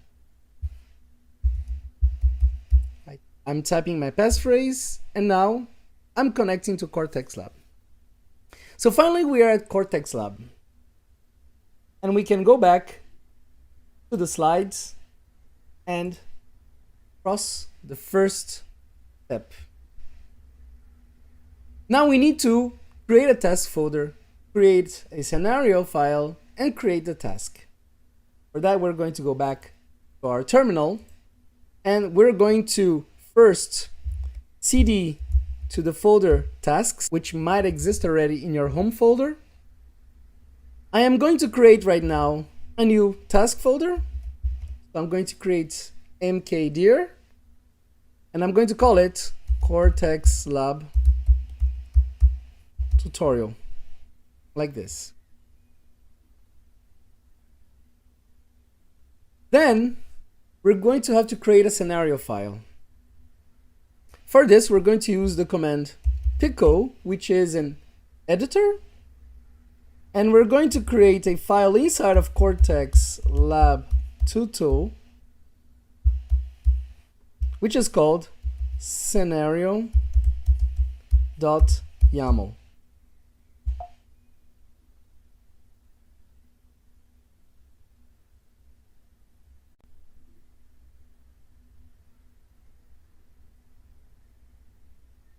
So I did a mistake. It's Cortex. So the scenario YAML, this is the file which will specify the scenario that is going to be run in Cortex Lab. So each task has its own scenario, and the scenario allows us to say what are the things we want to run on each of the nodes. In this case, what we want to do is we want to specify some basic configuration parameters here for our scenario. So we need to start with a description. And we're going to call this OFDM RX Cortex Lab tutorial. We need to specify a duration for which this task is going to run. This duration has to be a multiple of seconds. So let's specify that we want it to run for 10 minutes. So we're going to put a duration of 6,000 seconds, which is 10 minutes. Now we need to specify the nodes and what each node is doing. So in this case, we're going to have to create a node section, which is like this. Nodes. And then we will indent for each one of the nodes. So for example, if the node I have chosen to work on is node 32, or 34, sorry, I'm going to write it like this. Indent again. So we're going to use the keyword container to specify the details of this container. And then we're going to use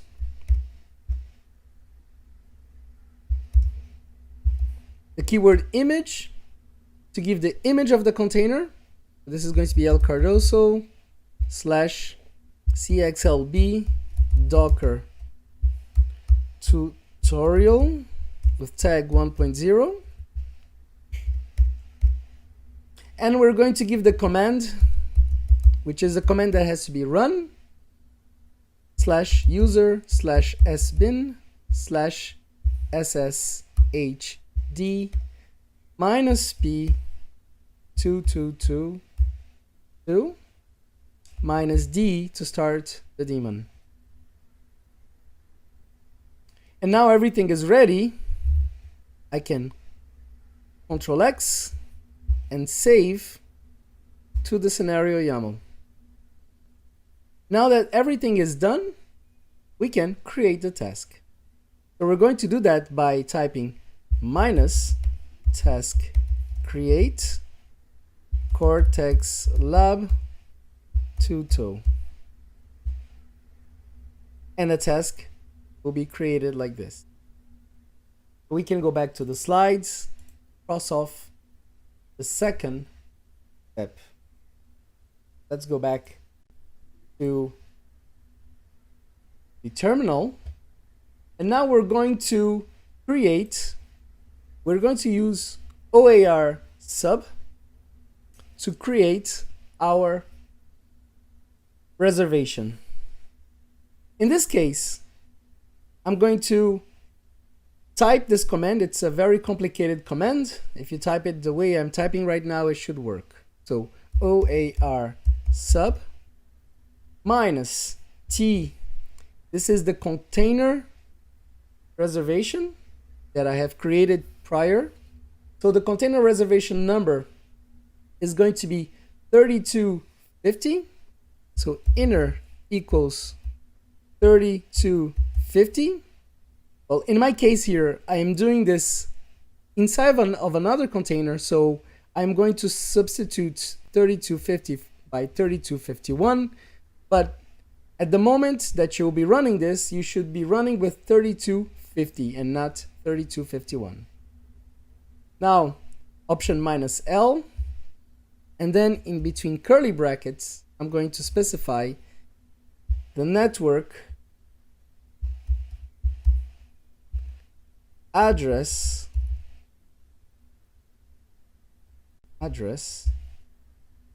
of the nodes that we want. So this is a small piece of code that looks like this. This is going to be m node, and then I have reserved the node 34, so 34 dot Cortex Lab dot fr, like this, close parenthesis, close double quotes, close curly brackets, slash node equal to 1 because we only have one node, comma, wall time, and this is the total time for which my reservation is going to be valid, 0, 30, 0, 0. So I want it to be valid for 30 minutes. And then minus I, meaning that I wanted to use an interactive mode. We're going to press enter, and my reservation is being done. I already have a reservation ID, which is 3257. Could write that down somewhere. And now we have a prompt saying that everything has worked correctly. Now we can go back to our screen here. Now we can go back to our slides and cross the last option. So now that we have done all these steps, it's up to you to do it on your own. So here are the list of steps that you have to do, and I have put here inside of this blue box a reminder of the commands that you have to run on your side. As soon as you are done, we can continue with the presentation.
Okay, now let's get back to the presentation.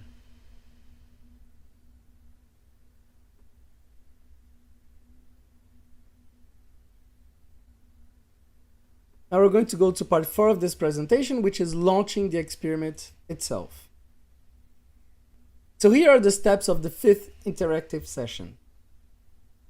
So the first thing we're going to do is we're going to submit the task and verify its status. Then we're going to SSH to the node, launch the OFDM receiver, check if it's running correctly. Then we're going to open a browser locally in our computers, and we're going to connect to the Boca GUI interface, which is running in one of the nodes. Then we're going to play around with the gain such that the receiver correctly receives packets. So let's start with the first thing, which is submit the task. So now let's switch to the terminal.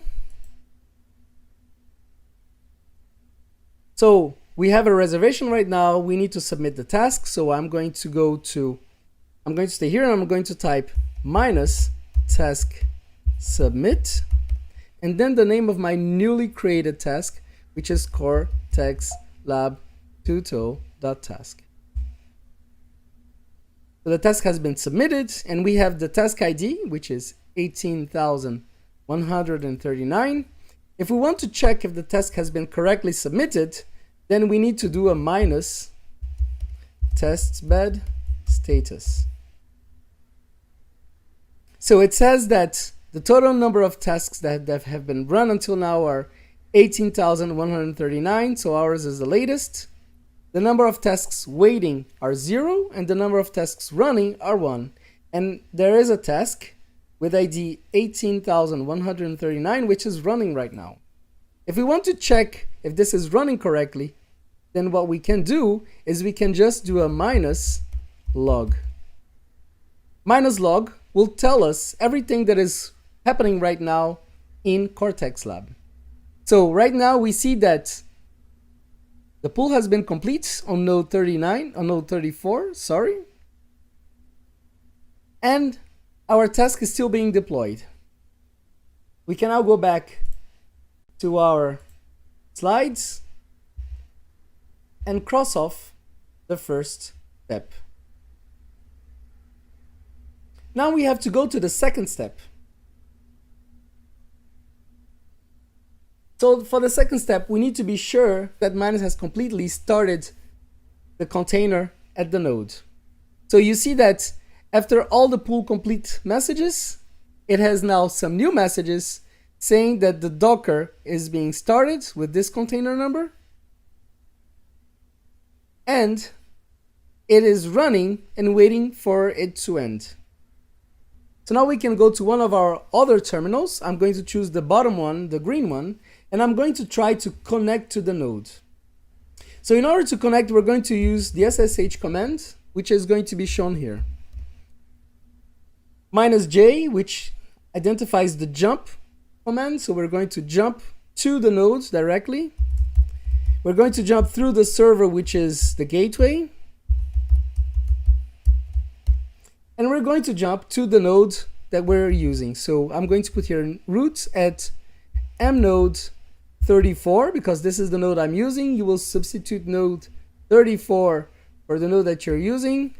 -p 2222, this is the port. And -l will do the port forwarding from the container to the outer machine.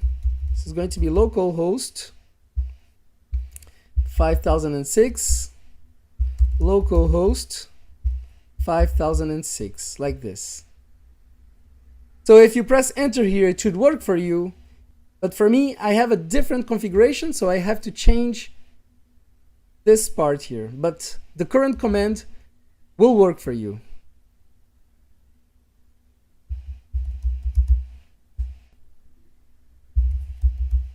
Typing my passphrase, and I'm in. So right now I'm connected to root at mnode 34. And I can go back to my slides and cross off the second. So now we have to launch our OFDM receiver. In that case, I'm going back to the screen, and I am listening here. My OFDM receiver is there, as we would expect, right here. So I'm going to run it by writing /rx ofdm.py. This is going to start my receiver. And as the receiver started, I already have some debug info right here running. So now it is running. We can go back to the slides and cross off the third step. Now we need to open the browser and connect to the Boca GUI interface. So now we go back to our terminal and let's launch Firefox and let's connect it to our receiver. So this is going to be HTTP one. So this is going to be localhost 5006 Boca GUI. Everything is the same. Just changing this for RX OFDM.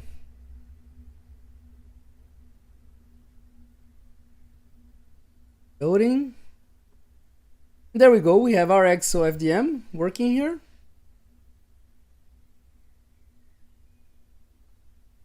Now we can go back to the slides and we can cross off step number 4, and let's go to step number 5, which is to fix the gain such that the receiver receives packets correctly.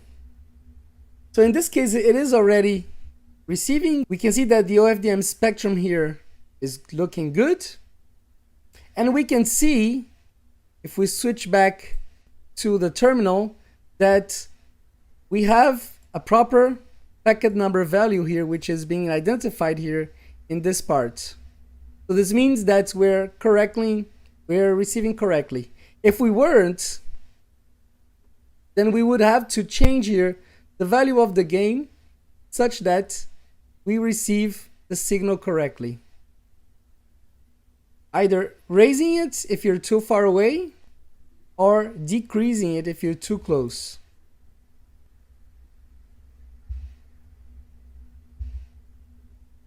Now, it is up to you to take the steps yourself. So here are the steps that you have to accomplish, and down below you will find the actual SSH line you need to use to connect to the node. After you're done with this, then we can continue the presentation.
Okay, now let's get back to the presentation.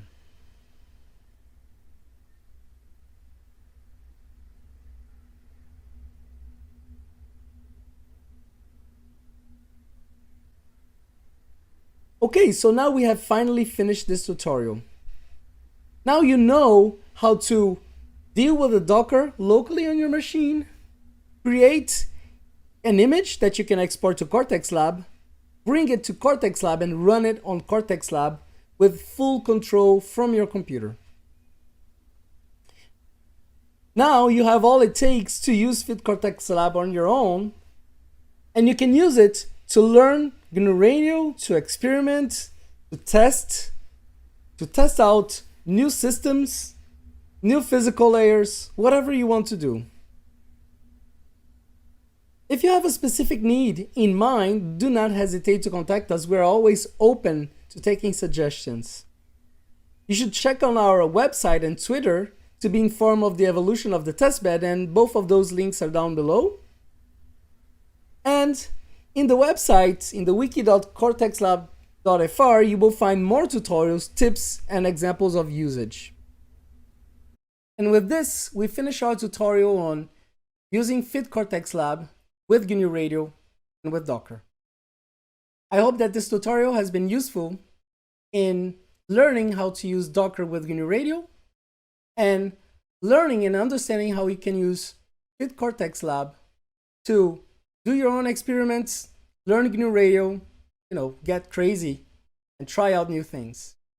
I'm now ready to take any questions, and thank you for your attention.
Welcome to this second tutorial of the European GNU Radio Days dedicated to multi-channel analysis of the various signals found in the baseband and how to best use external tools to complement GNU Radio and select the most suitable tools to reach an objective. Here is the outline of the presentation. We remind the basics of SDR architecture. We demonstrate multiple signal analysis on broadcast FM station and extend the demonstration to POXAC, the pager protocol. Then we show how we can analyze multiple ACARS channels, ACARS being the protocol for communicating between aircraft and airports. We show how digital processing can solve IQ imbalance issues as well as local oscillator leakage with a demonstration with a scientific instrument. And finally, we conclude with zero-MQ UDP-like streaming applied to radar systems and a demonstration with correlation comparison between GNU Radio and GNU Octave. So for getting started, let us remind the basic architecture of software-defined radio receivers. The ideal architecture would be an antenna connected to an analog to digital converter and all processing being performed in the software level. This will differ from the current hardware architecture where all elements are implemented as hardware processing parts and fixed parameters are implemented during assembly. And the current software-defined radio architecture will feed a radio frequency signal not directly to an analog to digital converter because of its limited resolution at high radio frequency signal and the loss of dynamic range if a strong interference lies between 0 Hz and the sampling frequency of the analog to digital converter, so that an initial frequency transposition is performed by a local oscillator. This is a hardware level. Data is sampled as a sampling frequency fs, and all further processing is completed in the software level. So this means that after transposition, we start from a signal centered on the local oscillator, and following acquisition, we will acquire a signal that ranges from minus the Nyquist frequency to plus the Nyquist frequency centered on 0 Hz. And the discussion of today's tutorial lies in the fact that multiple channels or multiple spectral components might be found within this bandwidth. So our objective will be to try to process each one of these spectral components simultaneously in parallel by bringing each one of these components centered on 0 Hz, centered on DC. So this means that once the data has been sampled using the A to D converter, we need to transpose the signal to bring it centered on 0 Hz. So this means that we will mix each one of these spectral components at F1 or F2 by this time a software-defined radio oscillator, which is called a numerically controlled oscillator, an NCO, at frequency F1 or F2, and this output signal will be centered on 0 Hz. So this will bring the signal from F1 or F2 centered on 0 Hz, and this signal can be analyzed to extract its information content. However, imagine that another spectral component is lying in this region over here. Then by moving this spectral component to centers 0 Hz, then by assumption of the periodicity of the spectrum, this spectral component will be shifted by the same amount, and so will this spectral component. So we will end up with this blue spectral component shifting by aliasing to the negative frequency band, and this spectral component here will move to the positive range over here.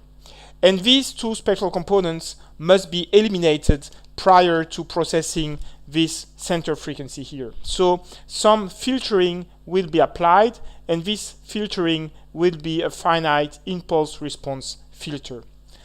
So these are the basics of multi-channel analysis, bringing each signal centered on 0 Hz and filtering unwanted spectral components. One last item is that when sampling n samples and data in the time domain because of a one-to-one relationship between frequency and time domains, then when we sample over this sampling band of fs, the sampling frequency in the frequency domain, the n samples that were collected, because when we collect n samples in the time domain, they will lead to n samples in the frequency domain, then the bin width or the spectral resolution of the Fourier transform will be delta f equal to fs over n, the sampling frequency divided by the number of data that were analyzed. So this will define how many data must be analyzed when aiming at a bin width of delta f. And also, if we define some sort of spectral analysis leading to resolution delta f, then this tells us how many taps, how many coefficients in the Fourier filter will need to be identified. So let us discuss practically this consideration in the case of analyzing multiple broadcast FM stations. In this example, we will consider the frequency band of the broadcast FM centered on 96.9, and because multiple stations are located adjacent to the center frequency with this 1.5 megasample per second and the typical spacing of FM stations of 400 kilohertz, we might expect 3 or 4 broadcast stations within the sampling frequency. So what we can try to address is, if we have this 1.5 megasample per second bandwidth, so this is fs of 1.5 megasample per second full range, base band sampling band, then if we have 2 stations, and we will see actually that we might have 3. We have centered on the broadcast station we wish to listen at, and then we've got adjacent FM broadcast station that we might listen to.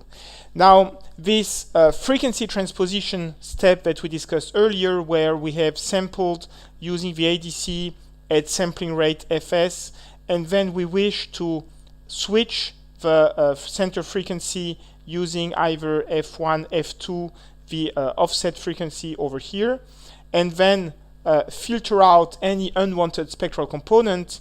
This is such a common feature in software-defined radio that GNU Radio provides a ready-made block for doing this, the frequency translating Fourier filter. The frequency translating Fourier filter will provide the options of a center frequency. This is this local oscillator frequency here by which the signal will be transposed, and the taps, which are the coefficients of the low-pass filter that will be used to eliminate all the unwanted spectral component. Now these taps, these weights of the finite impulse response filter are defined by these low-pass filter taps blocks. Remember that a Fourier filter, a finite impulse response filter, is defined with an output at times n equals to the weighted sum, the sum of past inputs, x. So we have a convolution which is written as sum of bk x n minus k, with the b here being the taps. One particular case is if we consider that an output at a given time is equal to the input at this given time and no contribution of a pass value. This means that the weight b0 is equal to 1, and all the other weights bk for k greater than 0 will be equal to 0. And this particular case is the identity where we have an output equal to the input. And in this case, whatever spectral component was shifted during the spectral transposition will be kept in the output spectrum, and we are just rotating along the x-axis the spectrum. So in this example here, we see that we have one low-pass filter to select the center station, here 96.9. This center station has been selected and is decoded using the wideband FM receiver here. And on the other hand, we're going to bring another station that is located minus 107 kilohertz from the center frequency. We'll bring it center on 0 hertz and run the wideband FM receiver on this new channel. Now we have multiple decoded outputs. We can either select to listen to one or the other channel. Here we have a weighted sum of both contribution that will feed the audio, the sound card. Now this capability will be limited by the bandwidth. The number of stations found is defined by the sampling frequency fs and hence the bandwidth that we have acquired. The wider the bandwidth, the more sample to be processed, the more computational power is needed. And furthermore, we can only analyze as many channels as we have central processing units. So at some point, if we have too many of these wideband FM receivers, we will run out of computational power. For example, the Pluto SDR, with its very wide bandwidth, more than 10 megahertz, can sample many FM stations. However, the quad-core CPU of this i5 laptop can only handle up to 8 wideband FM decoders simultaneously. This is demonstrated on this movie of the Pluto SDR recording 8 stations simultaneously. So let us demonstrate this concept practically. So here is an example of GNU Radio running a single FM station receiver, and this single FM station receiver is now complemented with this frequency sync. We see here the center FM station, and here we have the adjacent FM station. So what we want is to bring this new FM station that we just seen on the side of the spectrum to the center frequency. To do this, we will use this frequency translating filter, and what we bring is the minus 700 kilohertz frequency offset from the side station with TAPS unity, and on the frequency sync we will display both channels prior and after to frequency transposition, so we can see the difference. So when running this spectrum analysis, we see on the center 0 hertz here that the old initial station is centered, and the station that was here on the side has been brought to 0 hertz. So both stations are now ready to be demodulated. We already have a first demodulator on the frequency that is centered on 96.9. So what we need now is to filter out this initial station so that the sideband becomes dominant. So we create a low pass filter. Here we have fixed the low pass cutoff frequency, and these taps, these coefficients, will define the properties of the low pass filter that is applied at the frequency translating filter. So now we check that only the stations that we are interested in are left, and surely enough, the initial station is dominant, but after filtering, the shifted frequency station is strong, centered on 0 hertz. So we copy the wideband FM demodulation block, and we insert it after the frequency translating filter, making sure to properly decimate. Again, the frequency translating filter will allow you to get rid of the unwanted spectral components by decimating and getting rid of all the unwanted spectral parts and reaching the targeted bandwidth of 8 times 4 times 48 kilosample per second, which was the bandwidth, the sampling rate that we selected initially. And what we will do is we will weight each one of these outputs, so we can either listen to one station, the other station, or a weighted sum of both. So we introduce a multiplication by a fixed weight that will be tunable. We do so for the second station as well, which will be weighted by a factor of k between 0 and 1.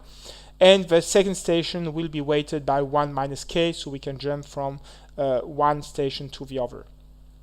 So we sum the two audio components before feeding the audio sync here, and we assemble all these blocks to create the full processing chain. To allow for dynamically tuning the weight of each of the channel relative to the other, we create a slider with this variable k ranging from 0 to 1 with step 0.02, so we can finely tune the relative weights. And we run this flowchart.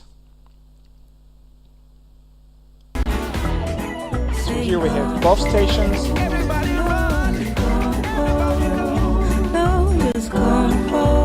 Left station only. I tried to and everybody lose. Right station only. Jealous, everybody upset, everybody anxious, everybody Both stations. everybody's asking for everybody's aid. First station. Second station. Both stations. So with this, we demonstrate how we can receive two stations simultaneously and analyze multiple data streams available within the sampling frequency. So again, remember, the most important aspect is that whatever signal can be found within baseband, so after bringing the radio frequency signal to the area centered on 0 Hertz, all these signals that we saw earlier, so we had 3 FM stations, and in this example we were recording the center frequency channel. In addition, we brought this frequency channel to the center of 0 Hertz, and we selected this unique channel by low pass filtering as provided by this frequency translating FEAR filter. Can we use this knowledge in a more useful framework than multiple FM broadcast stations? Let us consider the example of pagers. Pagers were popular in the 90s. Now they are no longer in use by the general public, but at least in France, these devices are still being used by firefighters or emergency services that cannot rely on public services such as GSM, UMTS, or all these networks of mobile phones that will collapse whenever some dramatic event happens and everyone tries to call. So POXAG is still being used, and we learned by searching on the internet on the POXAG Wikipedia webpage that a few channels have been allocated. These are the channels allocated in France, 466 megahertz up to 466.23 megahertz. We see 6 channels over here, and our objective will be to decode POXAG and these multiple channels. But before we can address multiple channels, as we have just seen using the FM broadcast example, we need to decode one single POXAG signal. Now, POXAG is FSCK, so frequency shift keying modulation, which is not very difficult to demodulate, but we need this frequency to voltage converter, the wideband FM receiver, which is actually a phase lock loop, and it's a digital implementation, and to then decode the various bits of the POXAG messages. But this is already actually taken care of by Multimon. Multimon is a tool provided at least on a Unix operating system that will decode radio transmissions, including POXAG. So rather than including an out-of-tree block that will implement this functionality that is already available, we might as well use it efficiently. So Multimon will require that you provide an input file, and this input file can actually be a FIFO, first in, first out, or a named pipe in Unix naming convention. So how do we create this named pipe?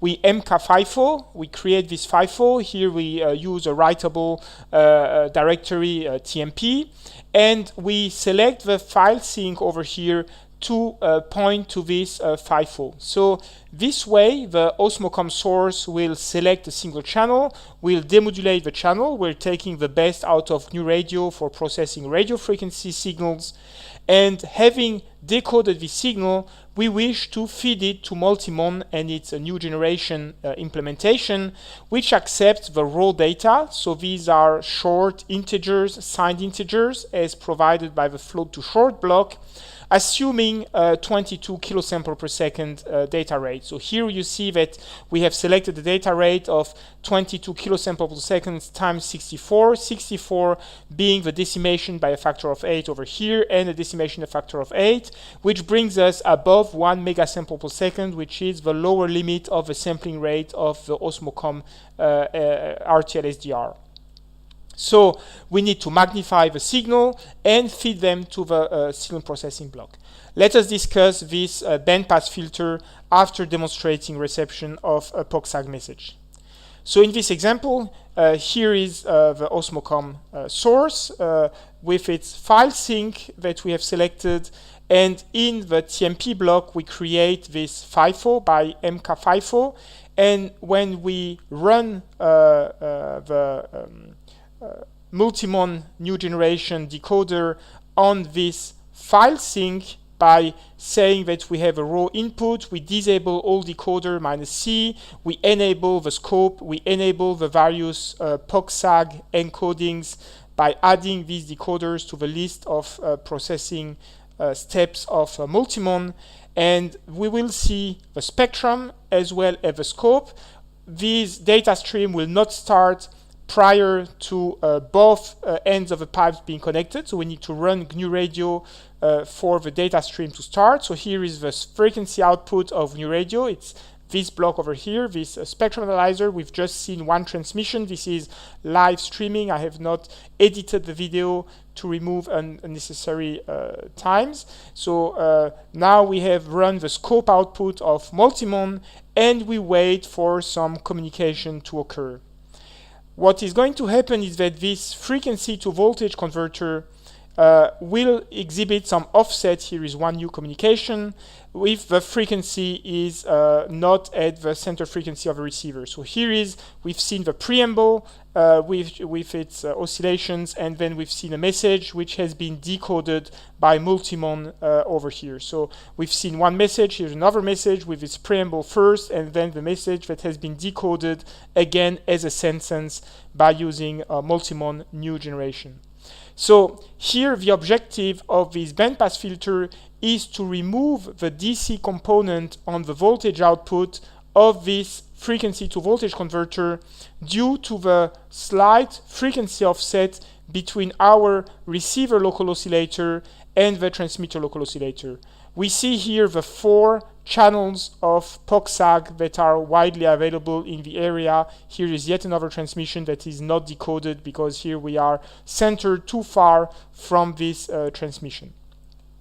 So we see here the basic architecture of using this external processing system of Multimon connected to a FIFO, which is the output of this file sync of GNU Radio. And by using this FIFO, we can use at best external tools for processing the data.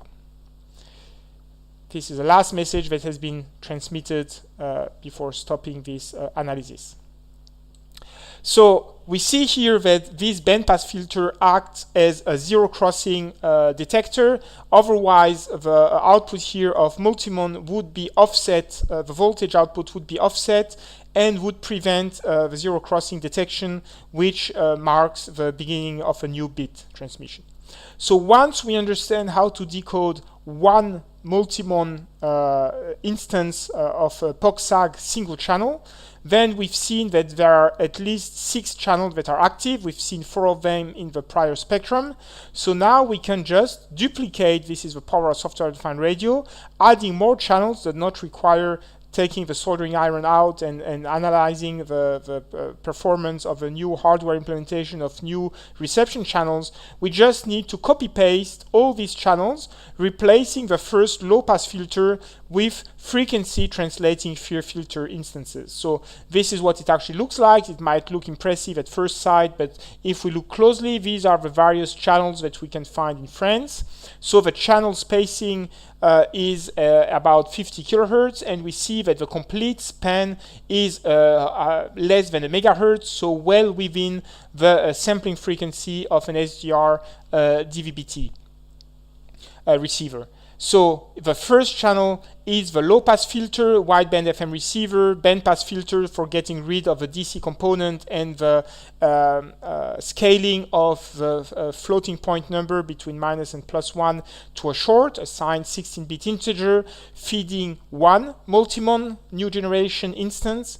And then we copy-paste to a second, a third, and a fourth copy. All these processing steps are exactly the same, except for the first one with its frequency translating FIR filter and its low-pass filter taps defined over here. Again, the same parameters as the low-pass filter over here, a cutoff frequency of 15 kilohertz, a transition width of 20 kilohertz. This transition width reduces the processing power needed. Remember that if I take again the example that we mentioned earlier, if I have a low-pass filter, then the transition width delta F over here as power as a function of frequency will define the bin width that is needed to define this filter, and the number of taps will be sampling frequency divided by delta F, the transition width that we have over here. So it is wise to try to select a low enough transition width so that actually a high enough transition width that will allow to have few enough taps to reduce the computational power. As we are now multiplying the number of analyzed channels, we need to reduce as much as possible the unwanted load due to these various filters. And so each one of these frequency translating FIR filter has a different NCO frequency offset here, which defines which channel is being analyzed. So let us run this flowchart to see how we can decode multiple POCSAG channels. So we see here that we have a first instance with its various names, file names, and we have here the center frequency of the first channel. So these are all the named pipes that we will connect to. So here we create a first FIFO in the TMP directory, and we get ready to connect multimon. Since we've seen earlier that only POCSAG at 1200 bit per second is being transmitted, we activate the raw input, we activate the scope, and we activate POCSAG 1200 on the FIFO TMP1. And we duplicate this FIFO in these three terminals to create FIFO of channel number 2, channel number 3, channel number 4.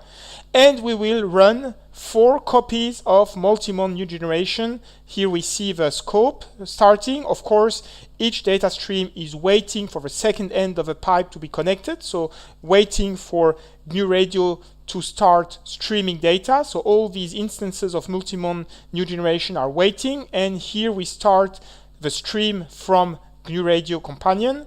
Here is the spectrum output of this spectrum analyzer here. So we've seen already one communication, middle button, and we keep the maximum value. And here is the first communication. We've seen it every time the preamble. The preamble is these periodic oscillations followed by the message being transmitted. So this channel here is mostly maintenance, but here we already start seeing some messages coming in. When there is noise, of course, the scope output is a random signal. Here we've seen the preamble followed by the message, which is immediately decoded by one of the terminals here. We will magnify this guy here because there are some more interesting messages on this channel. Again, here is another message being transmitted, and here is a preamble followed by a message which is immediately decoded. So using this scheme, we see that we can simultaneously decode all 4 channels of POCSAG, only limited by the computational power of this computer. So we see actually here that we have 4 copies of multimon new generation. We have the spectrum analyzer, each a wideband FM demodulator is a thread by itself, so the computational load is becoming significant to run all these decoding. So here is the wideband FM receiver with its audio decimation, followed by the bandpass filter to get rid of the DC offset at the output of the frequency to voltage converter made of a wideband FM receiver. So here is a last message being decoded in this instance here with the decoding on the top right terminal. So this demonstrates multi-channel analysis, in this example using POCSAG and the pager, which is quite feasible because these are low bandwidth messages, low bandwidth protocols that do not require much processing power. Similarly, another example of multi-channel analysis is ACARS. ACARS is the protocol communicating between planes and airports, and ACARS, similarly as we've just seen, provides multiple channels. In North America, we see here that we have 7 channels within 2.3 megahertz, which is just within the available bandwidth of SDR DVB-T receivers. In North America, you have another set of channels which are separate from this first set of channels. These 4 channels here are 6 megahertz higher, so this will require a second DVB-T receiver to acquire this data in parallel to these 7 channels. In Europe, we receive 3 channels around 131 megahertz, and these are all within less than 300 kilohertz, so these are well received by RTL SDR DVB-T receivers. And finally, we have new secondary channels of ACARS in Europe that require a second DVB-T because they are well above the bandwidth available from these RTL SDR receivers. These frequencies have been collected from ACARS-D website, and here is an example of our own GR ACARS receiver, where we see in this example that we have the hardware source. So in this example, as we're debugging processing of GR ACARS, a new generation, we have a file source that we had recorded on a nearly 2 megahertz bandwidth, 1.15 megahertz. And what you see here is that we are running 2 instances of the ACARS decoder provided on GR ACARS. The novelty of this NG version of GR ACARS is that we have replaced FFTW, the fastest FFT implementation, by GR FFT, as opposed to FFTW, which is not thread safe. You have to take care that only a single instance of FFTW is running at any time. GR FFT is thread safe, meaning that multiple instances of a Fourier transform can run in parallel. This analysis is heavily relying on fast Fourier transform because we're correlating sine waves at 1200 and 2400 Hertz with the received messages, and correlation are best implemented through Fourier transforms, as will be seen a bit later in this presentation. So ACARS relies, as all airborne communication, on AM modulation. So here we have an AM demodulation centered on each frequency channel. So here we see here that we centered on 131.7 megahertz, and we have 2 frequency offset by 200 and minus 100 to analyze the 2 channels here separated by 300 kilohertz.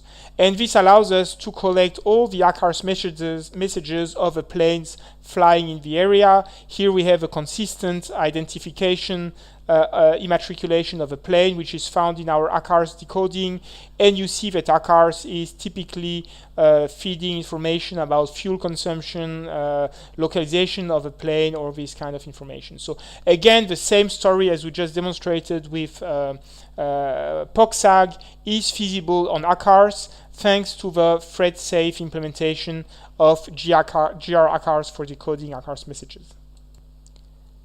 So we've just seen that we can use this architecture where we have a coarse frequency transposition by the hardware, local oscillator sampling by the A to D converter on the bandwidth of the sampling frequency, and a second transposition to bring any information we might be interested in centered on 0 Hertz.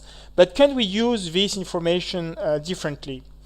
The challenge of this IQ detector is that we assume that whatever signal is being mixed with the two copies of the I and Q signals are in quadrature. So the assumption is that this oscillator here feeds this mixer to create the I component, and the assumption that is being made is that the quadrature component is a copy of this oscillator shifted by 90 degrees.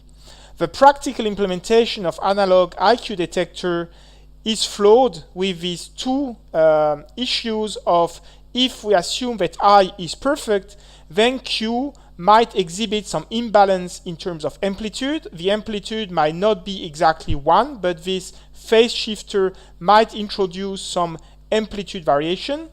And furthermore, it is extremely difficult to keep this 90-degree phase shift on a broadband. If you imagine that you would create this 90-degree by using a length of coaxial cable that would be only at a single frequency, and typical IQ receivers will require that the local oscillator is at twice the frequency so that they can run two copies of a clock shifted by 90 degrees following the division of a frequency by a factor of 2. So this means that the I and Q components might exhibit a slight phase shift delta phi here, which are both called IQ imbalance. So if we look at the Sentinel-1 European Space Agency spaceborne radar and its detailed algorithm definition of the level 1 product, which are the outputs of processing level 0 raw IQ data, we are told that Sentinel-1 receiver module performs demodulation in the digital domain so that IQ gain imbalance and non-orthogonality are not an issue. So why is it that performing this computation in the digital domain prevents these IQ imbalance issues? Well, if we write in the digital domain cosine and sine, then we write numerically oscillators as cosine of omega t and sine of omega t. In the digital domain, these cosine and sine by definition will be orthogonal because algorithms are not plagued by this imbalance issue. And furthermore, if I implement this I and Q multiplication steps in the digital domain, I have no amplitude imbalance issue because these signals by definition have one unity amplitude. So how can I perform the IQ demodulation that would usually be performed in the analog domain in the digital domain to get rid of this issue of IQ imbalance? What we see here is that in this example, we take the signal from the antenna and we only shift it by using a real mixer here. So we shift the real signal with a real local oscillator, meaning that this signal at the radio frequency band is shifted to baseband, and we assume that fs, the sampling frequency, is broad enough, is wide enough to clearly overlay all the bandwidth of interest and the mirror image in the negative frequency. Why do we have a mirror image in the negative frequency range? Because this is a real signal that has been mixed with a real local oscillator, meaning that the negative part of the spectrum is the complex conjugate of the positive part, or meaning that the magnitude of a spectrum is an even function. So we necessarily find the copy of the signal in the negative part of the spectrum. On purpose, we have drawn these spectral characteristics as asymmetric to emphasize how these spectral components are shared. So we sample this symmetric spectrum at sampling frequency fs, and what we can do then is, after sampling this signal, which was shifted by intermediate frequency on purpose, we can now perform a second mixing step using a numerically controlled oscillator at intermediate frequency. So this means that we have initially performed a first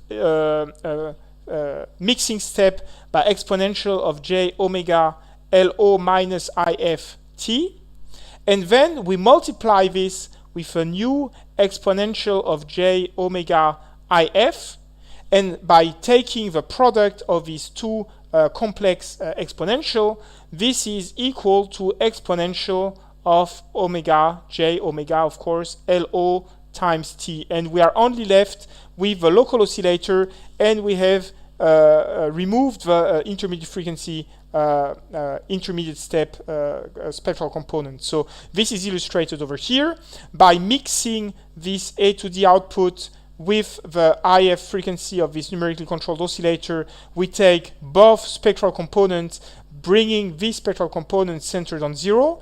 This spectral component, if the sampling frequency is wide enough, is only shifted away from the center frequency.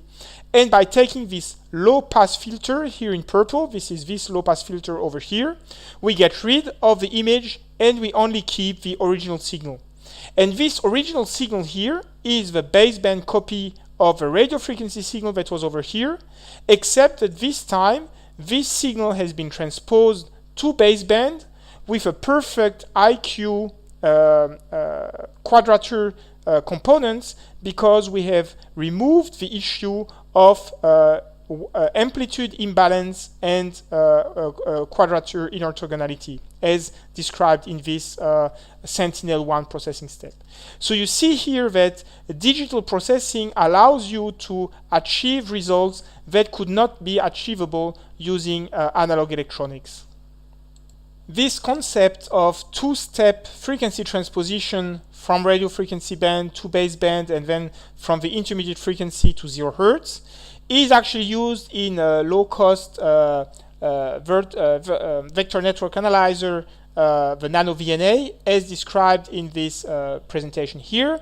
So we've taken the schematic of the Nano VNA, and what we see is that the Nano VNA is actually a free output digital synthesizer creating two spectral components. One spectral component, the radio frequency signal, will probe the device under test, the either reflection coefficient, the S11, by feeding a Wheatstone bridge, or the S21, the transmission coefficient, by feeding the device under test with FRF and receiving the transmitted signal. And what we see here is that when collecting the signal, the mixer, the free mixers that we find over here, are actually fed with a second clock, which is FRF, plus a frequency offset equal to the intermediate frequency. Meaning that the audio frequency, the codec over here, measuring S21 reference signal and S11, are actually fed with some non-zero Hertz signals, which prevent the IQ imbalance issue, because this real mixer here exhibits two spectral components, one at plus FIF and one at minus FIF. And if the sampling rate of the audio frequency codec is large enough, then we will be able to perform the frequency transposition from analog domain to digital domain in the on the sample data and avoid the IQ imbalance issue. So what we can read here on the source code of an Nano VNA is actually the frequency offset is equal to 5 kHz, and because this codec, this audio frequency sound card codec, is sampling at 48 kHz, we see that the 5 kHz offset will be using the digital oscillator, the numerically controlled oscillator. The 5 kHz signal will be brought to 0 Hertz. The minus 5 kHz will be shifted to minus 10 kHz, and this minus 10 kHz will be easily cancelled by using a low-pass filter implemented in the digital domain. So we see here, we can read that the clock 0 is equal to the radio frequency signal, that the clock 1 is equal to the frequency plus the offset, and so the codec here is receiving a signal whose radio frequency component was cancelled by the mixer, and only the intermediate frequency is sampled to be brought to DC by a numerically controlled oscillator, shifting and low-pass filtering as described in DSP.C. This explains the excellent performance of this vector network analyzer despite its low cost at sub €50 price. The performance is very well comparable to a state-of-the-art Rohde-Schwarz vector network analyzer in its frequency band. We've tested this from a few hundred kilohertz up to 300 megahertz. Newer versions will go higher in frequency, and the performance after proper calibration are well compatible with state-of-the-art Rohde-Schwarz vector network analyzers. So this two-step frequency transposition helped us solve the IQ imbalance issue, the amplitude and a difference between I and Q and the slight phase offset that might remain. This intermediate frequency will also allow us to solve close to DC local oscillator leakage issues that might plague measurements of low frequency spectral components of received signal, radio frequency signal. So local oscillator leakage is described on this chart that was stolen from this microwave journal article that you can find on the web. And actually it highlights an issue that was already met in 1921 by Armstrong when considering the super heterodyne architecture, where he wanted to avoid oscillation of the output stage by introducing an intermediate frequency that would cancel some of the imperfection of the mixers, of the radio frequency mixers. So now that mixers have greatly improved with respect to what we had 100 years ago, the local oscillator leakage is less of an issue when analyzing broadband radio frequency signal. But as will be seen in the next slide, if we want to analyze close to 0 Hertz, close to carrier spectral characteristics, amplitude or phase, then the local oscillator leakage will become an issue. How do we demonstrate this local oscillator leakage? Well, if we take an SDR DVB-T receiver and we look at the close to 0 Hertz, so we significantly decimate. What we see here is that in order to demonstrate the concept, we took an Osmocom source and we decimated once by 8. We decimated a second times over here, and only by zooming in the only by zooming closely on the x-axis can the local oscillator leakage be emphasized. So what we see here is that if we look at a weak signal, slight offset close to 0 Hertz, then this spectral components here is not something that we want to detect. This is the local oscillator leakage at exactly 0 Hertz by definition. What is this local oscillator leakage? It's described here as the local oscillator either being the signal being reflected by the output of the amplifier due to some impedance mismatch, or even worse, some of the oscillator going through the amplifier with its finite isolation, reaching the antenna mismatch and returning back into the amplifier. So this signal at this frequency here, by definition, will be at the same frequency as the signal that is amplified again over here. And if we mix a signal at the local oscillator frequency with another image of its local oscillator, it will create a DC component. So we see here that another example is that this signal being radiated by the antenna, returning to the antenna after being reflected on static targets and going again through the amplifier, so being amplified, will create a DC offset. So all these causes of a local oscillator not being perfectly isolated by the mixer and the amplifier and returning in the mixer will create this DC component, which by definition is centered on 0 Hertz. Now if we analyze the phase of this signal that we want to look at, because this local oscillator leakage is at a frequency offset, then we see in red here the phase information of this signal that is significantly noisy because of this spectral component here.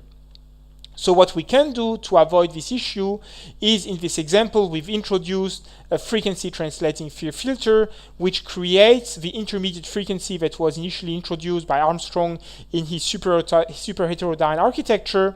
And on purpose, we offset the received signal by this intermediate frequency. Again, the only condition is that this intermediate frequency is low enough for both the signal and local oscillator leakage to be within the sampling frequency. Here we have a sampling frequency of 2 megahertz. We have a frequency offset of the intermediate frequency of 200 kilohertz, so that when we shift by 200 kilohertz the whole spectrum using the frequency translating filter, we see here in red that the local oscillator leakage is shifted by 200 kilohertz. The signal is then brought to 0 hertz.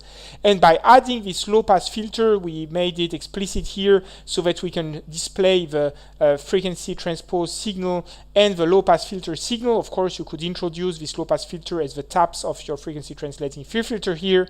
We see here on the frequency component that now the local oscillator leakage component has been significantly filtered out, and only in blue the signal low-pass filtered is analyzed. And now we have a phase in blue here whose noise has been removed, and we only have here on purpose a slight frequency offset has been left to show the phase rotation every 2 pi, but here we have a clean estimate of a phase in blue.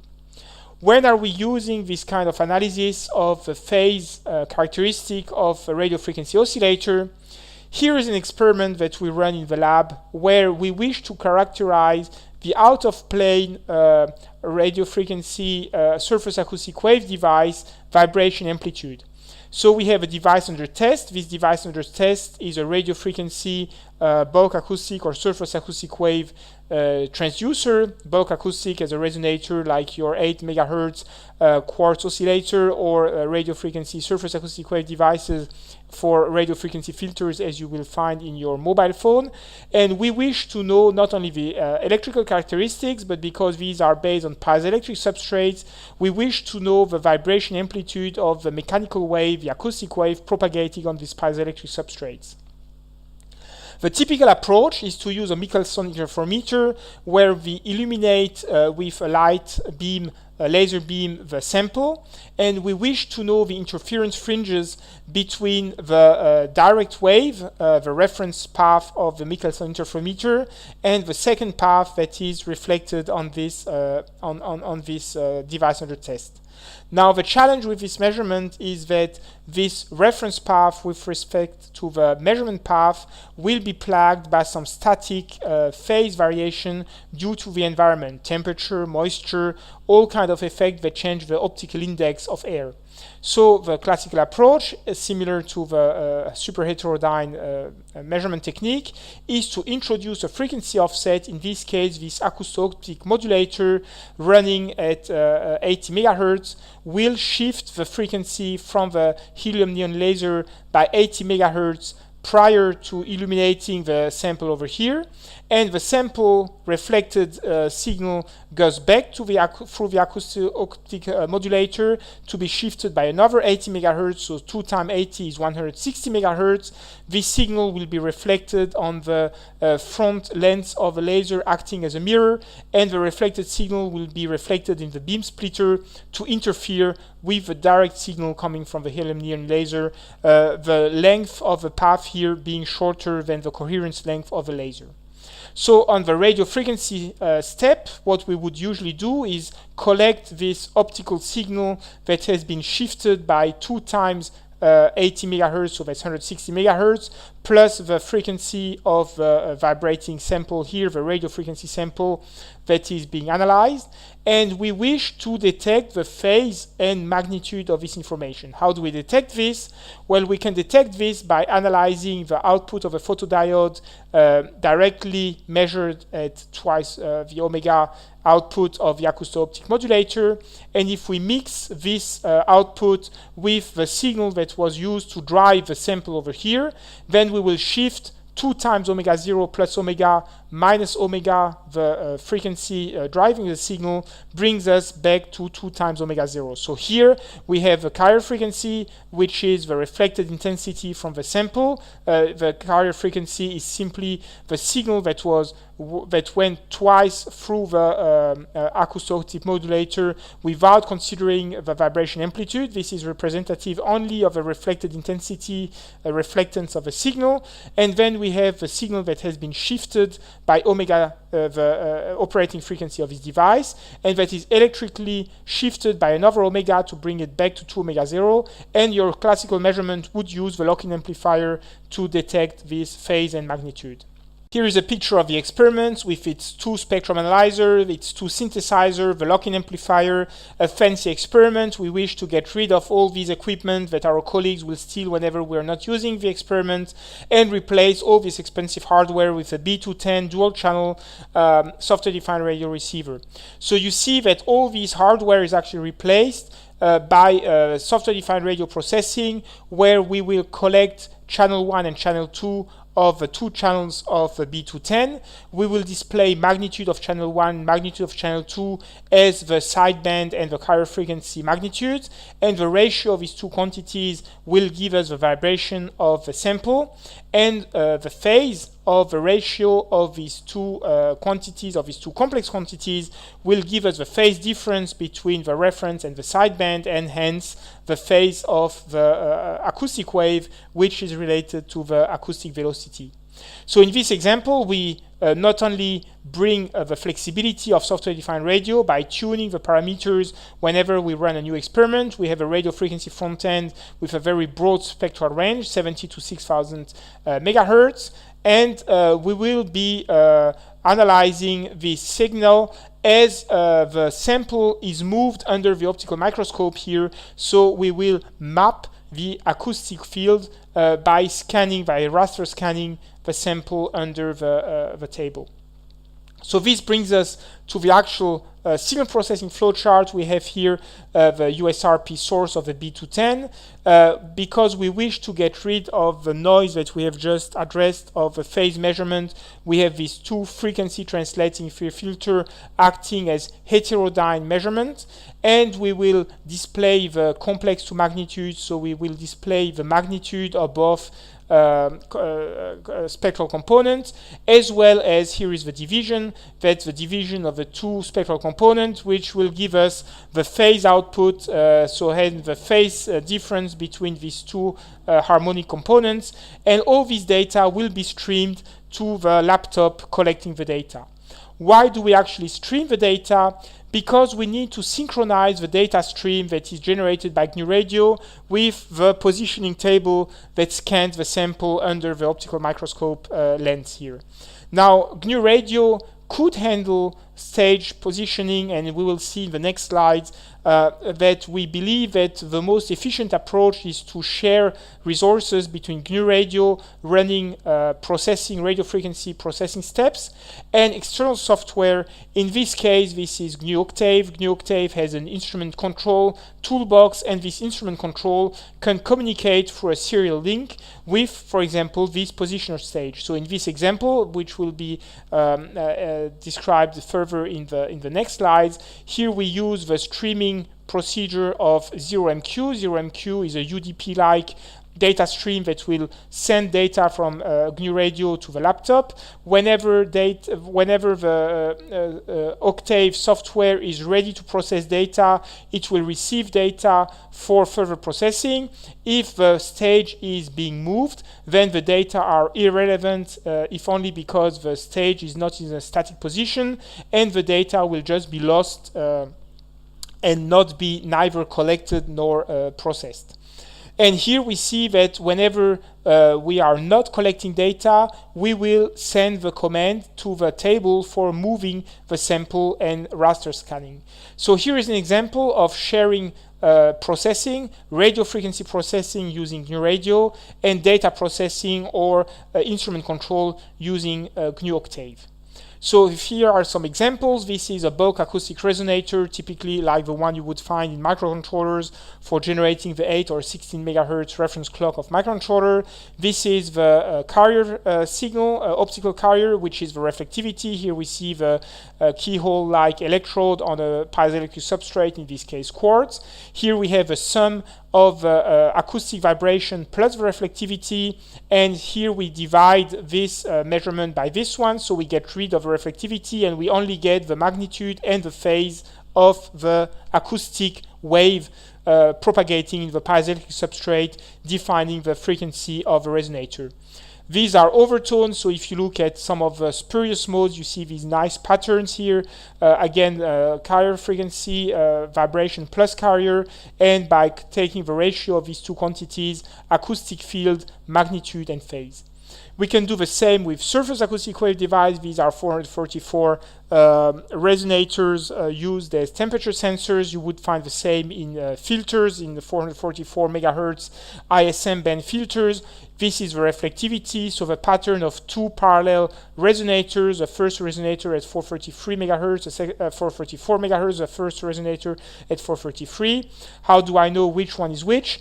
By looking at the electrical signal, I get both responses because these two resonators are in parallel, but by mapping the acoustic field, I see here that by probing this surface acoustic wave device at 433 megahertz, I get energy in this resonator here, and by probing at 444 megahertz, I get energy in this resonator here.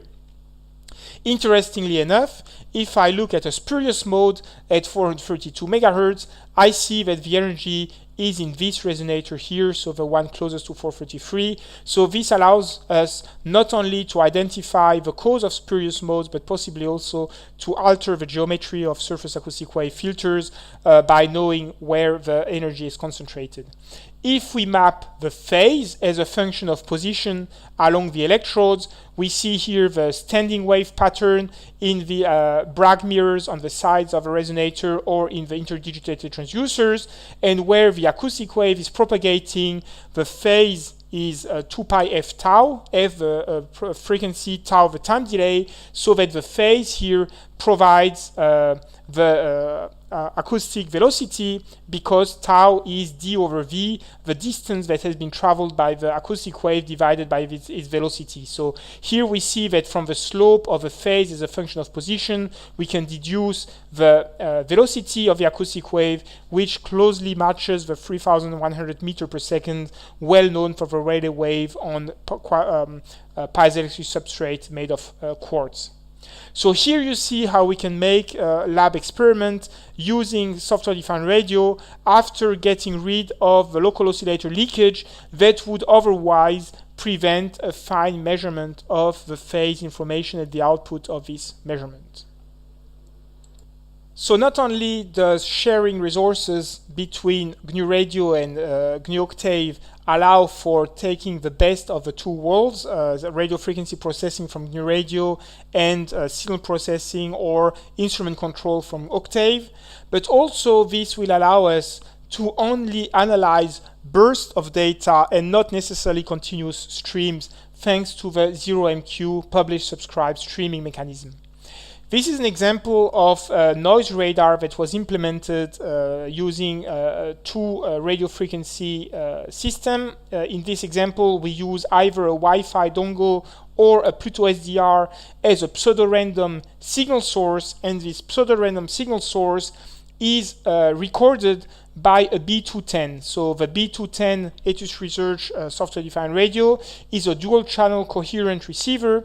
One of the outputs of the random source, whether the Pluto SDR or the Wi-Fi dongle, is stored by one channel of the B210, and the second channel will record whatever is collected by an antenna. And if some targets are visible in front of a radio frequency emitter, we will be able, by using correlation between the recorded signal, we do not know what the Wi-Fi signal or the Pluto SDR pseudo-random stream is emitting, but by recording the signal, we will be able to detect time-delayed copies of the signal that has been emitted in the receiver. Remember, a correlation is written, the cross-correlation between a reference signal X and a surveillance signal, so the received signal S, is defined as the time delayed copy of X with respect to T. So we take the reference signal that was transmitted and we shift it over time to try to find copies of S in X. And how do we find copies? Well, usually X and S are mean zero value, meaning that their product here will be alternatively positive or negative. And one way of detecting the amount of energy in the product of X times S is to take the integral over time, let's say from minus infinity to plus infinity over time. And this is the correlation. So the cross correlation allows us to find, it's a match filter for finding time delayed copies of S in X. So usually the mean value of the correlation will be equal to 0 if the mean value of x and the mean value of s are equal to 0, except if x and s match. If x and s match, well, then in this case you will have x, which is a randomly varying signal. S will be time delayed copies of this signal x. But if these two match, so if the time delay tau brings this signal to match, then the positive part of x will match the positive part of s, the negative part of x will match the negative part of s, and taking the product of these two guys will create minus times minus is positive, or we will get positive times positive, which is a positive component, and this integral here will end up accumulating energy if tau is selected so that the two components x at x of t plus tau match s.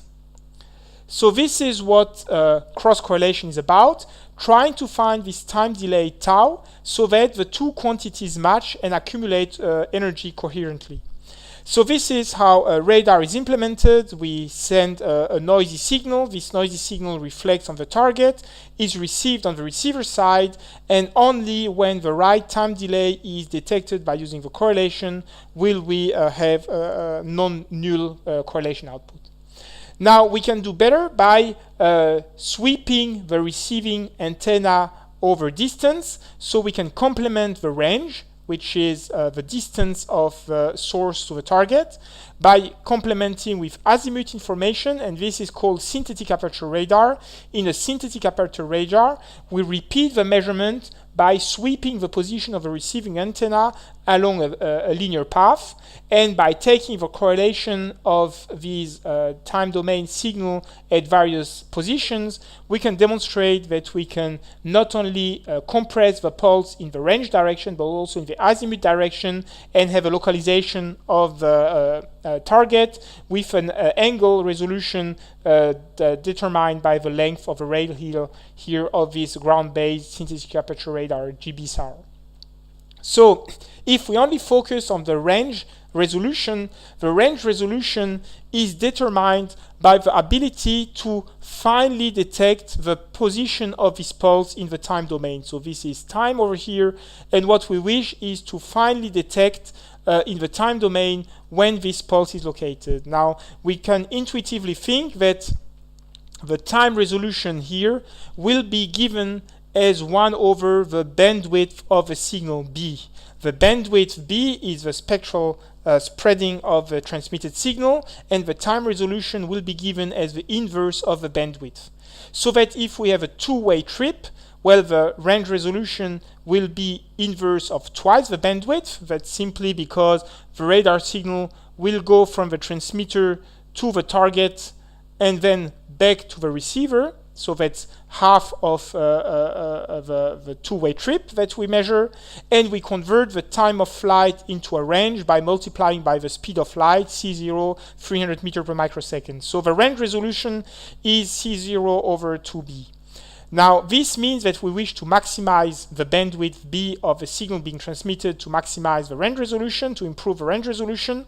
However, the second challenge is that the data storage of this radar system is B, the bandwidth, time S, the size of each item. So if we consider that we are storing the complex numbers at the output of the USRP, then we have 8 bytes for each complex number. We have I and Q components, which are each floating point number, and each floating point number is encoded on 4 bytes. So this means that we have 8 bytes per sample, and you see here that we are measuring the reference and the surveillance channel, meaning that we have 2 channels. So we have 2.4 megasample per second, which is the maximum that we can be achieved using a cheap RTL-SDR DVB-T dongle, multiplied by 2 channels, multiplied by the number of bytes per complex, so that's 2.4 mega complex per second multiplied by 2 channels. So if we want the data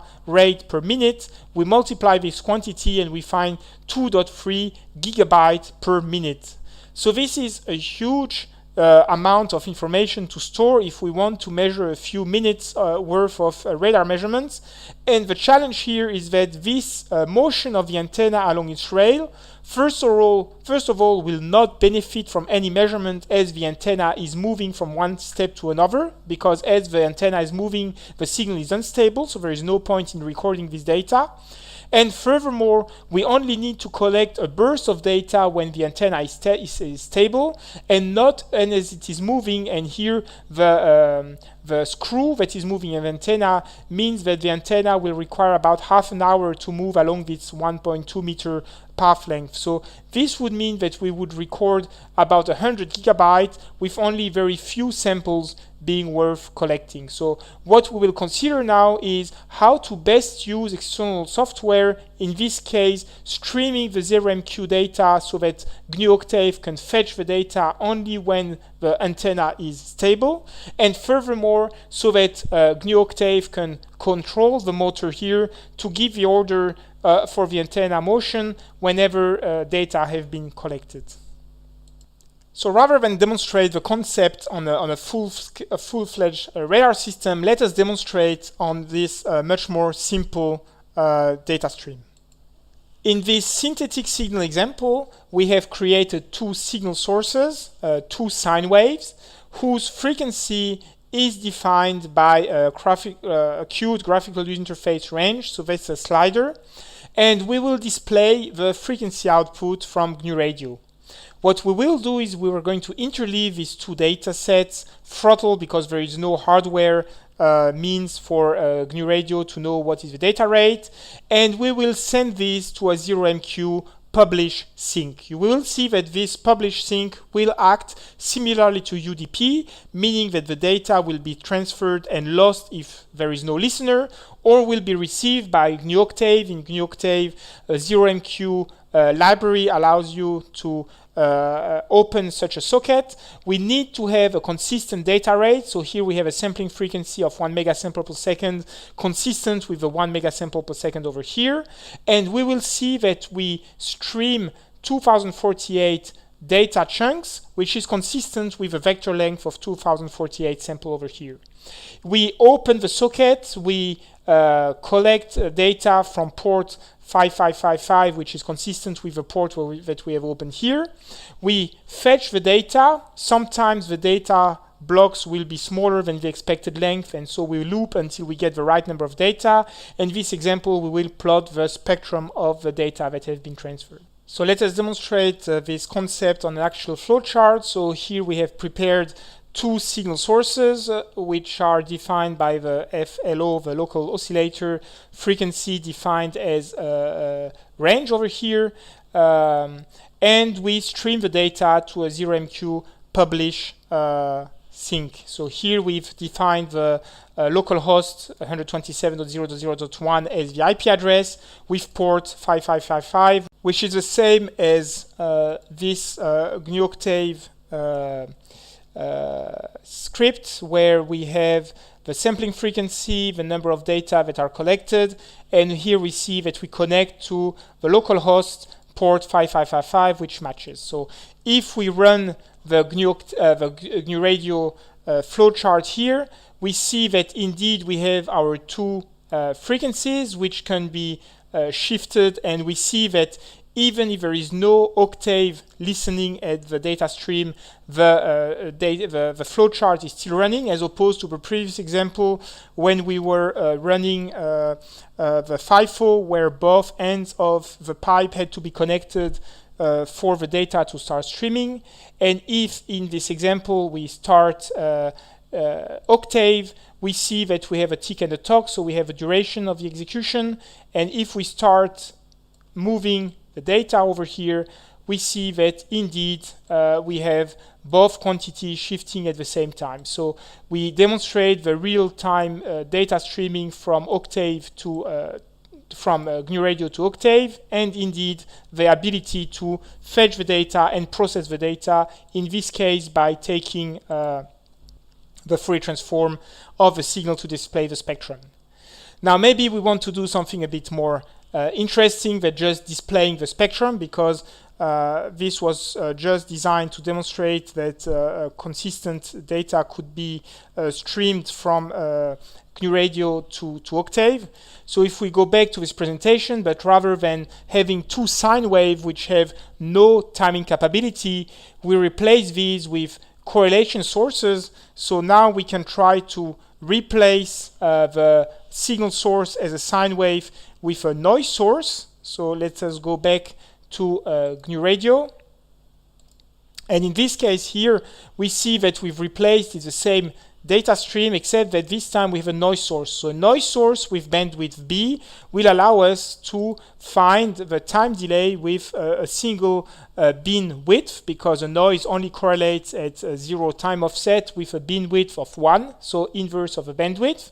And we will create what would a radar introduce the time delayed copy. So this is a noise, but what is important is that this noise is known, and this known noise source will be delayed by a time delay n, which is defined by this queued graphical user interface range, which is the same n than over here.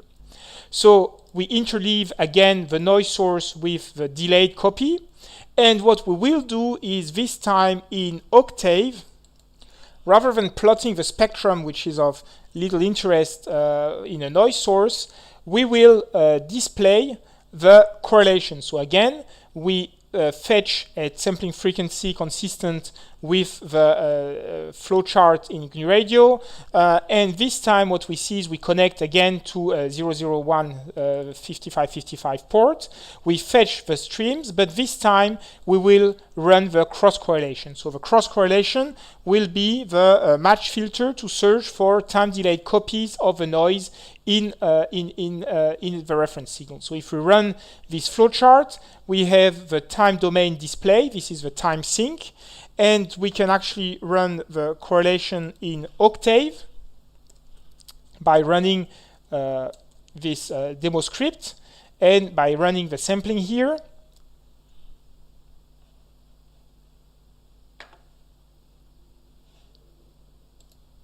So this is the time domain output, and now we can run the correlation on GNU Octave. So by looking at this script that we just described earlier, where we have collecting the data from localhost 127.0.0.1 port 5555. We fetch the data, and once we've created the two vectors, which are the de-interleaved data sets, we plot the magnitude of a cross correlation. Because vector 1 and vector 2 are complex numbers, the correlation will be a complex number when we plot the magnitude. So by running this script, we see here that we have a correlation peak, and if we offset this time the time delay, we see that the correlation peak is indeed moving in the x-axis, with the x-axis providing the time delay for the reference signal to match the transmitted signal. So we see here that we can finally detect the time delay between the reference and the measurement, and the beam width is equal to one sample. So this unique sample is determined by the bandwidth of the signal that is being transmitted.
So we wish to compare maybe this correlation output from Octave with the output of GNU Radio. How could we compute the correlation since GNU Radio does not provide a correlation function? Well, we've just seen earlier that the correlation between a signal X and a signal Y as a function of time delay tau is looking for time delayed copies of Y in T, so looking at Y of T plus tau within X, and finding the similarity is achieved by taking the integral from minus infinity to infinity as a function of time, with energy accumulating coherently if the two signals match. Now we can compare this expression with the convolution between X and Y of two signals as a function of tau, and the convolution is the integral between infinity of X of T and this time Y of tau minus T dt. Now why is this useful? Because convolution can be quite easily expressed as the Fourier transform of a convolution between X and Y is actually equal to the Fourier transform of X multiplied by the Fourier transform of Y. And this means that we can benefit from the n log n computational complexity of a fast Fourier transform and perform a convolution as the product of two Fourier transforms. So how is this related to a correlation? Well, we quite easily see that between correlation and convolution, the only difference is that in one case we have T plus tau, the other case is tau minus T, meaning that we need to flip the time of the argument. So if we don't want to have a Fourier transform of convolution, but the correlation between X and Y, we need to find a way to flip time as found here in the convolution. How do you flip time? If you want to go from exponential of j omega t to exponential of minus j omega t, the solution is quite obvious. We need to take the complex conjugate of this quantity, meaning that we take the complex conjugate of the Fourier transform. So the Fourier transform of a correlation between X and Y is equal to the Fourier transform of X multiplied by the complex conjugate of the Fourier transform of Y. So let's see how this compares with the output of Octave between Octave and GNU Radio. So we have prepared this flowchart here where you find again the noise source, time delayed, interleave, throttle, stream to vector, feeding the 0MQ sink here. And what we did now is we added these fast Fourier transforms to perform the Fourier transform of the reference channel and the Fourier transform of the time delayed copies. Multiplied conjugate, this is all performed on data chunks of length m, m being the same length as the data that are streamed through 0MQ. And once we've performed the complex conjugate multiply with length m, we go back to the original time domain by taking the inverse Fourier transform, back to stream, magnitude, and time sink. Now actually notice that we take first the reverse Fourier transforms and then the forward Fourier transform. This is just a matter of convention as to where the zero is located, if it's on the side or on the center of the Fourier transform. This trick allows to have the center frequency on the at the zero delay. So if we run this data stream here, we see now that we indeed have the time domain plot on top, and even if there is no GNU Octave running, we see that still 0MQ is streaming data that are not being analyzed, and here we have a time domain delay between the reference and the measurement. And if we now run this simultaneously in GNU Octave, we see that indeed if I move one data set, both data sets are moving. Actually, we see that Octave is moving in the opposite direction than GNU Radio. This simply means that we have swapped the reference and the measurement channel. That's easy enough. We can just stop the data stream here and swap both channels so that they match. So if we replace the reference channel and the measurement channel here, we will see that we can match the behavior of Octave. So we restart GNU Octave over here, and this time we see that if we increase time, both charts will go to the left, and if we go back in the other direction, we center again both components. So we see that there is a close match. Actually, that's quite expected, since if we read the source code of a cross correlation of Octave, we will see that this implementation is actually exactly what is running in Octave. Octave cross correlation function is actually Fourier transform, multiply, conjugate, and inverse Fourier transform. So this concludes the presentation, where we emphasize the benefit of using, on the one hand, Octave for performing. You see that the cross correlation here is completed in GNU Octave. Here is the demonstration that we just did on the Fourier transform of a cross correlation between the Fourier transform of x multiplied by the complex conjugate of the Fourier transform of y. Here is the correlation blocks, and here is the streaming of data to GNU Octave, and we've seen the close match between GNU Radio and Octave. So this concludes the presentation on using external tools to best use GNU Radio. Here we wanted to show how you can optimize the bandwidth by analyzing all the data that were found within the baseband.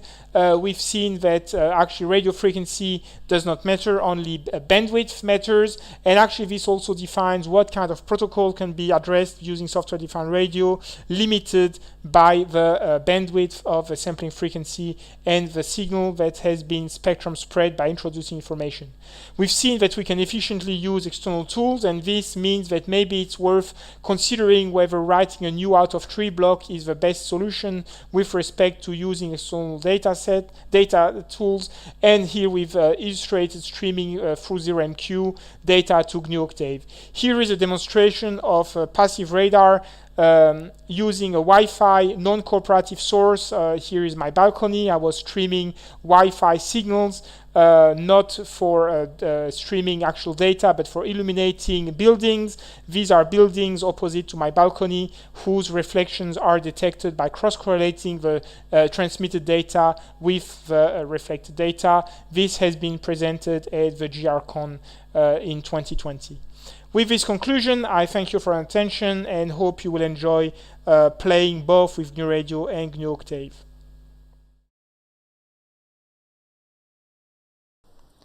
So this concludes the broadcast of the tutorial session of the European GNU Radio Days 2021.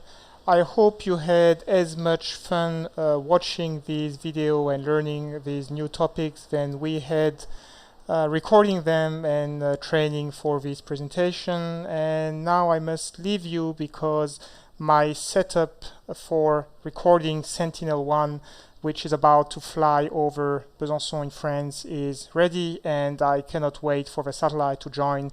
Here is the Raspberry Pi getting ready to record the data stream from the B210 connected to the horn antenna, 5.405 gigahertz antenna. So I have to leave you, and have a good evening. Goodbye.